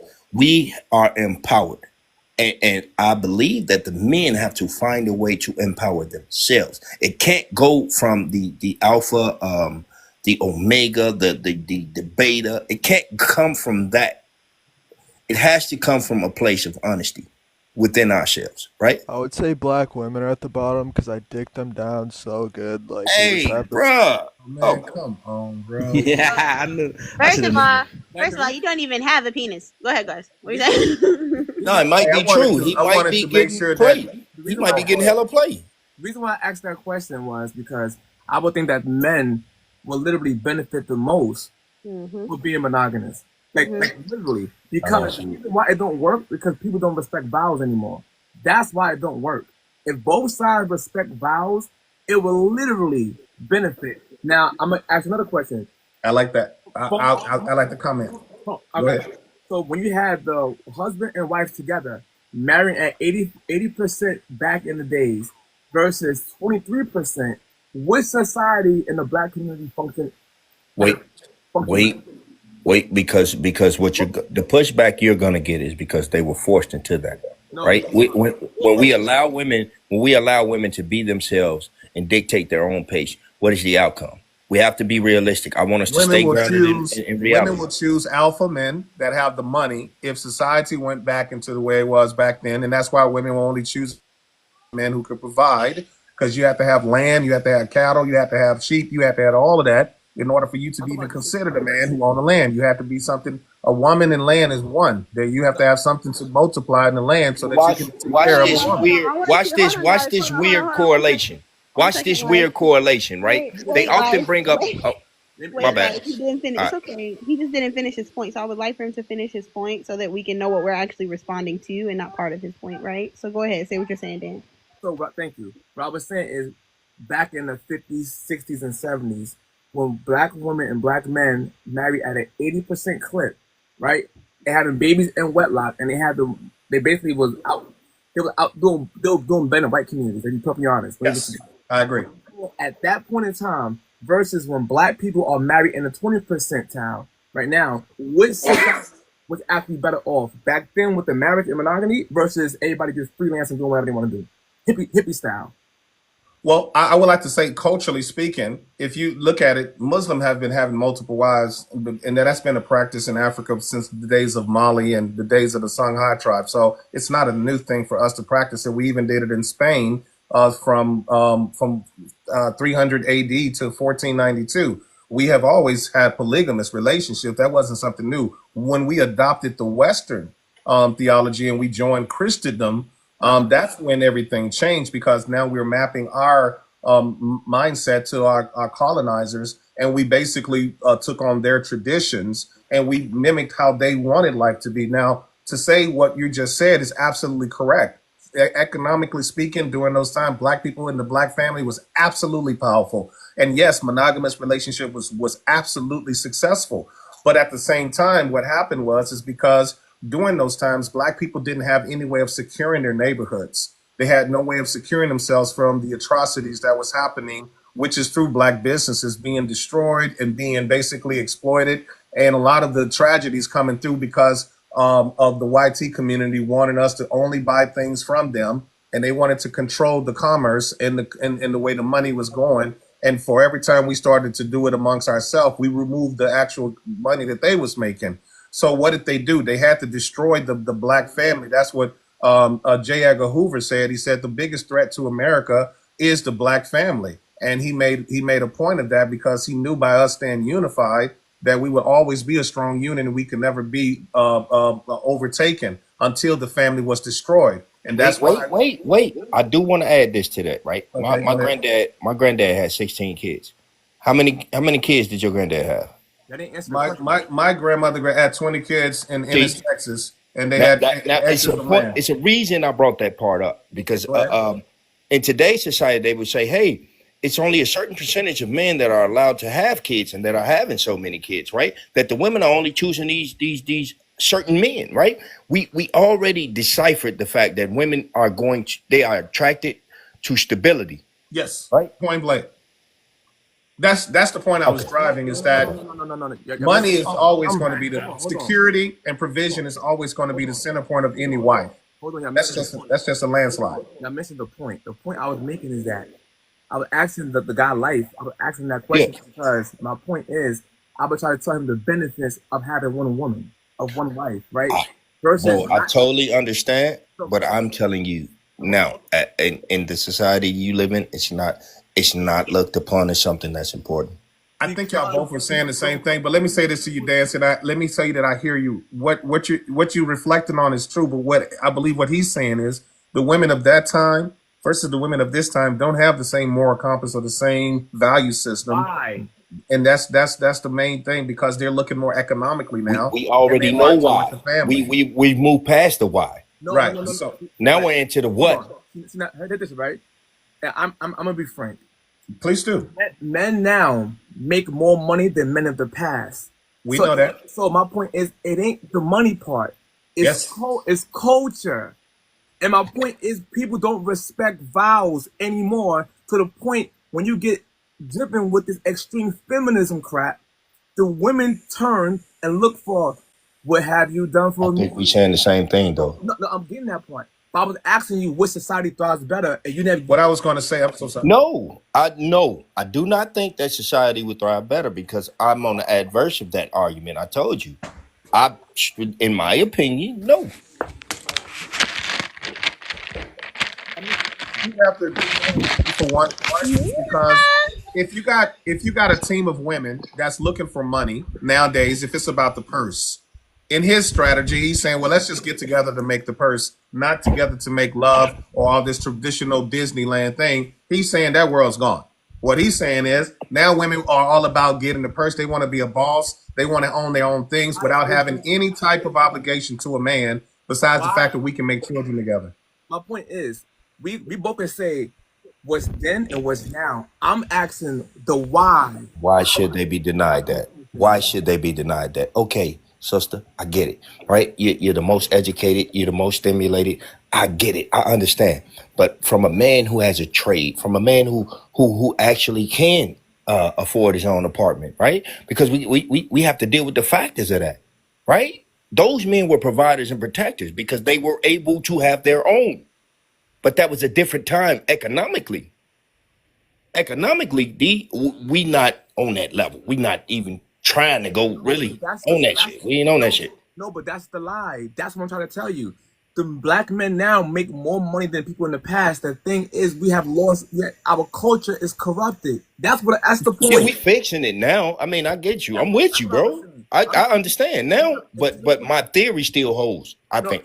I get that. But in 2025, we have the most black millionaires this country have ever seen, right? But yet we are literally so far removed from having a nuclear family. We are so far removed from that, and I'm asking, why is that the case?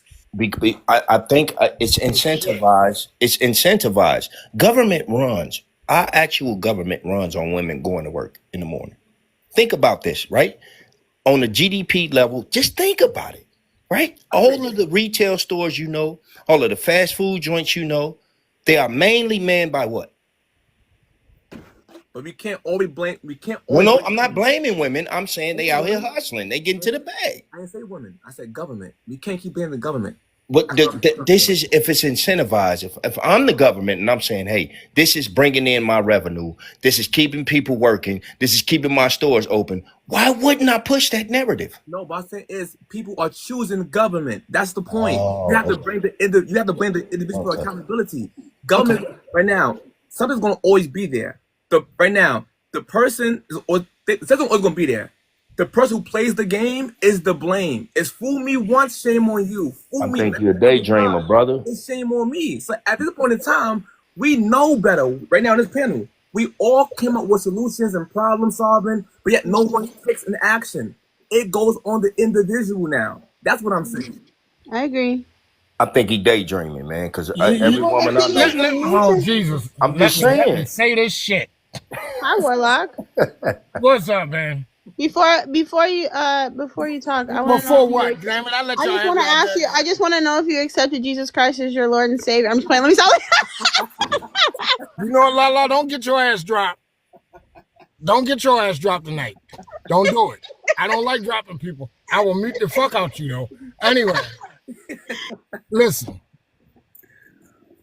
I say this damn near every live, man. We talk a good game. Everything sounds awesome. We can strategize this, that, and the other. We can put shit together. We can put words together and hypotheticals together and a wish, a woulda, shoulda, coulda together verbally and communication.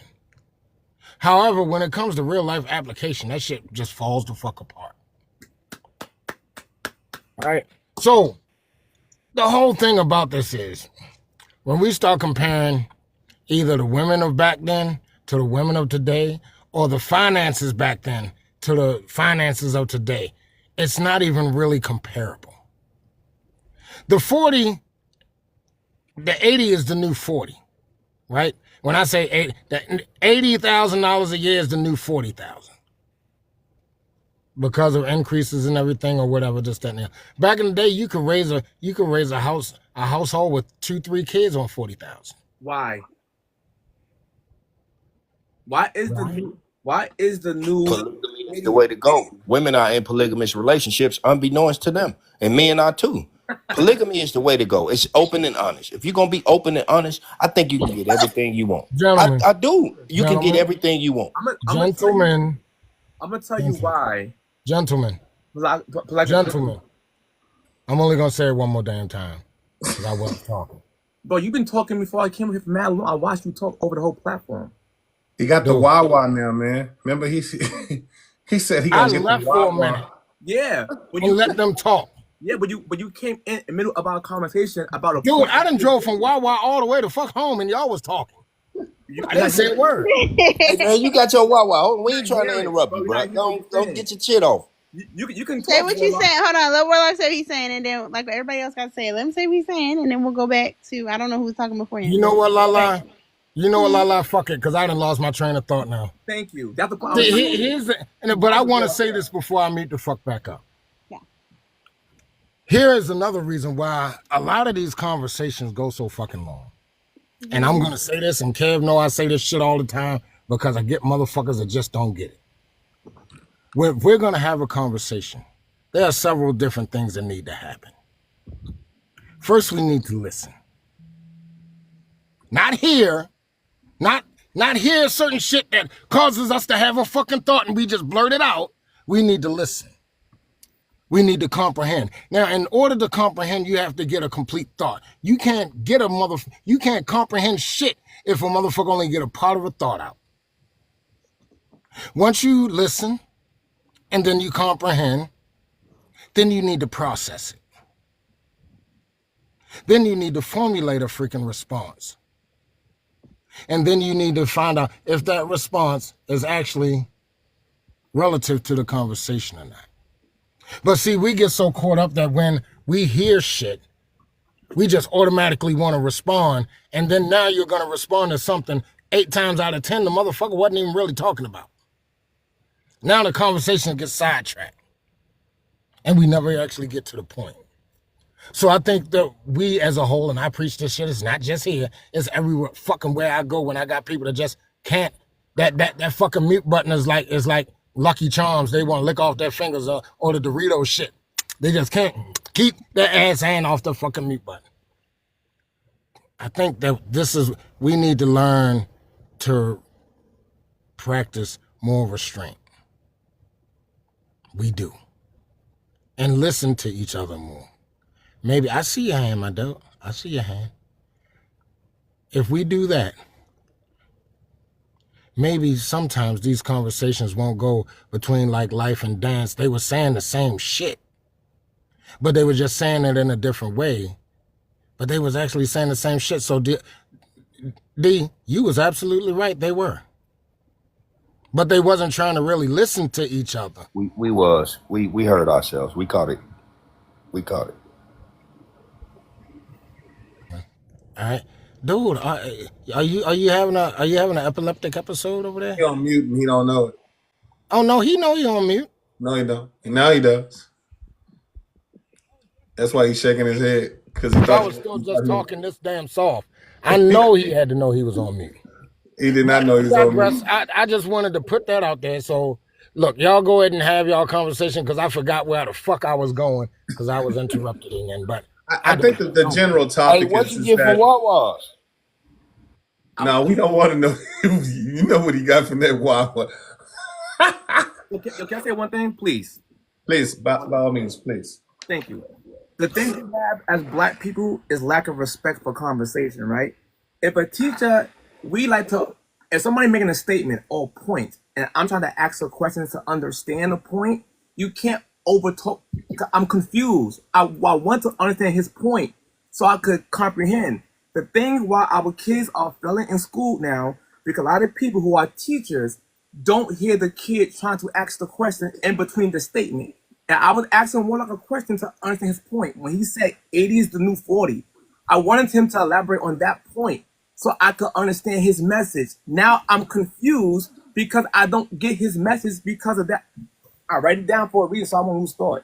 That's why I was trying to get more like attention and say, hold on, sir, I'm confused. Dance. Explain that point. And then you could I get you, Dance. You have not been on platforms with me. I am long-winded as fuck for a reason. Because every point that I make, I explains my point. When I said the 80 is the new 40, I was about to explain exactly what I meant, but then you interrupted me and I'm like, okay, there was something that was supposed to follow that and I don't remember what the fuck it was now, so I'm just gonna leave it as is. Now you're still fucked up with the 80 is the new 40. Now explain it now. Now explain it to me. Oh, now you want me to explain it to you. I want to learn. I'll explain it. So really I'm I'm just kidding. I don't know what he's going to say. I don't know what he's I don't know. Go ahead. Okay. Basically, we're talking about income, of course, right? You know that's what I was talking about from the get-go. Yes. Whereas though there were certain things that we could accomplish with $40,000 back in the day, now because of the rise and all of that stupid shit, it's now going to take at least 80. Like that's why I said that 80 is the new 40. Because of the way that things have progressed, because of the way that we spend our fucking money, I personally still say that you can raise a family of 2 on 50, 55. But it's so, you raising your hand, what? All right. Do you know why the 80 is a new 40? Do you know what's the major contributor to make it that way? Do you know what caused it? You got your question. Let me finish what I was saying. Maybe this will answer your question. Where did I leave off? Fuck, anybody know? At the same point, see? No. Right. Oh, no, I was saying, I believe that you can raise a family of 2 off of 50. Yeah. Mm-hmm. I raised a family of 4 off of fucking 50. But the problem is that we are consumers. We are not, that's all the fuck that we are. And the whole thing is we're so busy trying to impress other people, living outside of our means. Whenever I worked, I only worked, everything in my life has been based off of a 32-hour work week. Because I know me, I knew me. I wake up one day and say, fuck it, I don't feel like it. There go my 40-hour work week right down the drain. But to answer your question, why is it that way now?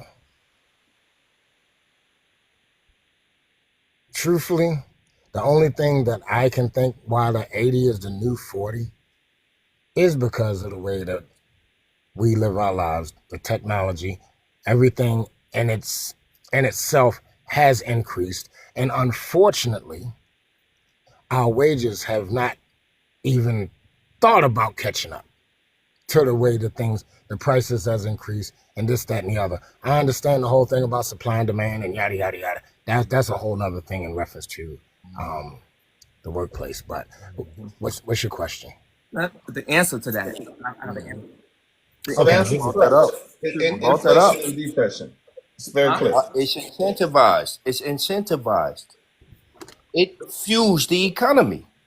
I don't think you understand yet. It fuels the economy for it to work this way. Hold on, Life. Let him give his answer to that, and then we can come to you, my dude. I'm not going to talk We're saying now all the component of it. But the people saying inflation, that's also true. These are components of it.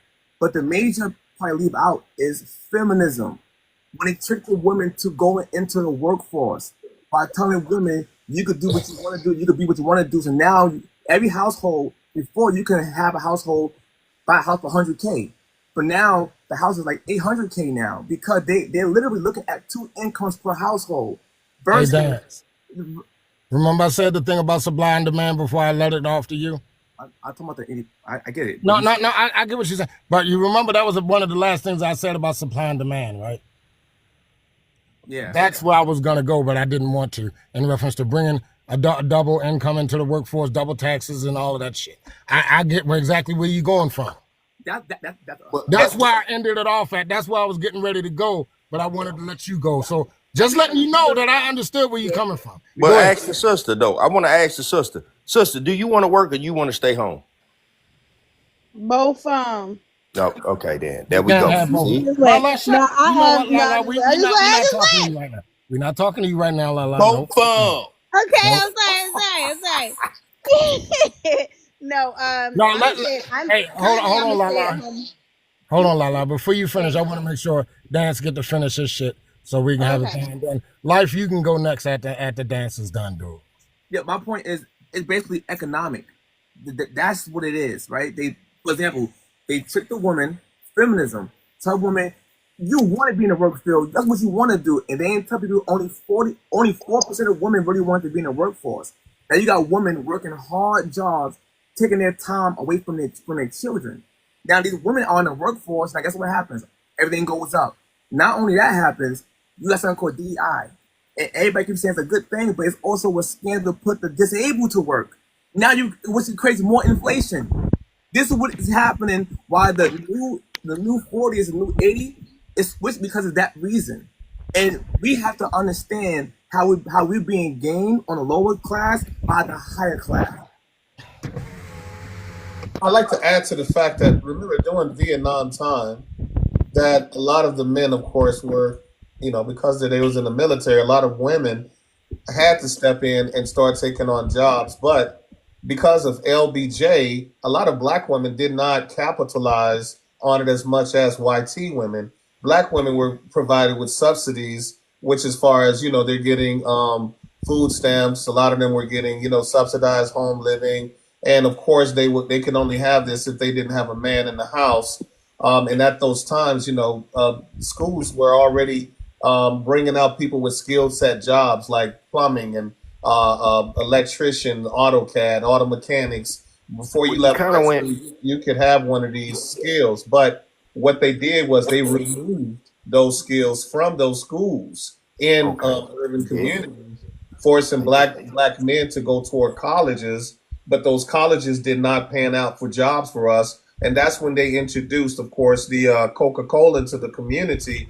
And at that time, a lot of men were, of course, now being forced to sell something, putting them in jail, which now, once again, is pushing black women to have to work now because now they got to take care of those children. So it in one sense, I can understand why in the inflation and de-inflation happened or depression happens because of the fact that we make a lot of money. That's when you want to put in inflation to slow down the money, and you want to put a depression when everybody's not making a lot of money. So it wasn't just a cut and dry on them just saying we want to raise the cost of living up. It was all those scenarios put in place that was happening, especially in our communities, that really forced a lot of black women to have to take on the single parent situation.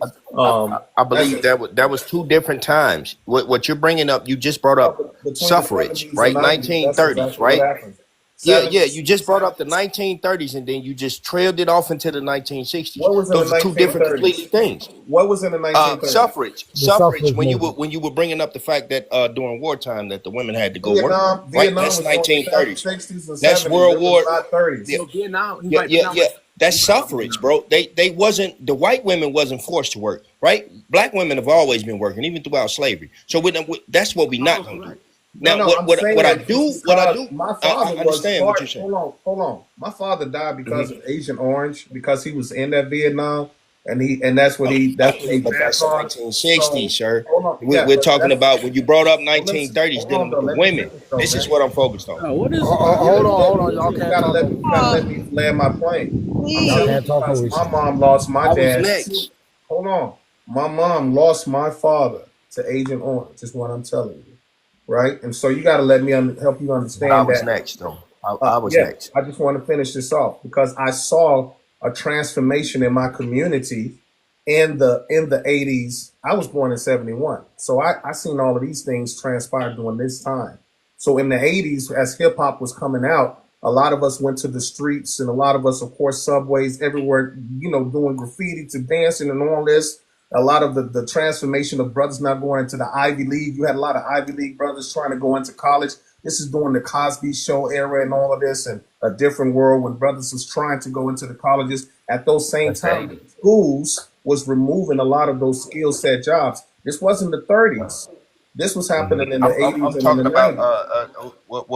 what we were discussing was the fact of women being associated with the economy, right, and incentivized to work, right. And when you brought up, you said it. You say, hey, these women were giving government programs and so forth and so on. But first, they had to work. They had to work because of the war. When you brought up what war? What The war were you Vietnam talking War. about?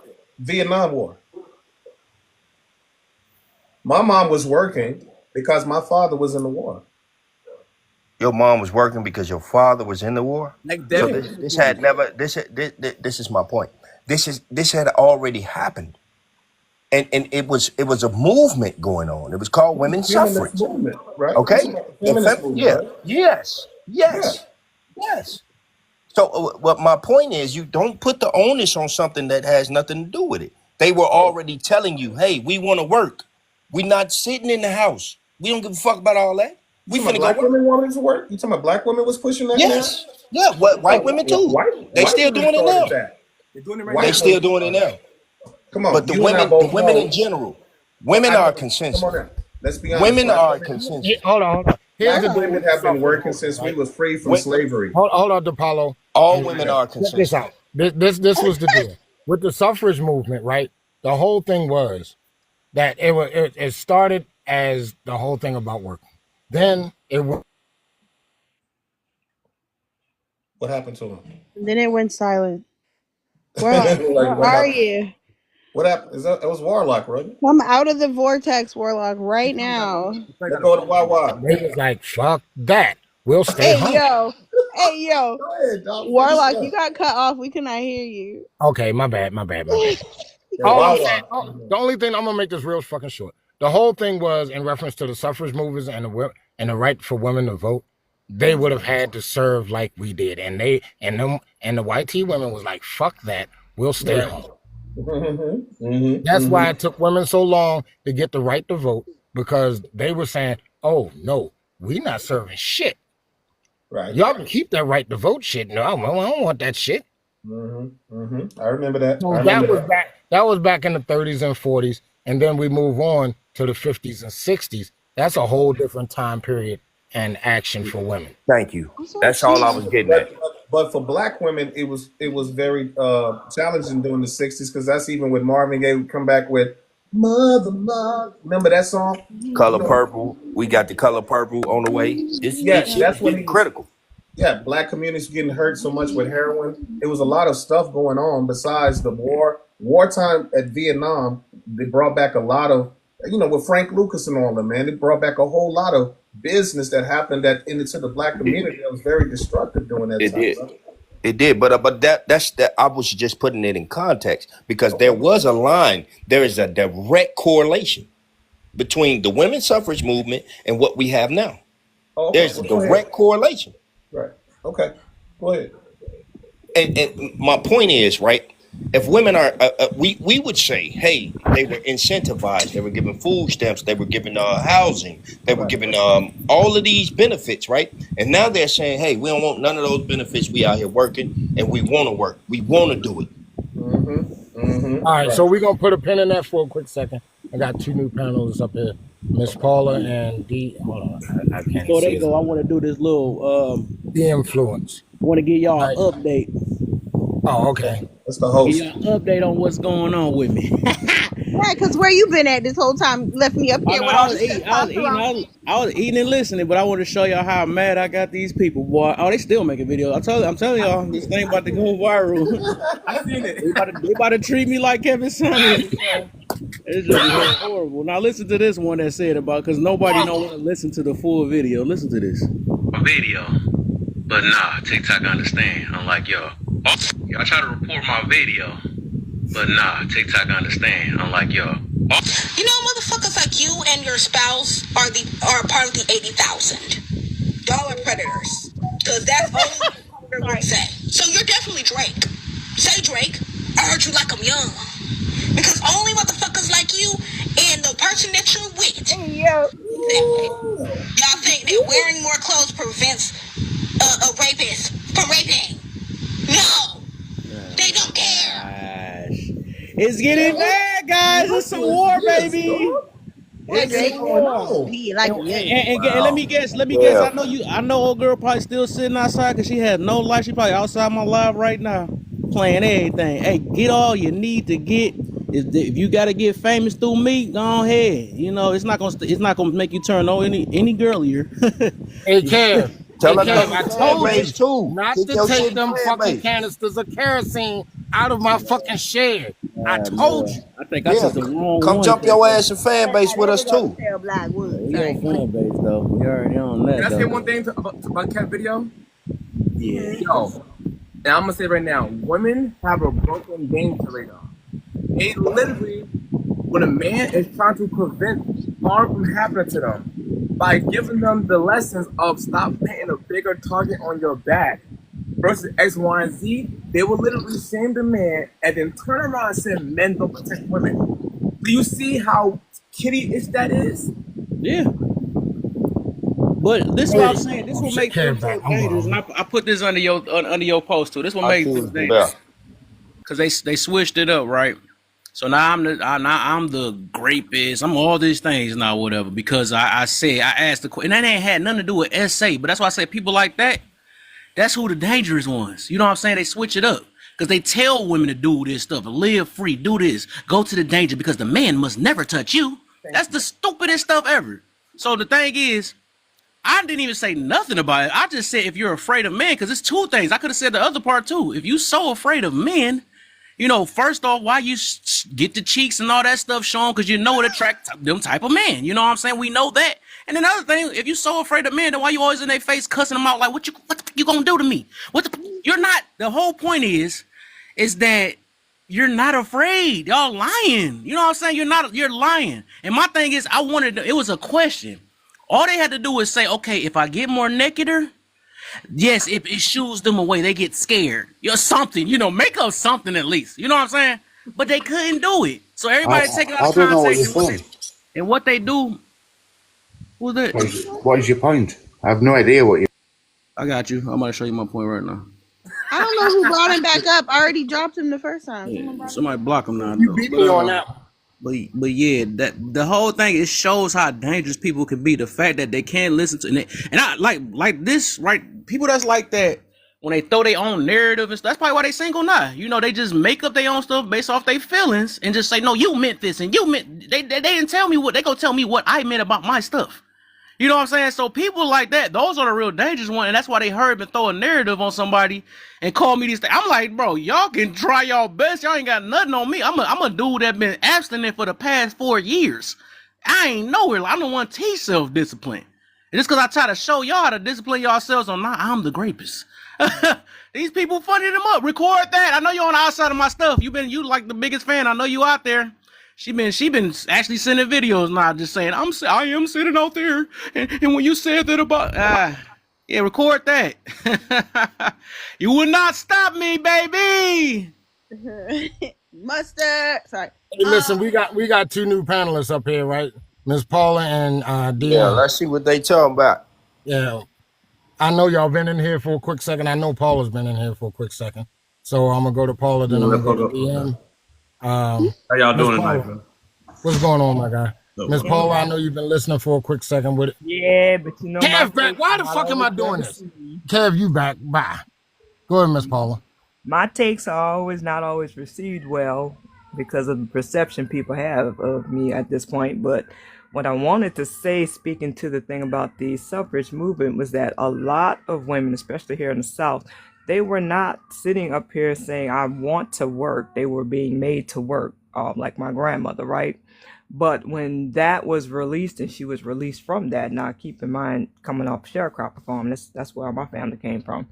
It became more of a civil rights issue in that it was Black women trying to position their families into certain areas or certain economic status and wanting to do work that was outside of not just home, because really they didn't mind being at home.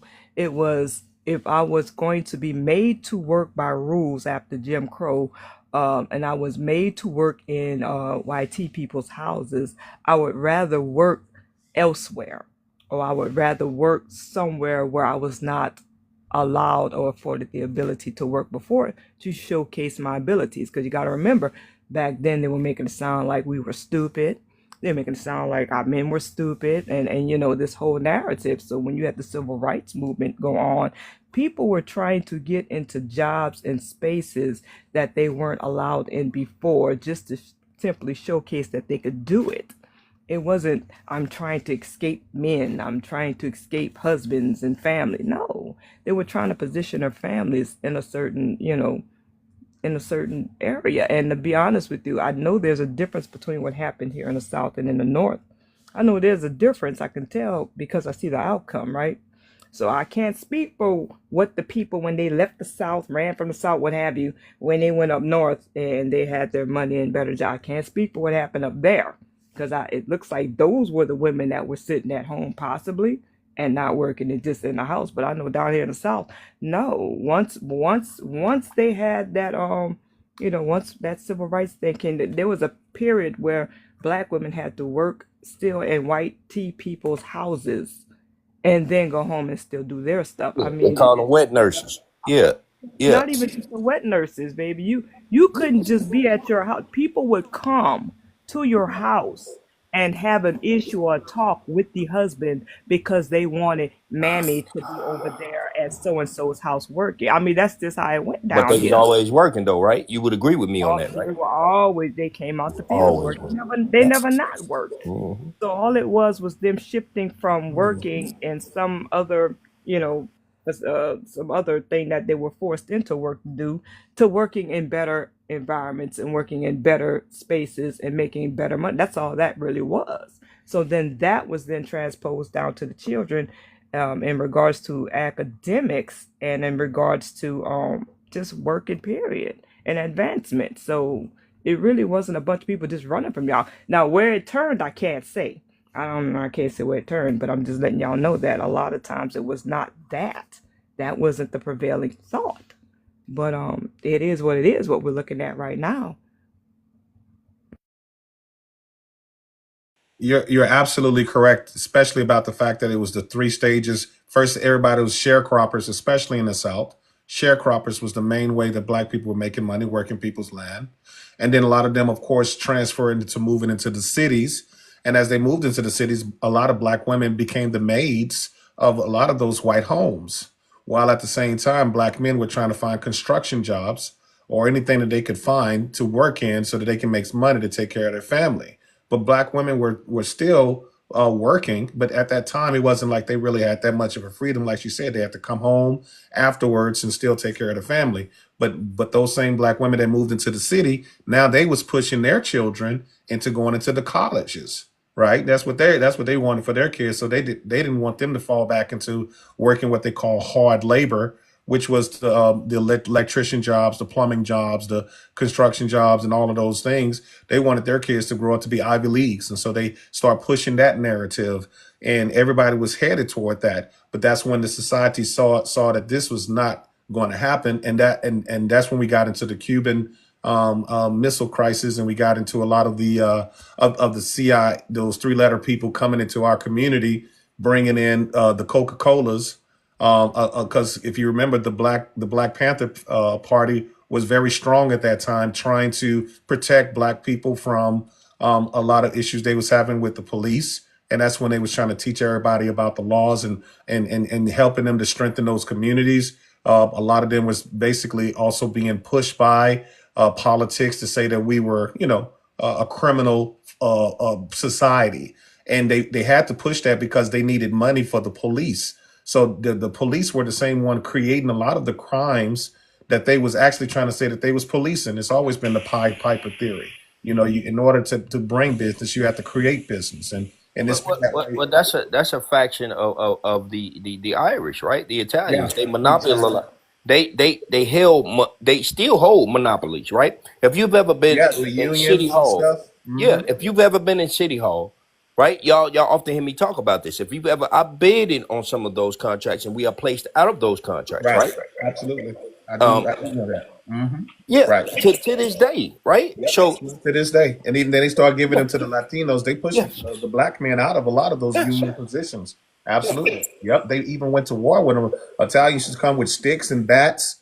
They would do everything to push the black men from those things because they knew we was good at it, and they knew that was our we were bread. better at a time. There was a time, right when we got out of what they would call United States chattel slavery, that we were the masons, we were the bricklayers, we were the glaziers, we were the agriculturalists. We had specific what you would call today a degree in these things, right? We were proficient in them. We were better men. That's why we could build Wall Street up so quick. That's why Black Wall Street and all the rest of those cities came up so quick. But my point was, it was incentivized for our women to work and outpace us, so we wouldn't become these tradesmen, right? We tradesmen.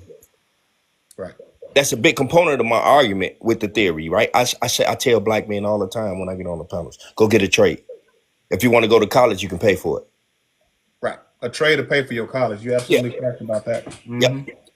Without a doubt. And we run from trades like it's some type of measles or chicken pox. You try to get a black, I'd be trying to talk to my little young brothers like, man, y'all don't understand how much money is in them trades. I'm like, y'all looking at them like they ain't nothing. Like, you know, y'all trying to see how dusty their pants look and how dirty they look come home. But that wallet is fat. That bank account is thick. And y'all laughing at the wrong one because the one in that call center, he got a comfortable job. I see you, Dan.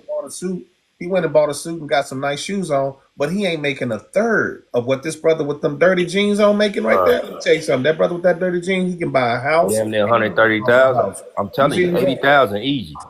Easy. Okay, really quick, you guys. Let me let DM in, and then we have to go to dance. I saw you waving at us. He had a nervous breakdown with his Scully now. Got him stretched him all the way out. He coming. Okay. He said, "I'm coming to steal my time." And I'm saying, go ahead. He about to come in with the pistola. He about to come right. He ready to come stick up the place. I'm coming behind. I'm like, shoot, I'm gonna come stick me up some time. Give me your time. I will give me some studio time too. Give me some. Let me drop down before I get robbed. Go ahead, all right, I'm gonna shut up, man. Let me get on. I'm gonna go on high. Go and do your thing, man. Nah, man. So yeah, how y'all doing tonight, man? Everything's good. Man, I look at the first problem. I look at that, man, and for me, what I'm on is like we both at the bottom because we together. You know what I'm saying? I can't answer that and say who's at the bottom because that for me, just to me, it just creates a separation. You know what I'm saying? So. We both there, you know what I'm saying? And we both been separated from each other, right? Because we've been tricked, to be honest, you know what I'm saying? And we fell for a lot of trickery. And to this day, a majority of us are still falling for the trickery instead of us coming together and how that has to be, you know what I'm saying? And some of these like dating things, they just create more separation between the black man and the black woman, right?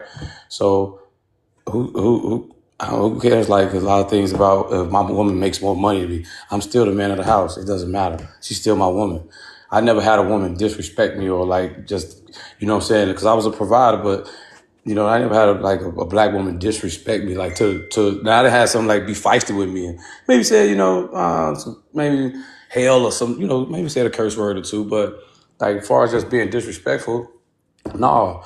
You know, a lot of my issues that I had was with me being broken and mental health, man. You know what I'm saying? And a lot of us battling with that. And so we still off of some of the stuff that we grew up on. And for me, I had to cut all ties that how I grew up and brought into a relationship and become a whole new person. So I believe like that I'll be talking about like we want to get together. So, you know what I'm saying? Like that bottom stuff, we both there. You know what I'm saying? Because we both mothers and fathers of the world, right? Because the black man and the black woman can create everybody. Can't nobody create us. So that's the logic I've learned and I go off of. Period. You know what I'm saying? We both need each other, man. pay gaps. I believe men supposed to make more than women because we the builders. You know what I'm saying?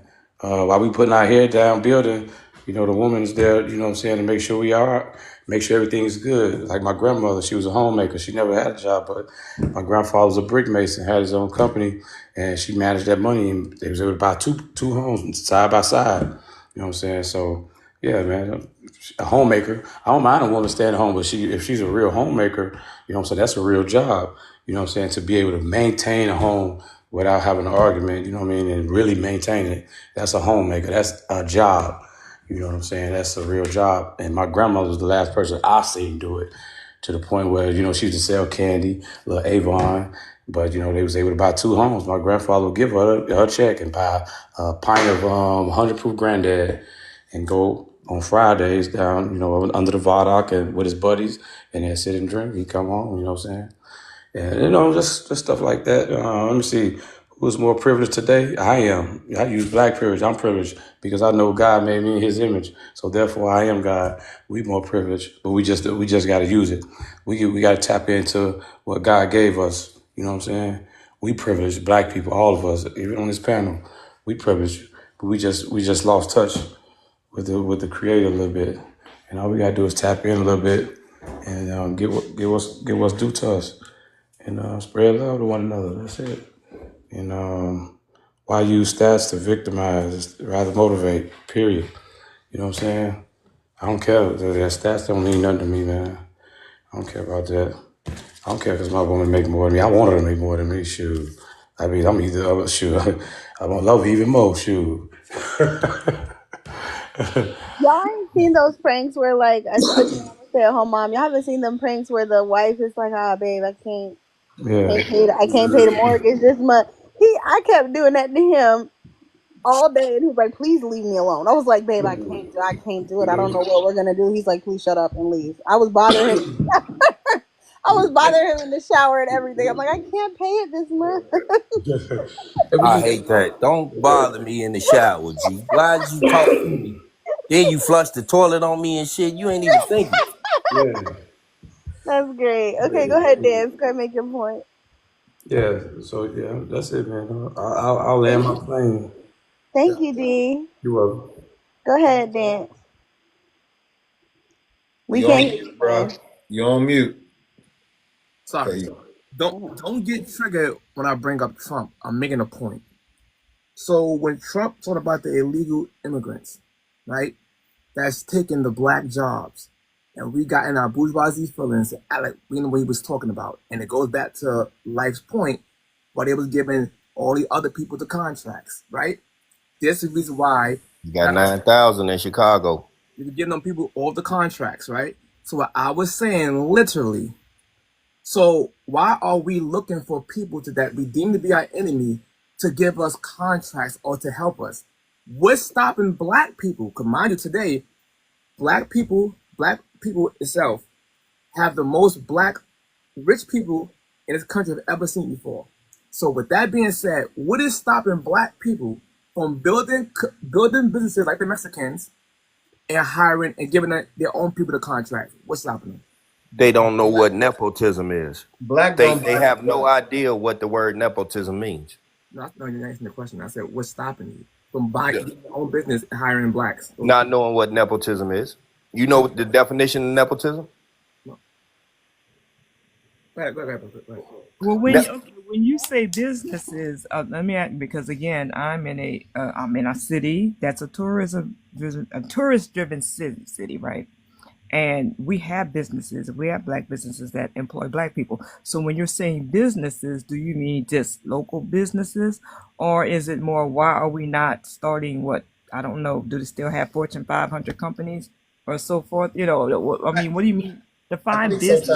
I think what he means is, and if I'm not mistaken, is because we center around the statements of Black Wall Street. But what we really are trying to say is that we really don't see enough of black communities being really commandeered for being successful at running black businesses or running a black ecosystem that's really thriving. Nepotism. Yeah. Well, nepotism is I'm hiring my family.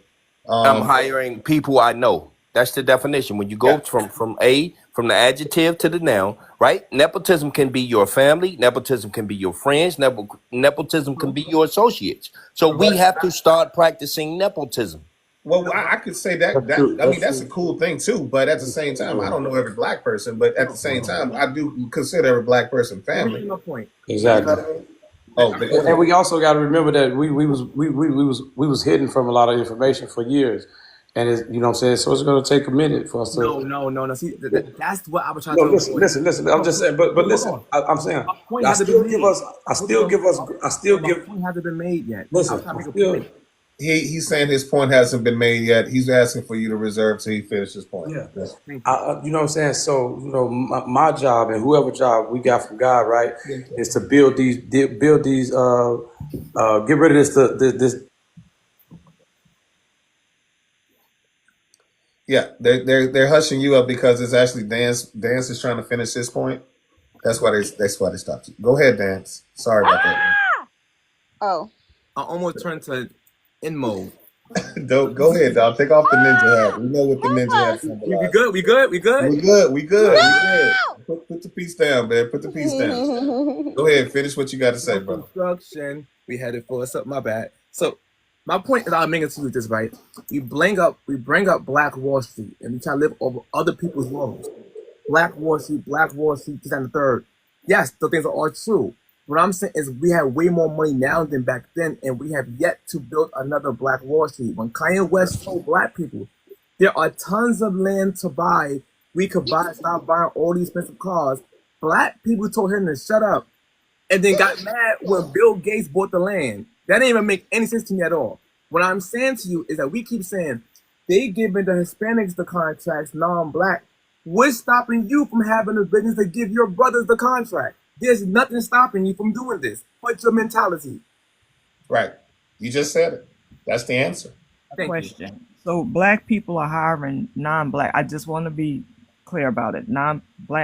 Black people are hiring non-black people is what you're saying. No. I'm saying black people was complaining that the white people don't give them contracts. They're giving everybody else the contract. So I'm saying stop asking your enemy for help and then you make the contract because we are rich today, and then give your fellow brothers the contracts like they would give their owners the contract. Wait, but how they gonna get it? Me and you done had this conversation. How are they gonna get in there? Okay, if me and you to the point. Wait, hold on. We do have black billionaires. We do have black millionaires. We do have black people in very powerful positions, even working in the government. It is true that we could absolutely go within our own means to get our own contracts, but we don't work in that capacity. We don't lobby. We don't understand the legislative branch of government. We only understand the executive branch, which is the president, and we don't even understand the judicial branch. We only talk to the executive branch, and we only protest, and we only march for what we want, instead of understanding the rules of how everything works. That's why the Black Panthers made a very, very, very significant thing. We are the only society that don't come in and actually sit down and learn the rule books of how to play the game. And then play it to win. Right, I'm with the Chicago Red movement. I'm with the Chicago Red movement. Turn Chicago red, right? We're playing to win. We want to win. Right. But in order to win, we got to go study. What I'm saying to you right now, right? In the black community, right? We're overwhelmingly with black people. When black people become rich, what do? They say we made it and move out. Yeah, they leave. They get the fuck on. So what I'm saying to you, that's a fact. What I'm saying to you is when we say we made it and move out, that's a sickness. So what I'm saying to you is we need to build in our own community and then hire our own like we used to do back in the days. Now we got more resources to repeat it and make it better, but yet we move out. And because of our mindset is warped. Right. So let me tell you something. When you have saw that God was white, the angels was white, your president's been white, the money, the white person's on the money. For some reason, your mind plays this game that if you get closer to white people, that you're actually closer to God, or you're closer that's nuance. Success, or you're closer to being complete. That's nuance. That's on the surface. Yeah, it is on the surface. I think we passed that now. Some of us. I don't know. I don't know. Not all of us, bro. A lot of us don't even. A lot of us look at people with black wisdom as hotel people. They done made people with black on black or Pan Africanism. They done made them into kind of like skitsy minded people now. Ain't nobody trying to do the hotel thing. Messed You know that what I'm Pan talking about. Africanism up, so we definitely can't be talking about none of that. You Umar, know what I'm saying? Yeah, that's what I'm saying. yeah, that was a joke. Everybody made it a joke to be conscious. You know what I mean? It's like being conscious now. You're the laugh of the party because ain't nobody trying to hear none of that. Oh, they go Huey. You know how they go. Oh, they go to one of them hotel. Oh, he one of them Hebrew Israelites.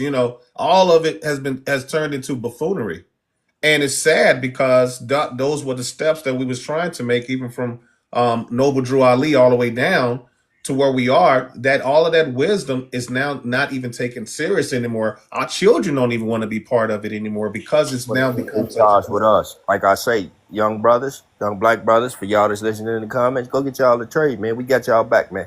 Go get y'all some motherfuckers. You can take it anywhere. I'm from Chicago. I moved to Pennsylvania. I can take this shit anywhere and make me some money, man. But one more thing. And I'm a felon. My last point is this. I'm gonna be blunt. My last point is this. For order for the black community to thrive and be functional, you gotta get rid of the viruses. And the viruses is the new the new white supremacists, is the thugs. These are the people that are the viruses in our community that will be counterproductive for growth. Brother, but then I would ask you, right? Don't they follow what we put down? Right? Every thug nigga got a big homie. Go ahead. My bad. Every thug, because I'm an ex gang member, right? They listen to me. They following my little brother drive trucks. My little cousin just went and got him a gig, right? These street niggas, right? That's because you putting them on, and you the big homie though, and you know how that goes though. Because if you from the set, you know that's just the rule of the thing. Anybody who putting somebody on, then they of course will follow course because they respect you because you are the big homie. But yeah, because it's structure there. Yeah, but it's a structure there. I know, God body. Peace to the I understand. The peace don't already. Right. I'm with you on that, God. I know that. I know what you're saying. I'm just saying Yeah, you speaking to the crowd. Okay. Bet. All right, go ahead, Dance. So what I was saying is, most of the OGs don't think like you. This is the difference. This is the problem. A lot of OGs are still got what you call arrested development. They grow physical wise, but their mentality is still on dumb young stuff. And what I'm saying is, these are like young guys now are unlocking each other at an alarming rate. So now when a black business is driving, they might get robbed. They might get a drive-by on their property. So mind you, as us, we have been brainwashed with no snitching culture to the point that we are scared to tell on the people that's causing destruction, and that hinders us from even growing on a different avenue. And what I'm saying is, us as a community, like that old movie, Meteor Man, when we need to come together and fight these damn Golden Lords. We gotta fight the Golden Lords, man. I'm sorry, but go ahead, Lala. Well, I don't know. What I think might be controversial anyway.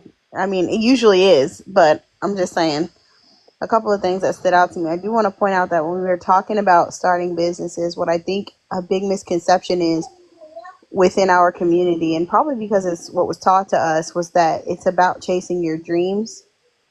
And so what happens is, instead of when we have multiple streams of income, people don't realize that every stream of income you have does not have to be something that you're in love with doing. It has to be something that circulates funds into your family.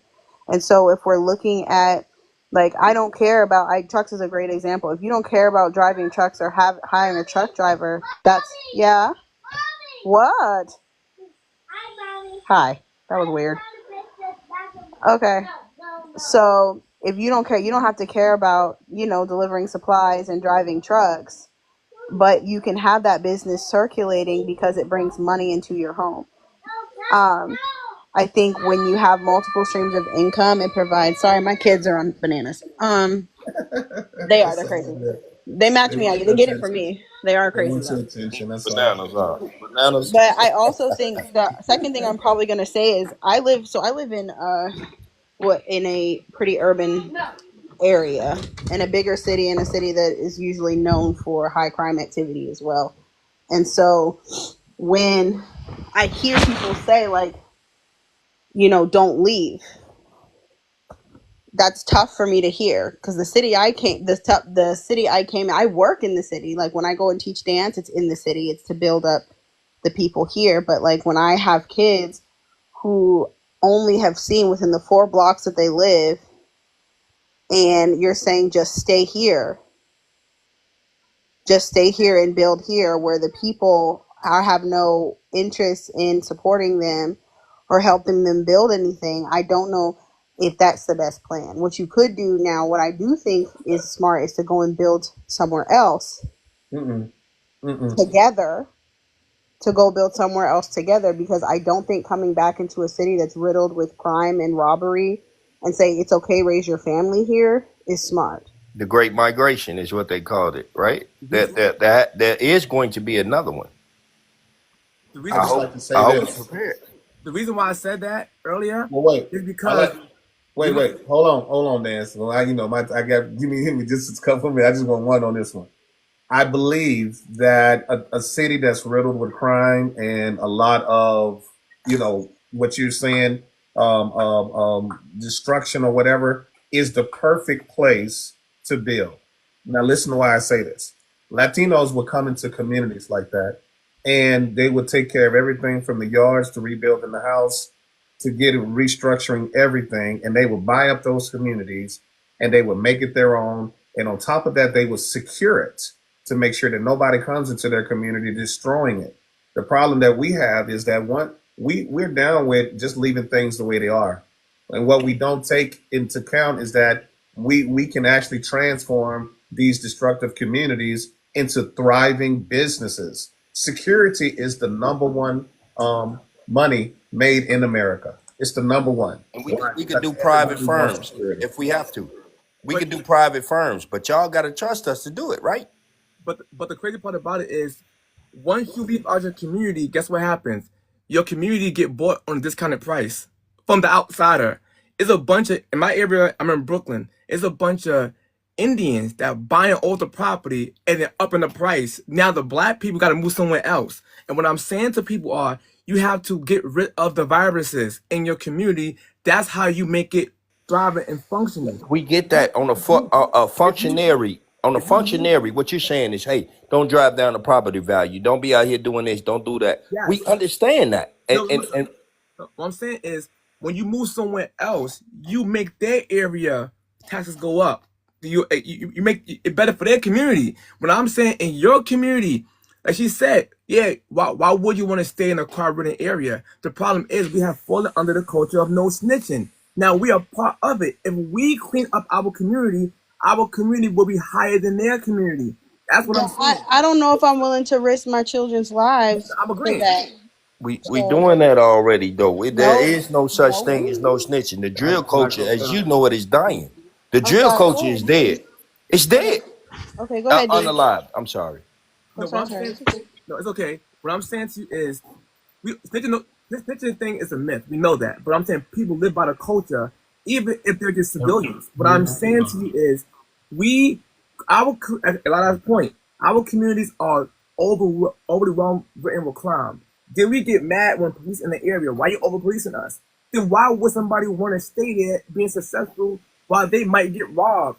What I'm saying to you, don't want it to happen. You have to get the people out the neighborhood and for yourself, because our crimes are all. Should we? Hold on, really quick, because should we police ourselves? Like, hold on, really quick. Let me let D go too, because he's been waiting to get in really quickly, and then we'll continue with this, because I don't know about that, but go ahead, D. Yeah, I'll be in and out, man. So, man, first to me, and that's just my thing on it.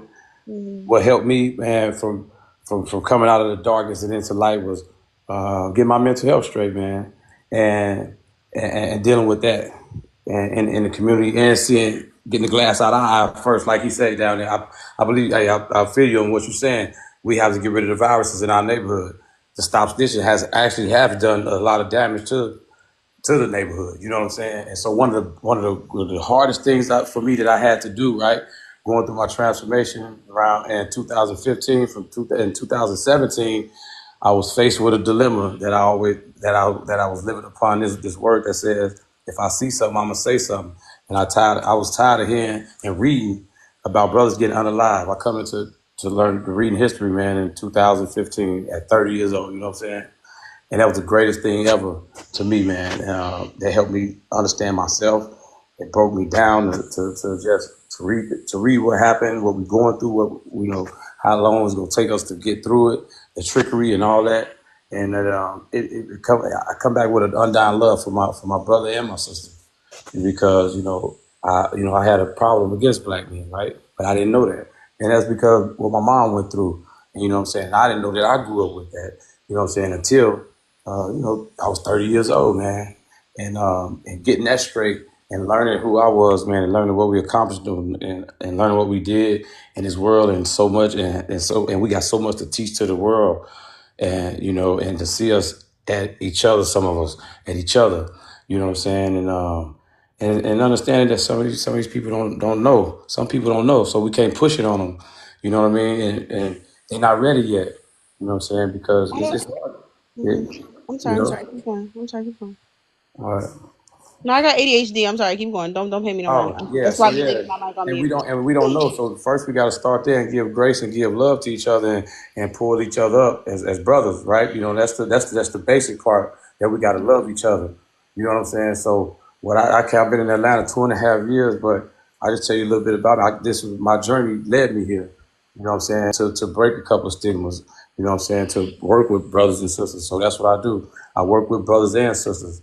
And we gonna change the dilemma, man, in our company, which is called Bright Frame, and it's bringing awareness and just doing the work. You know what I'm saying? Some work ain't meant for you. Some work ain't meant for me.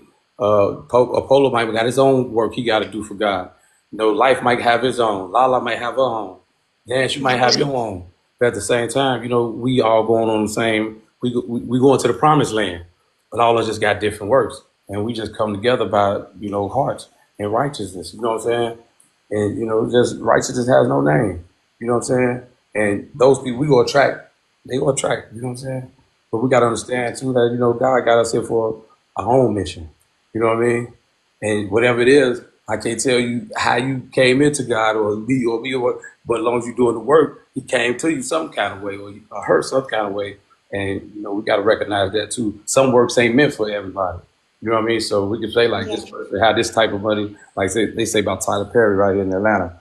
I don't like his movies, I don't like that. And me, instead of arguing, but I look at this part, he hire all black people. Whatever you want him to do, that might not be his job to do. But he hired all black people and put black people on, you know what I'm saying? So I look at that point like, hey, that might not be Tyler Perry's job, but his job is to hire all these black people and make them creative and give them a platform, you know what I'm saying? Stuff like that. And so, that's all I want to say. Okay, go ahead. Go follow. I'd like to add to that is the fact that when I see, the mega. After you, let's go to Pauline. I just saw her unmute and try to say something. I'm gonna yield to him on that, so we can stay on top of it. Oh no, Queen. I mean, if you need to speak, go ahead. I got patience like Joe, baby. If you need it, go ahead and take it. I don't have anything to even get to that point right now formulated, so let's keep it going smooth with you. So what I was going to say is that that's why I look at the church as also responsible, or any spiritual organization in the community, that you see so many single parents with children, and not you taking their money and not creating opportunities to help them to raise those children.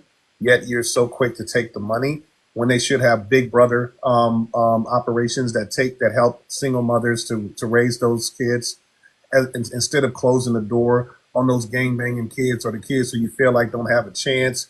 Why aren't you out there trying to rehabilitate them, and instead of in there just, taking the money from the people and just only talking about what's the sins of the community?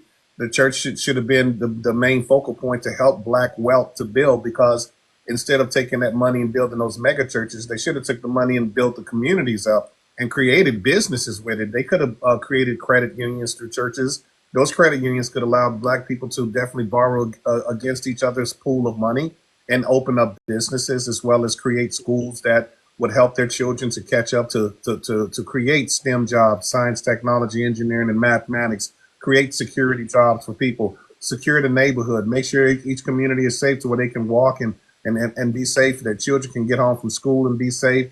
You know, you hire the people that are walking around not doing anything, because the reason why they walking around not doing anything because there's nowhere for them to go, and there's no way for them to learn anything to go. The community is responsible for that. That's why I said it takes a village to raise a child, and it's the whole entire village that's living amongst the poison. You see something that's poisoning neighborhood, and you're not taking a stand with the community to do it. So that's just like saying that you know that you got cancer, and you're not gonna stop eating sugar. You're not gonna stop eating starch. You steady gonna sit up there and keep feeding this thing and look at it like it ain't even there and hope that it goes away. That's something that we need to grow up on. As far as trying to, you know, when we make a lot of money, we don't have to move to other communities. We can beautify our communities so much that people want to come to our communities and buy things from our community, because we are no longer dependent upon those other communities. If a business coming to our community, put sanctions on them. If you want to bring your business in our community, we need to make sure one of our businesses is in your community. If you're going to take money from us, we need to make sure that we can take money from your community as well. And we operate as one community like that, as far as united in our business opportunities, then we would grow a better society and we would be stronger as Black people. The problem with us is that sometimes we just don't like ourselves, and we don't believe that we have the right to be successful in a very humble way. There are arrogant people that are out there making money all day, but they have come to the point where a lot of them who are making that kind of money are in an arrogant position where they're looking down on people. You know, I know a lot of Black people that are successful that really turn their nose up, like the boule or bougie people that are in position that they don't want to give back. They're like, I ain't got time to be dealing with them and ninjas and all that. And you look at them and say, without them ninjas, you wouldn't be where you at. You sitting up there counting on their money. At the same time, you want to turn your nose up at the same people that help you get where you are? Are you serious? I plead that to every Black successful person. Don't think that the Black dollar hasn't come your way and you sitting up there want to go move away with that money. You better bring that back. What would you say about the D9, the Divine Nine? Like how would you put that in how would I put the what now? Which part? The Divine Nine. Yeah. The gatekeepers. I can't call them that, but they are. You talking about the sorority fraternities? No. I would say people who do everything right compared to societies. The way society is set up, right? People who go to school, go to college, get a good job, right, and move in accordance with that, right? How would you define them? Well, I once again, I look at them as still being of the lost wealth to the community, because they believe that success means to move away from the community, and they're moving into communities that I guarantee you was once in a poverty state, but people have went in and gentrified that community and redeveloped it with their money. Well, take that same gentrification. I don't even think it's that. Well, I think let me rephrase. I think for some people it's exactly that, depending on who you're talking about, right? But I do believe that when we're talking about, like, I don't know, and I'll just be as transparent as I can on here. You know what I mean? And I'm just talking about this. But I picked up one little girl off the ground from being pew-pewed outside of her school, outside of my son's school. Wow. I had to pick her up off the ground and wait for the police to come. I lost one of my dancers to pew-pew violence just 2 weeks ago. She was only 10 years old. And so when you talk, I'm dead serious. And so when you talk to me about, when I'm talking about this, I know exactly what I'm saying is, yeah, that's fine, but the kids have normalized losing friends, and you're saying ultimately, like, once you get to a certain point, just stay here anyway. Well, that doesn't make any sense to me, because they're not safe. They're obviously not safe. Let me tell you why. And it doesn't excuse the fact that what's happening in your area is atrocious, and that is totally just unreasonable to stay in a war zone. I'm not telling you to stay in a war zone. What I'm saying is that if you're in an area that just needs gentrification, which means the Black dollars can actually rebuild community by improving the community, then why not stay? But if you're in a war-torn zone where you got people that are literally losing their lives to this, then no, that needs to have security in place first, because before you can have a neighborhood, you got to have security first. And without security, there cannot have a sense of being rational every day, because you're so stressed on whether or not you're going to live till tomorrow. So what I would say is, for that type of situation, my investment would go into securing the neighborhood. I'm going to go. You would have to go to the churches. You have to go to the black communities or the black leaders, the black businesses, and find out exactly who is tearing up the community. Because I'll guarantee you, it's all relatives. Everybody knows that everybody's connected. And when you live in the hood and you live in a gang-infested area, everybody's connected, from the homeowners to the small business owners to even some of the police. Everybody's connected. So it's a matter of, well, the reason why is because there's money being generated under the scene where nobody can see it, and they're trying to protect that because they're all making money. Now, that's when it comes to a whole different thing, because you don't realize why that is happening. And so now you got to expose that. And to expose that would really mean to go up toward the mayor, who is supposed to be the person that examines the neighborhood and looks at what is the crime in that neighborhood, what drugs are being pushed in that neighborhood, or what arms is being pushed in that neighborhood, so that the money, of course, can now change. What businesses can I bring in? What trade could I bring in that could literally change that whole situation? But we don't go to the mayor. We don't lobby the mayor. We don't lobby the councilman. We don't lobby anybody. What we do is protest and march. And if it don't work, then we wind up just moving out. And that's the problem with us. We don't know how to collect. You're moving in the realm. You're moving too fast. Okay. I see your hand dance too. The politics. It's the politics of that. It's the politics, absolutely. And doing politics wrong. Absolutely. Go ahead, Dan. All right. So make your point stronger, but his point stronger, then Lada's point stronger, because what he said to make the community become the attraction, I agree with that. But to Lala's point, she don't got time to do it because the leaders or the black men are not taking responsibility to protect the communities, right? So we as black men have dropped the ball. Let's be perfectly honest, right?